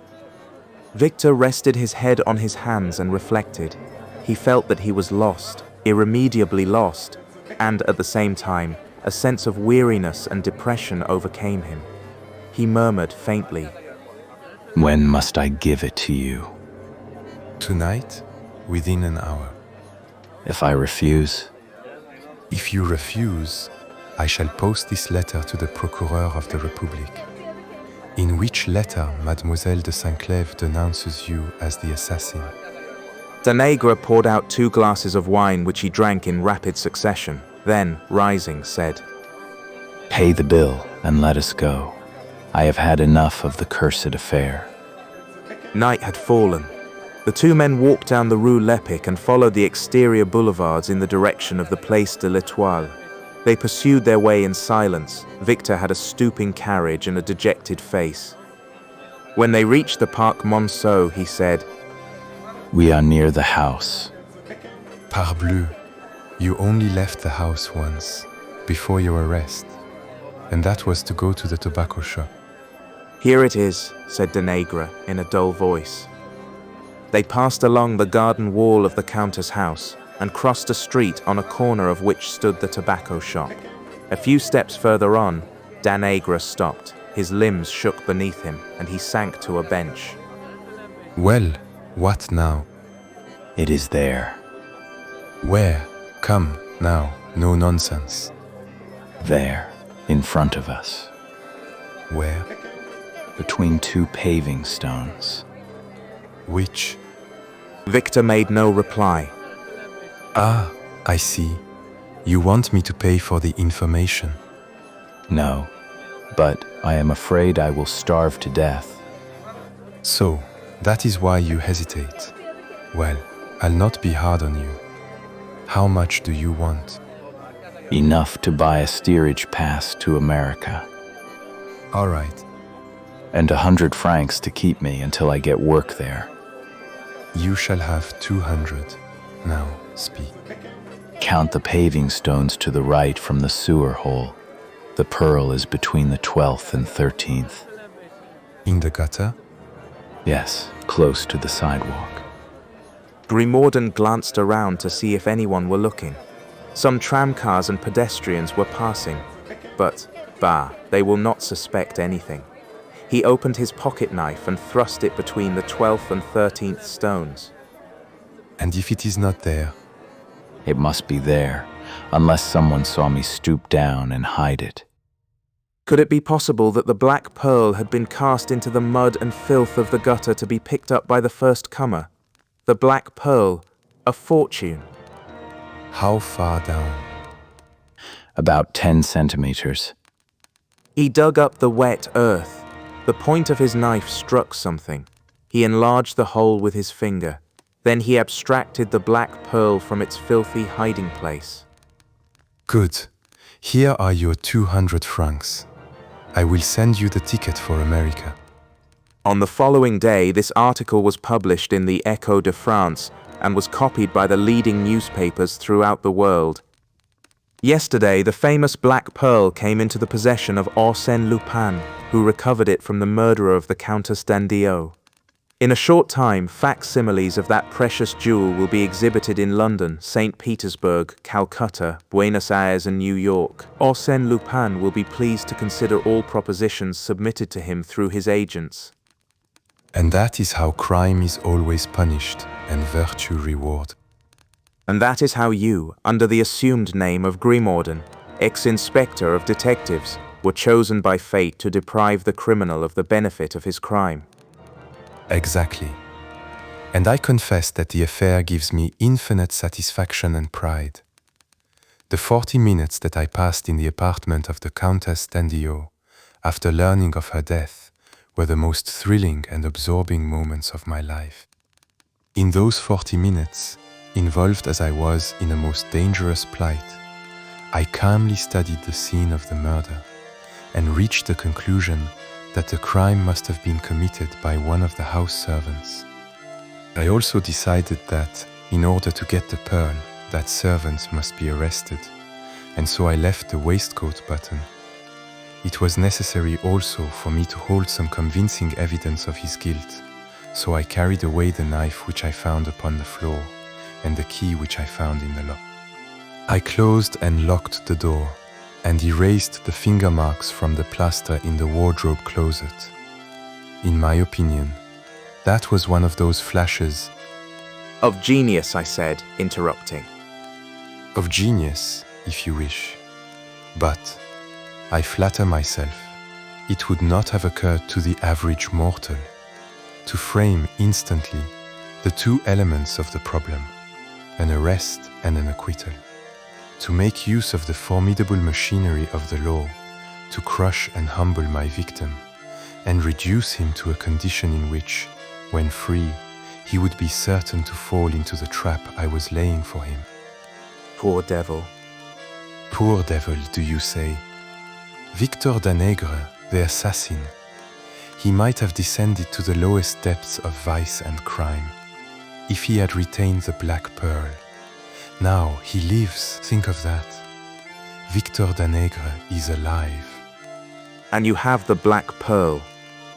He took it out of one of the secret pockets of his wallet, examined it, gazed at it tenderly, and caressed it with loving fingers, and sighed as he said, What cold Russian prince, what vain and foolish Raja may someday possess this priceless treasure? Or, perhaps, some American millionaire is destined to become the owner of this morsel of exquisite beauty that once adorned the fair bosom of Leontine Zalti, the Countess d'Andillo.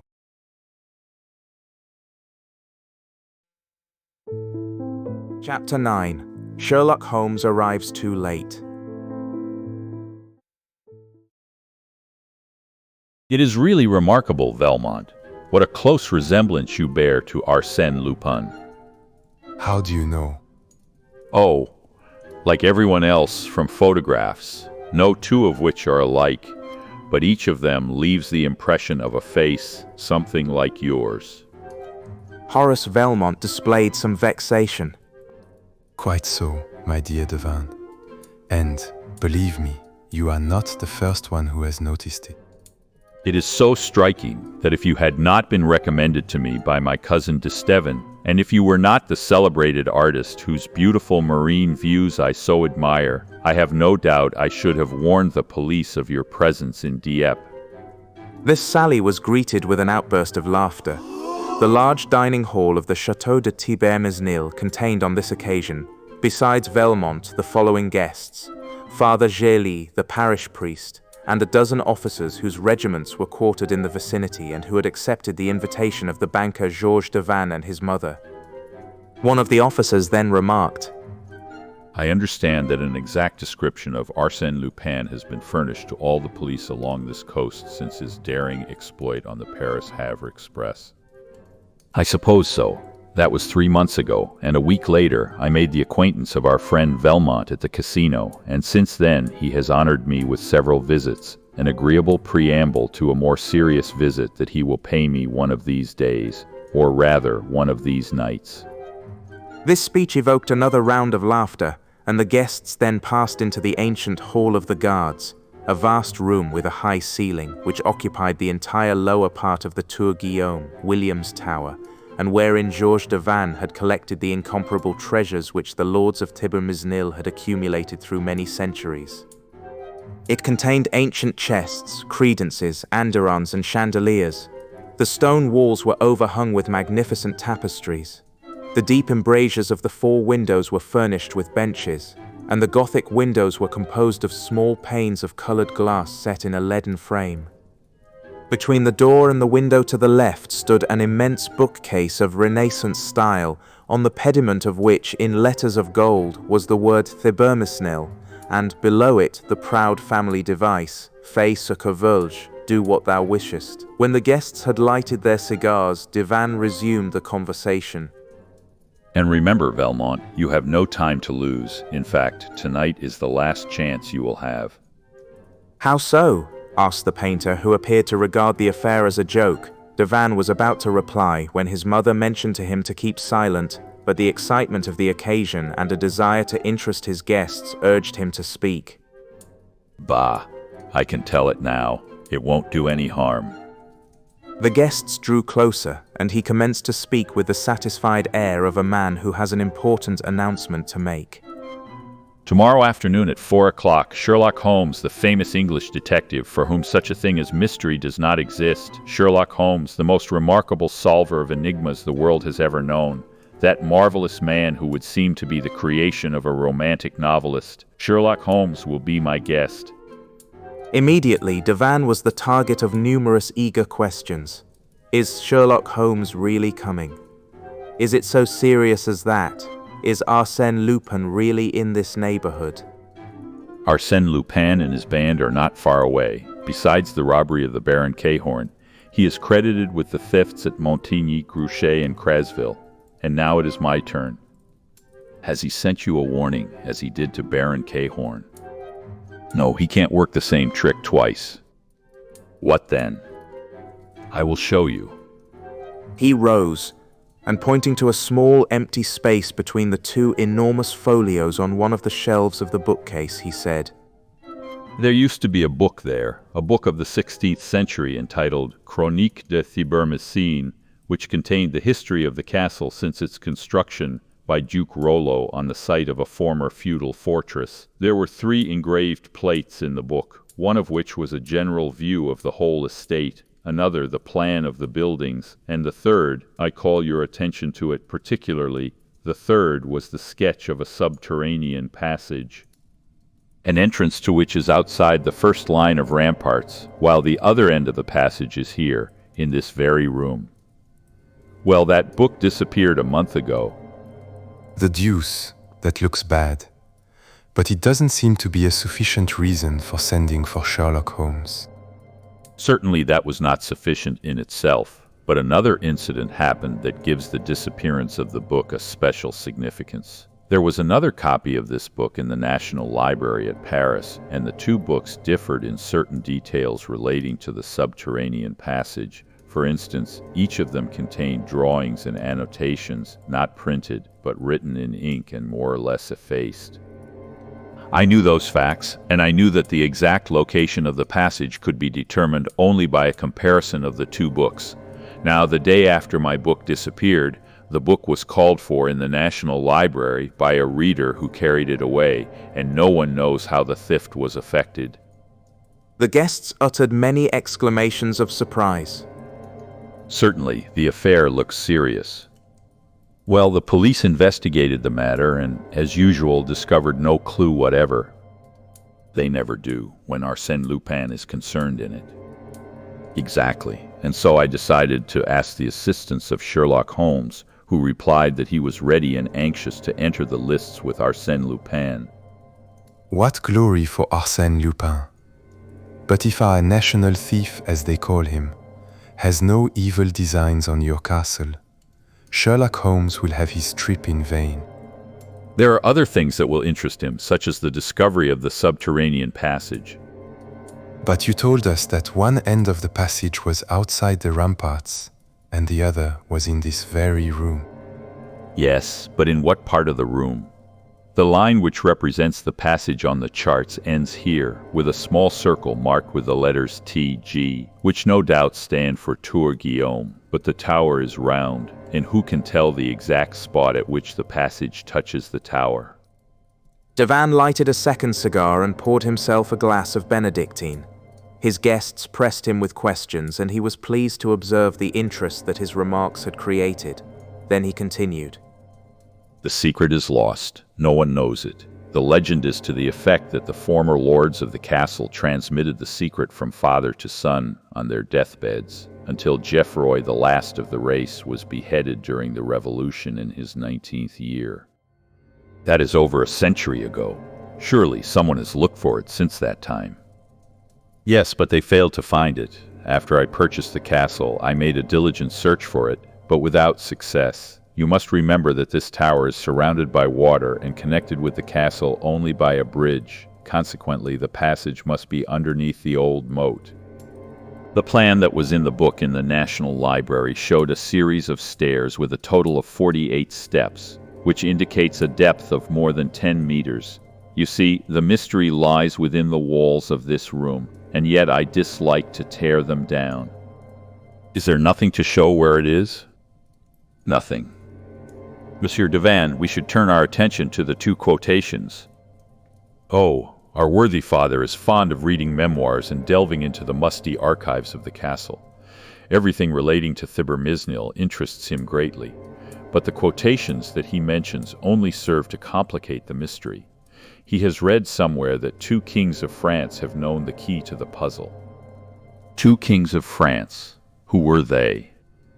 Henry IV and Louis XVI, and the legend runs like this.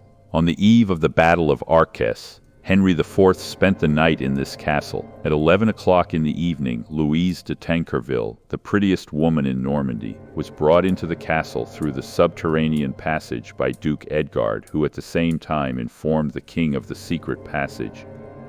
Afterward, the king confided the secret to his minister Sully, who in turn relates the story in his book Royales Economies d'État, without making any comment upon it, but linking with it this incomprehensible sentence, "Turn one eye on the bee that shakes, the other eye will lead to God."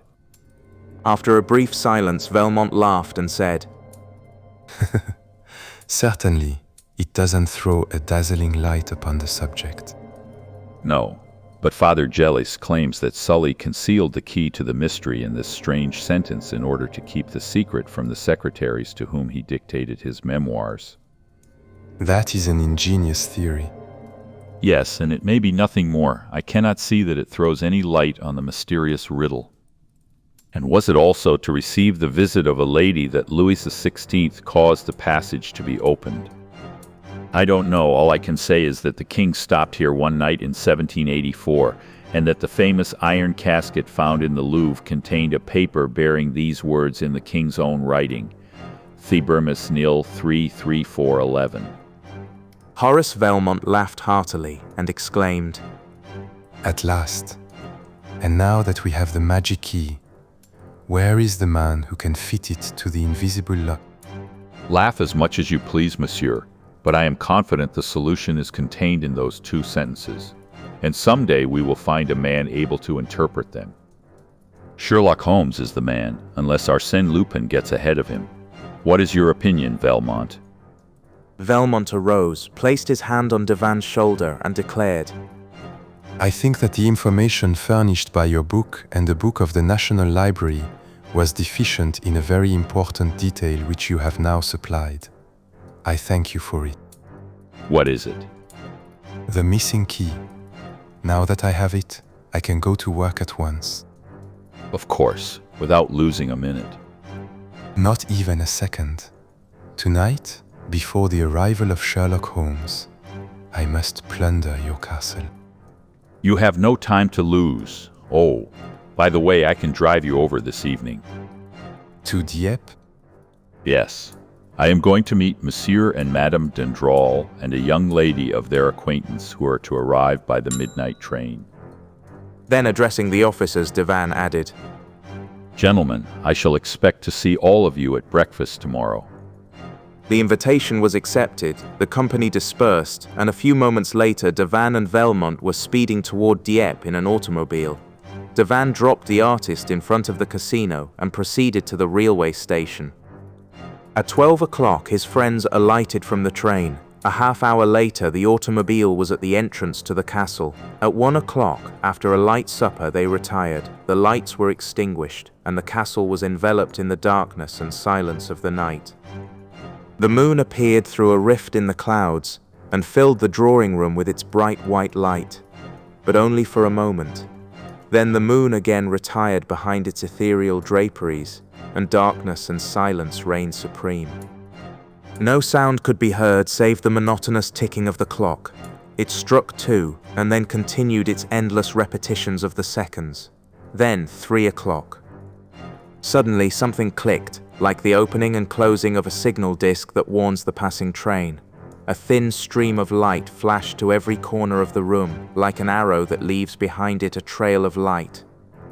It shot forth from the central fluting of a column that supported the pediment of the bookcase. It rested for a moment on the panel opposite like a glittering circle of burnished silver, then flashed in all directions like a guilty eye that scrutinizes every shadow.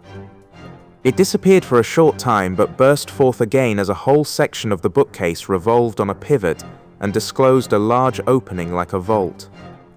A man entered, carrying an electric lantern. He was followed by a second man who carried a coil of rope and various tools. The leader inspected the room, listened a moment, and said, "Call the others." Then 8 men, stout fellows with resolute faces, entered the room and immediately commenced to remove the furnishings.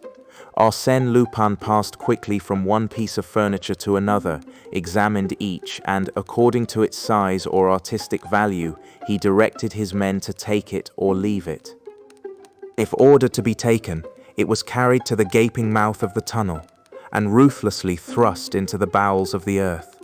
Such was the fate of 6 armchairs, 6 small Louis XV chairs, a quantity of Aubusson tapestries, some candelabra, paintings by Fragonard and Nattier, a bust by Houdon, and some statuettes. Sometimes Lupin would linger before a beautiful chest or a superb picture and sigh. "That is too heavy. Too large. What a pity." In 40 minutes the room was dismantled, and it had been accomplished in such an orderly manner and with as little noise as if the various articles had been packed and wadded for the occasion. Lupin said to the last man who departed by way of the tunnel, "You need not come back. You understand that as soon as the autovan is loaded, you are to proceed to the Grange at Roquefort.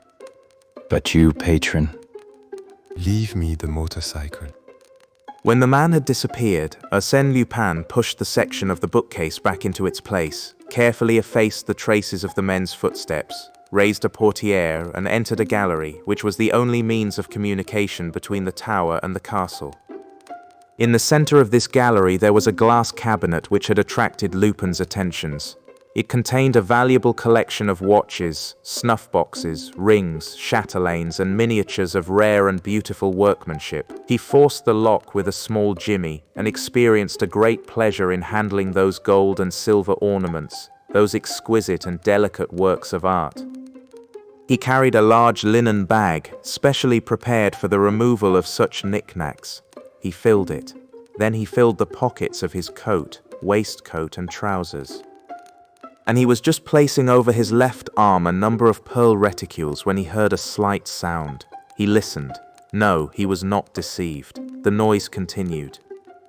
Then he remembered that at one end of the gallery there was a stairway leading to an unoccupied apartment, but which was probably occupied that night by the young lady whom Monsieur Devanne had brought from Dieppe with his other visitors. Immediately he extinguished his lantern, and had scarcely gained the friendly shelter of a window embrasure when the door at the top of the stairway was opened and a feeble light illuminated the gallery. He could feel, for concealed by a curtain he could not see, that a woman was cautiously descending the upper steps of the stairs. He hoped she would come no closer, yet she continued to descend and even advance some distance into the room. Then she uttered a faint cry. No doubt she had discovered the broken and dismantled cabinet. She advanced again.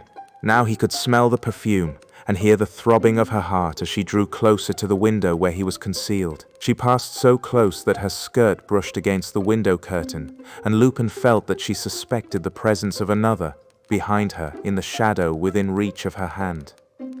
He thought, "She is afraid, she will go away," but she did not go. The candle that she carried in her trembling hand grew brighter. She turned, hesitated a moment, appeared to listen, then suddenly drew aside the curtain.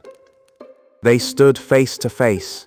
Arsène was astounded. He murmured involuntarily, You, mademoiselle." It was Miss Nellie, his fellow passenger on the transatlantic steamer who had been the subject of his dreams on that memorable voyage, who had been a witness to his arrest, and who, rather than betray him, had dropped into the water the kodak in which he had concealed the banknotes and diamonds. Miss Nellie, that charming creature, the memory of whose face had sometimes cheered, sometimes saddened the long hours of imprisonment. It was such an unexpected encounter that brought them face to face in that castle at that hour of the night, that they could not move nor utter a word. They were amazed, hypnotized, each at the sudden apparition of the other. Trembling with emotion, Miss Nellie staggered to a seat. He remained standing in front of her. Gradually he realized the situation and conceived the impression he must have produced at that moment, with his arms laden with knickknacks, and his pockets and a linen sack overflowing with plunder. He was overcome with confusion, and he actually blushed to find himself in the position of a thief caught in the act. To her, henceforth, he was a thief, a man who puts his hand in another's pocket, who steals into houses and robs people while they sleep. A watch fell upon the floor, then another. These were followed by other articles which slipped from his grasp one by one. Then, actuated by a sudden decision, he dropped the other articles into an armchair, emptied his pockets, and unpacked his sack. He felt very uncomfortable in Nellie's presence and stepped toward her with the intention of speaking to her, but she shuddered, rose quickly, and fled toward the salon. The portiere closed behind her. He followed her. She was standing trembling and amazed at the sight of the devastated room. He said to her, at once, Tomorrow, at 3 o'clock, everything will be returned. The furniture will be brought back. She made no reply, so he repeated, I promise it. Tomorrow, at 3 o'clock. Nothing in the world could induce me to break that promise. Tomorrow, at 3 o'clock. Then followed a long silence that he dared not break, whilst the agitation of the young girl caused him a feeling of genuine regret. Quietly, without a word, he turned away, thinking, I hope she will go away. I can't endure her presence. But the young girl suddenly spoke and stammered. Listen. Footsteps. I hear someone. He looked at her with astonishment. She seemed to be overwhelmed by the thought of approaching peril. I don't hear anything. But you must go. You must escape. Why should I go? Because you must. Oh, do not remain here another minute. Go. She ran quickly to the door leading to the gallery and listened. No, there was no one there. Perhaps the noise was outside. She waited a moment, then returned reassured. But Arsène Lupin had disappeared. As soon as Monsieur de Vannes was informed of the pillage of his castle, he said to himself, it was Velmont who did it, and Velmont is Arsène Lupin. That theory explained everything, and there was no other plausible explanation. And yet the idea seemed preposterous. It was ridiculous to suppose that Velmont was anyone else than Velmont, the famous artist and club fellow of his cousin d'Estevan. So, when the captain of the gendarmes arrived to investigate the affair, de Vannes did not even think of mentioning his absurd theory. Throughout the forenoon there was a lively commotion at the castle. The gendarmes, the local police, the chief of police from Dieppe, the villagers, all circulated to and fro in the halls, examining every nook and corner that was open to their inspection. The approach of the maneuvering troops, the rattling fire of the musketry, added to the picturesque character of the scene. The preliminary search furnished no clue. Neither the doors nor windows showed any signs of having been disturbed. Consequently, the removal of the goods must have been effected by means of the secret passage. Yet there were no indications of footsteps on the floor, nor any unusual marks upon the walls.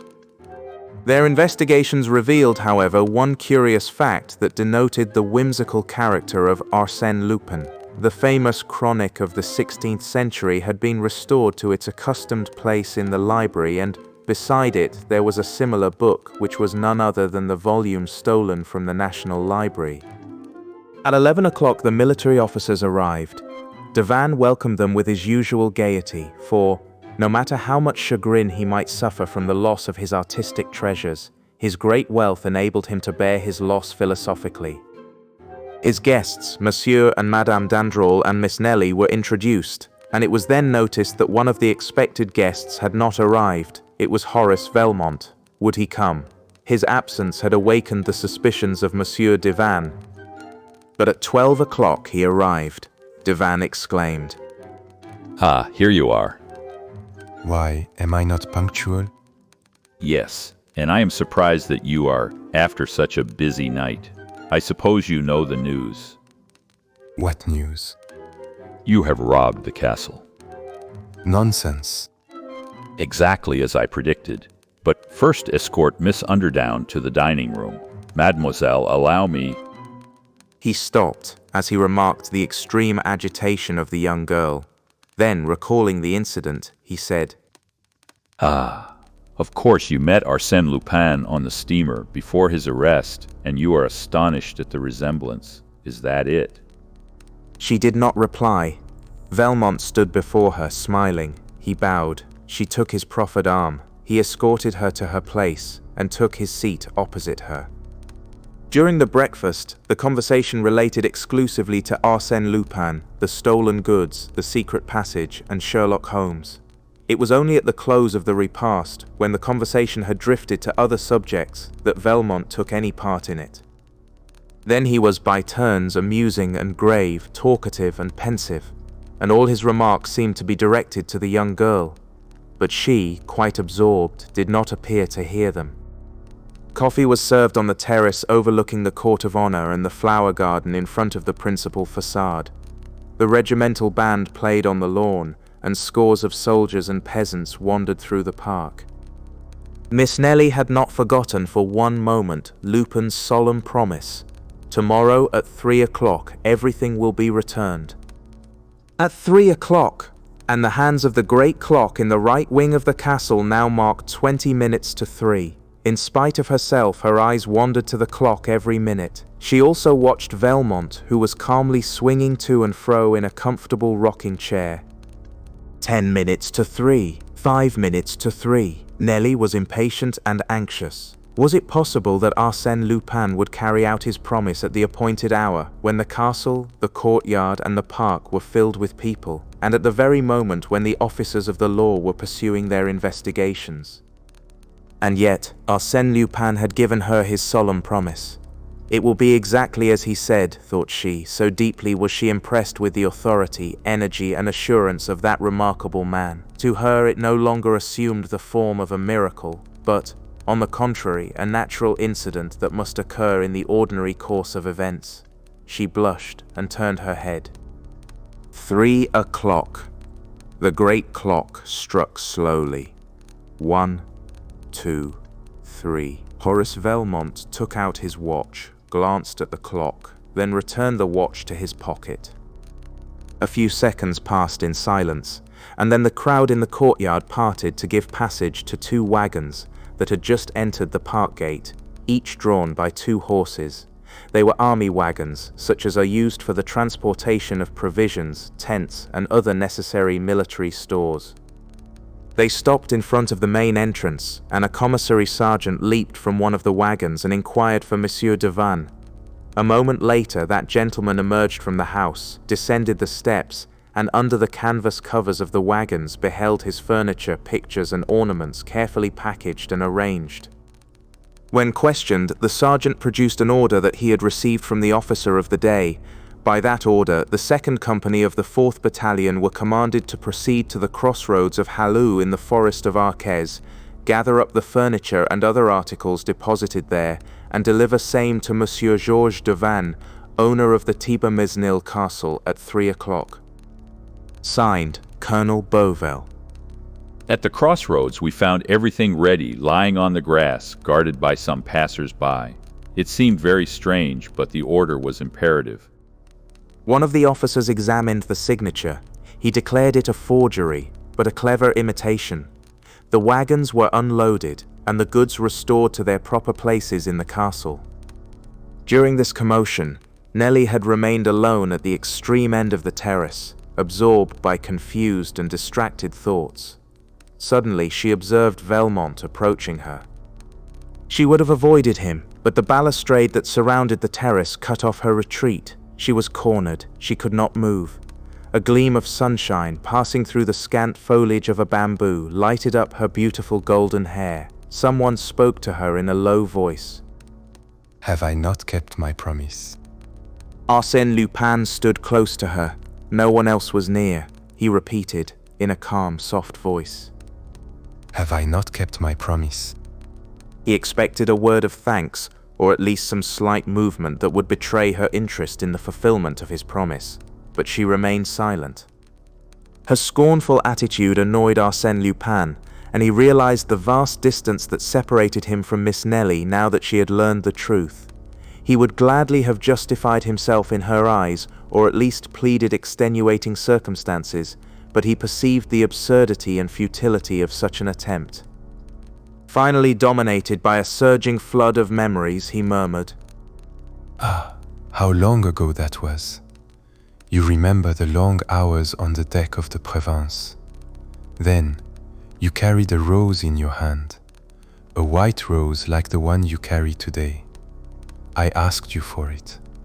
You pretended you did not hear me. After you had gone away, I found the rose, forgotten no doubt, and I kept it.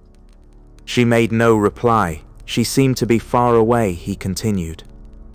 In memory of those happy hours, forget what you have learned since. Separate the past from the present. Do not regard me as the man you saw last night, but look at me, if only for a moment, as you did in those far-off days when I was Bernard Andrézy, for a short time. Will you, please? She raised her eyes and looked at him as he had requested. Then, without saying a word, she pointed to a ring he was wearing on his forefinger. Only the ring was visible, but the setting, which was turned toward the palm of his hand, consisted of a magnificent ruby. Arsène Lupin blushed. The ring belonged to Georges Devanne. He smiled bitterly and said, You are right. Nothing can be changed. Arsène Lupin is now and always will be Arsène Lupin. To you, he cannot be even so much as a memory. Pardon me, I should have known that any attention I may now offer you is simply an insult. Forgive me. He stepped aside, hat in hand. Nelly passed before him. He was inclined to detain her and beseech her forgiveness, but his courage failed, and he contented himself by following her with his eyes, as he had done when she descended the gangway to the pier at New York. She mounted the steps leading to the door and disappeared within the house. He saw her no more. A cloud obscured the sun. Arsène Lupin stood watching the imprints of her tiny feet in the sand. Suddenly he gave a start. Upon the box which contained the bamboo, beside which Nelly had been standing, he saw the rose, the white rose which he had desired but dared not ask for. Forgotten, no doubt, it also. But how, designedly or through distraction, he seized it eagerly. Some of its petals fell to the ground. He picked them up, one by one, like precious relics. Come, I have nothing more to do here. I must think of my safety before Sherlock Holmes arrives. The park was deserted, but some gendarmes were stationed at the park gate. He entered a grove of pine trees, leaped over the wall, and, as a shortcut to the railroad station, followed a path across the fields. After walking about 10 minutes, he arrived at a spot where the road grew narrower and ran between two steep banks. In this ravine, he met a man traveling in the opposite direction. It was a man about 50 years of age, tall, smooth-shaven, and wearing clothes of a foreign cut. He carried a heavy cane, and a small satchel was strapped across his shoulder. When they met, the stranger spoke with a slight English accent. Excuse me, monsieur. Is this the way to the castle? Yes, monsieur. Straight ahead and turn to the left when you come to the wall. They are expecting you. Ah. Yes, my friend Devanne told us last night that you were coming, and I am delighted to be the first to welcome you. Sherlock Holmes has no more ardent admirer than myself.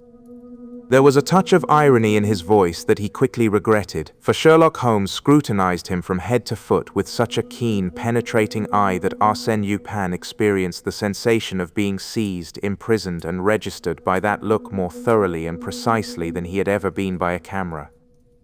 My negative is taken now, he thought, and it will be useless to use a disguise with that man. he would look right through it. But, I wonder, has he recognized me? They bowed to each other as if about to part, but at that moment they heard a sound of horses' feet, accompanied by a clinking of steel. It was the gendarmes.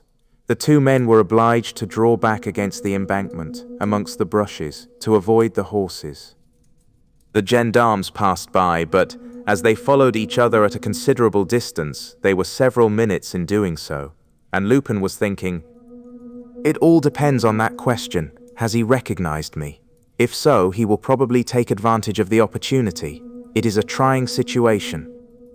When the last horseman had passed, Sherlock Holmes stepped forth and brushed the dust from his clothes. Then, for a moment, he and Arsène Lupin gazed at each other.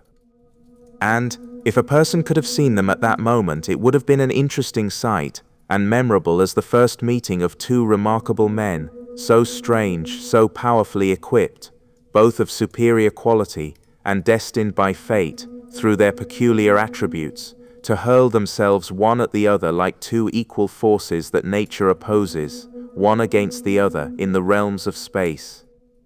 Thank you, monsieur. You are quite welcome.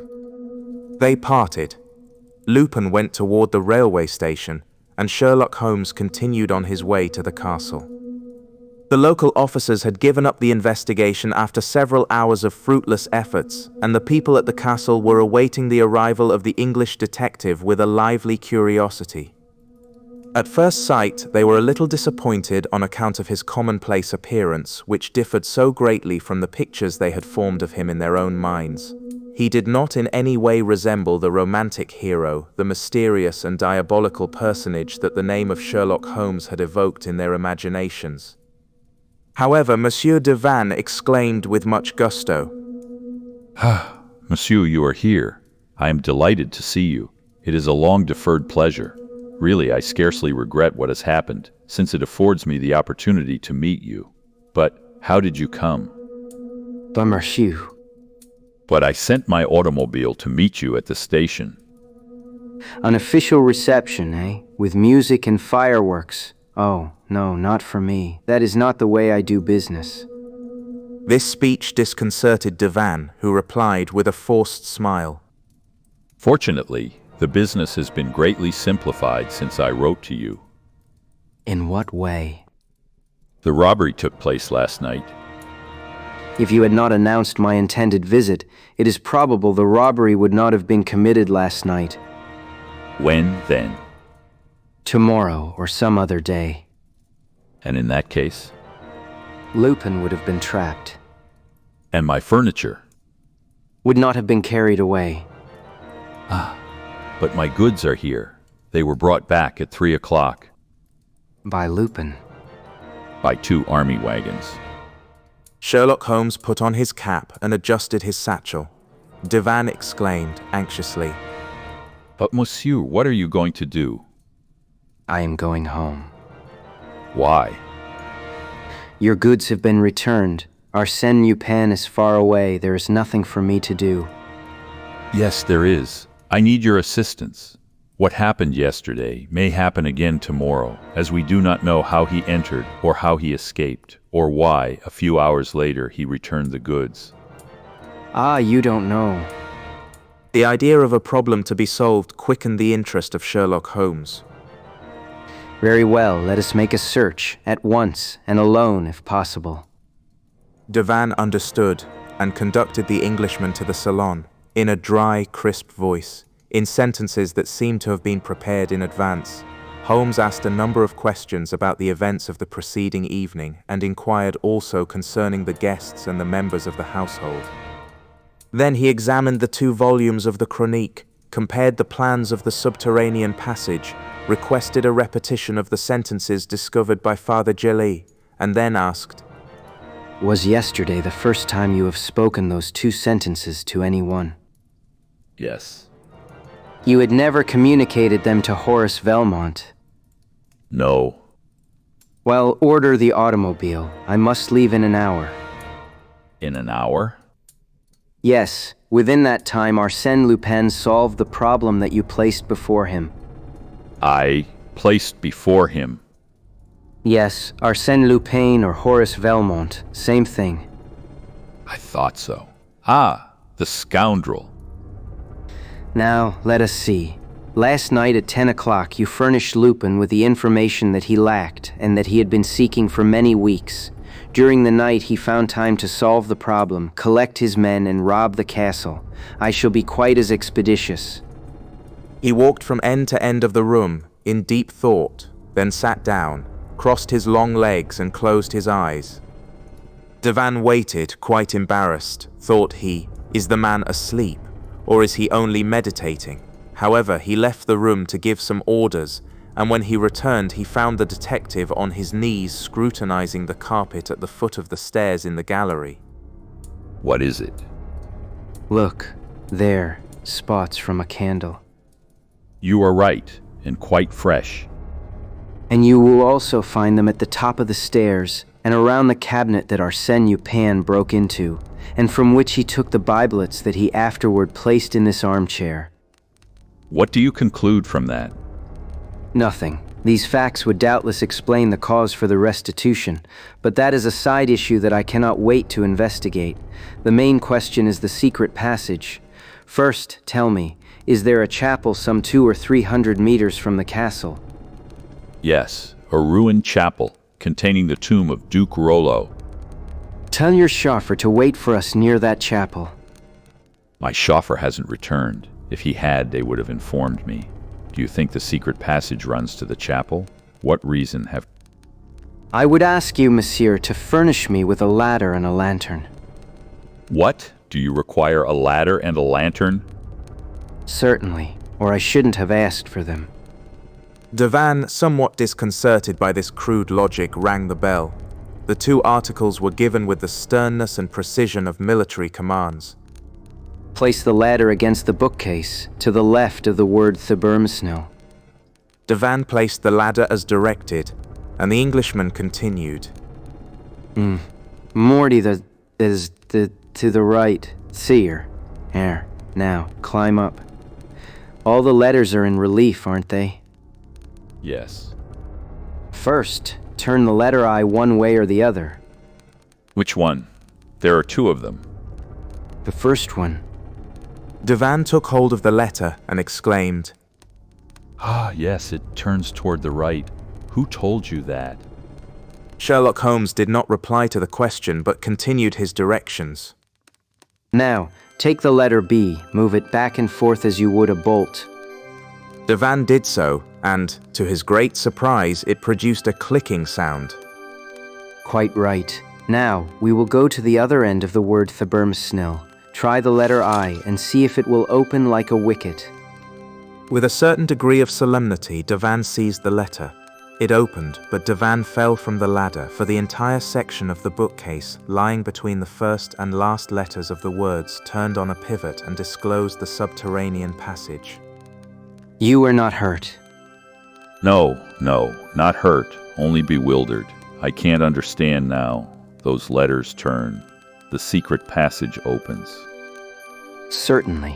Doesn't that agree exactly with the formula given by Sully? Turn one eye on the bee that shakes, the other eye will lead to God. But Louis XVI? Louis XVI was a clever locksmith. I have read a book he wrote about combination locks. It was a good idea on the part of the owner of Thibermesnil to show His Majesty a clever bit of mechanism.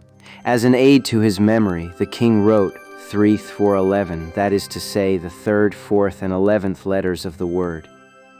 Exactly. I understand that. It explains how Lupin got out of the room, but it does not explain how he entered. And it is certain he came from the outside. Sherlock Holmes lighted his lantern and stepped into the passage. Look, all the mechanism is exposed here, like the works of a clock, and the reverse side of the letters can be reached. Lupin worked the combination from this side. That is all. What proof is there of that? Proof? Why, look at that puddle of oil. Lupin foresaw that the wheels would require oiling. Did he know about the other entrance? As well as I know it. Follow me. Into that dark passage? Are you afraid? No, but are you sure you can find the way out? with my eyes closed. At first they descended 12 steps, then 12 more, and, farther on, 2 other flights of 12 steps each. Then they walked through a long passageway, the brick walls of which showed the marks of successive restorations, and in spots were dripping with water. The earth also was very damp. We are passing under the pond. At last they came to a stairway of 12 steps, followed by 3 others of 12 steps each, which they mounted with difficulty, and then found themselves in a small cavity cut in the rock. They could go no further. The deuce, nothing but bare walls. This is provoking. Let us go back. I have seen enough to satisfy me. But the Englishman raised his eye and uttered a sigh of relief. There he saw the same mechanism and the same word as before. He had merely to work the 3 letters. He did so, and a block of granite swung out of place. On the other side, this granite block formed the tombstone of Duke Rollo, and the word Thibermesnil was engraved on it in relief. Now they were in the little ruined chapel, and the detective said, The other eye leads to God, that means to the chapel. It is marvelous. Can it be possible that those few words were sufficient for you? They weren't even necessary. In the chart in the book of the National Library, the drawing terminates at the left, as you know, in a circle, and at the right, as you do not know, in a cross. Now that cross must refer to the chapel in which we now stand. Poor Devan could not believe his ears. It was all so new, so novel to him. He exclaimed, It is incredible, miraculous, and yet of a childish simplicity. How is it that no one has ever solved the mystery? Because no one has ever united the essential elements, that is to say, the 2 books and the 2 sentences. No one, but Arsène Lupin and myself. But Father Gelis and I knew all about those things, and, likewise, Holmes smiled and said, Monsieur Devan, everybody cannot solve riddles. I have been trying for 10 years to accomplish what you did in 10 minutes. I am used to it. They emerged from the chapel and found an automobile. Ah, there's an auto waiting for us. Yes, it's mine. Yours? You said your chauffeur hadn't returned. They approached the machine, and Monsieur Devan questioned the chauffeur. Edouard, who gave you orders to come here. Why, it was Monsieur Valmont. Monsieur Valmont, did you meet him? Near the railway station, and he told me to come to the chapel. To come to the chapel? What for? To wait for you, monsieur, and your friend. Devan and Holmes exchanged looks, and Monsieur Devan said, He knew the mystery would be a simple one for you. It is a delicate compliment. A smile of satisfaction lighted up the detective's serious features for a moment. The compliment pleased him. He shook his head as he said, A clever man. I knew that when I saw him. Have you seen him? I met him a short time ago, on my way from the station. And you knew it was Horace Valmont, Arsène Lupin. That is right. I wonder how it came. No, but I supposed it was from a certain ironical speech he made. And you allowed him to escape? Of course I did. And yet I had everything on my side, such as 5 gendarmes who passed us. Sacre bleu. You should have taken advantage of the opportunity. Really, monsieur, when I encounter an adversary like Arsène Lupin, I do not take advantage of chance opportunities. I create them. But time pressed, and since Lupin had been so kind as to send the automobile, they resolved to profit by it. They seated themselves in the comfortable limousine. Edouard took his place at the wheel, and away they went toward the railway station. Suddenly, Devan's eyes fell upon a small package in one of the pockets of the carriage. Ah, what is that? A package. Whose is it? Why, it is for you. For me? Yes, it is addressed, Sherlock Holmes, from Arsène Lupin. The Englishman took the package, opened it, and found that it contained a watch. Ah! He exclaimed with an angry gesture. A watch? How did it come there? The detective did not reply. Oh, it is your watch. Arsène Lupin returns your watch, but in order to return it, he must have taken it. Ah, I see. He took your watch. That is a good one. Sherlock Holmes' watch stolen by Arsène Lupin. Mon Dieu. That is funny. Really. You must excuse me. I can't help it. He roared with laughter, unable to control himself, after which he said, in a tone of earnest conviction, A clever man indeed. The Englishman never moved a muscle. On the way to Dieppe, he never spoke a word, but fixed his gaze on the flying landscape. His silence was terrible, unfathomable, more violent than the wildest rage. At the railway station, he spoke calmly, but in a voice that impressed one with the vast energy and willpower of that famous man. He said, Yes, he is a clever man, but someday I shall have the pleasure of placing on his shoulder the hand I now offer to you, Monsieur Devan. And I believe that Arsène Lupin and Sherlock Holmes will meet again someday. Yes, the world is too small. We will meet. We must meet. And then... The further startling and thrilling adventures of Arsène Lupin will be found in the book entitled Arsène Lupin vs. Sherlock Holmes.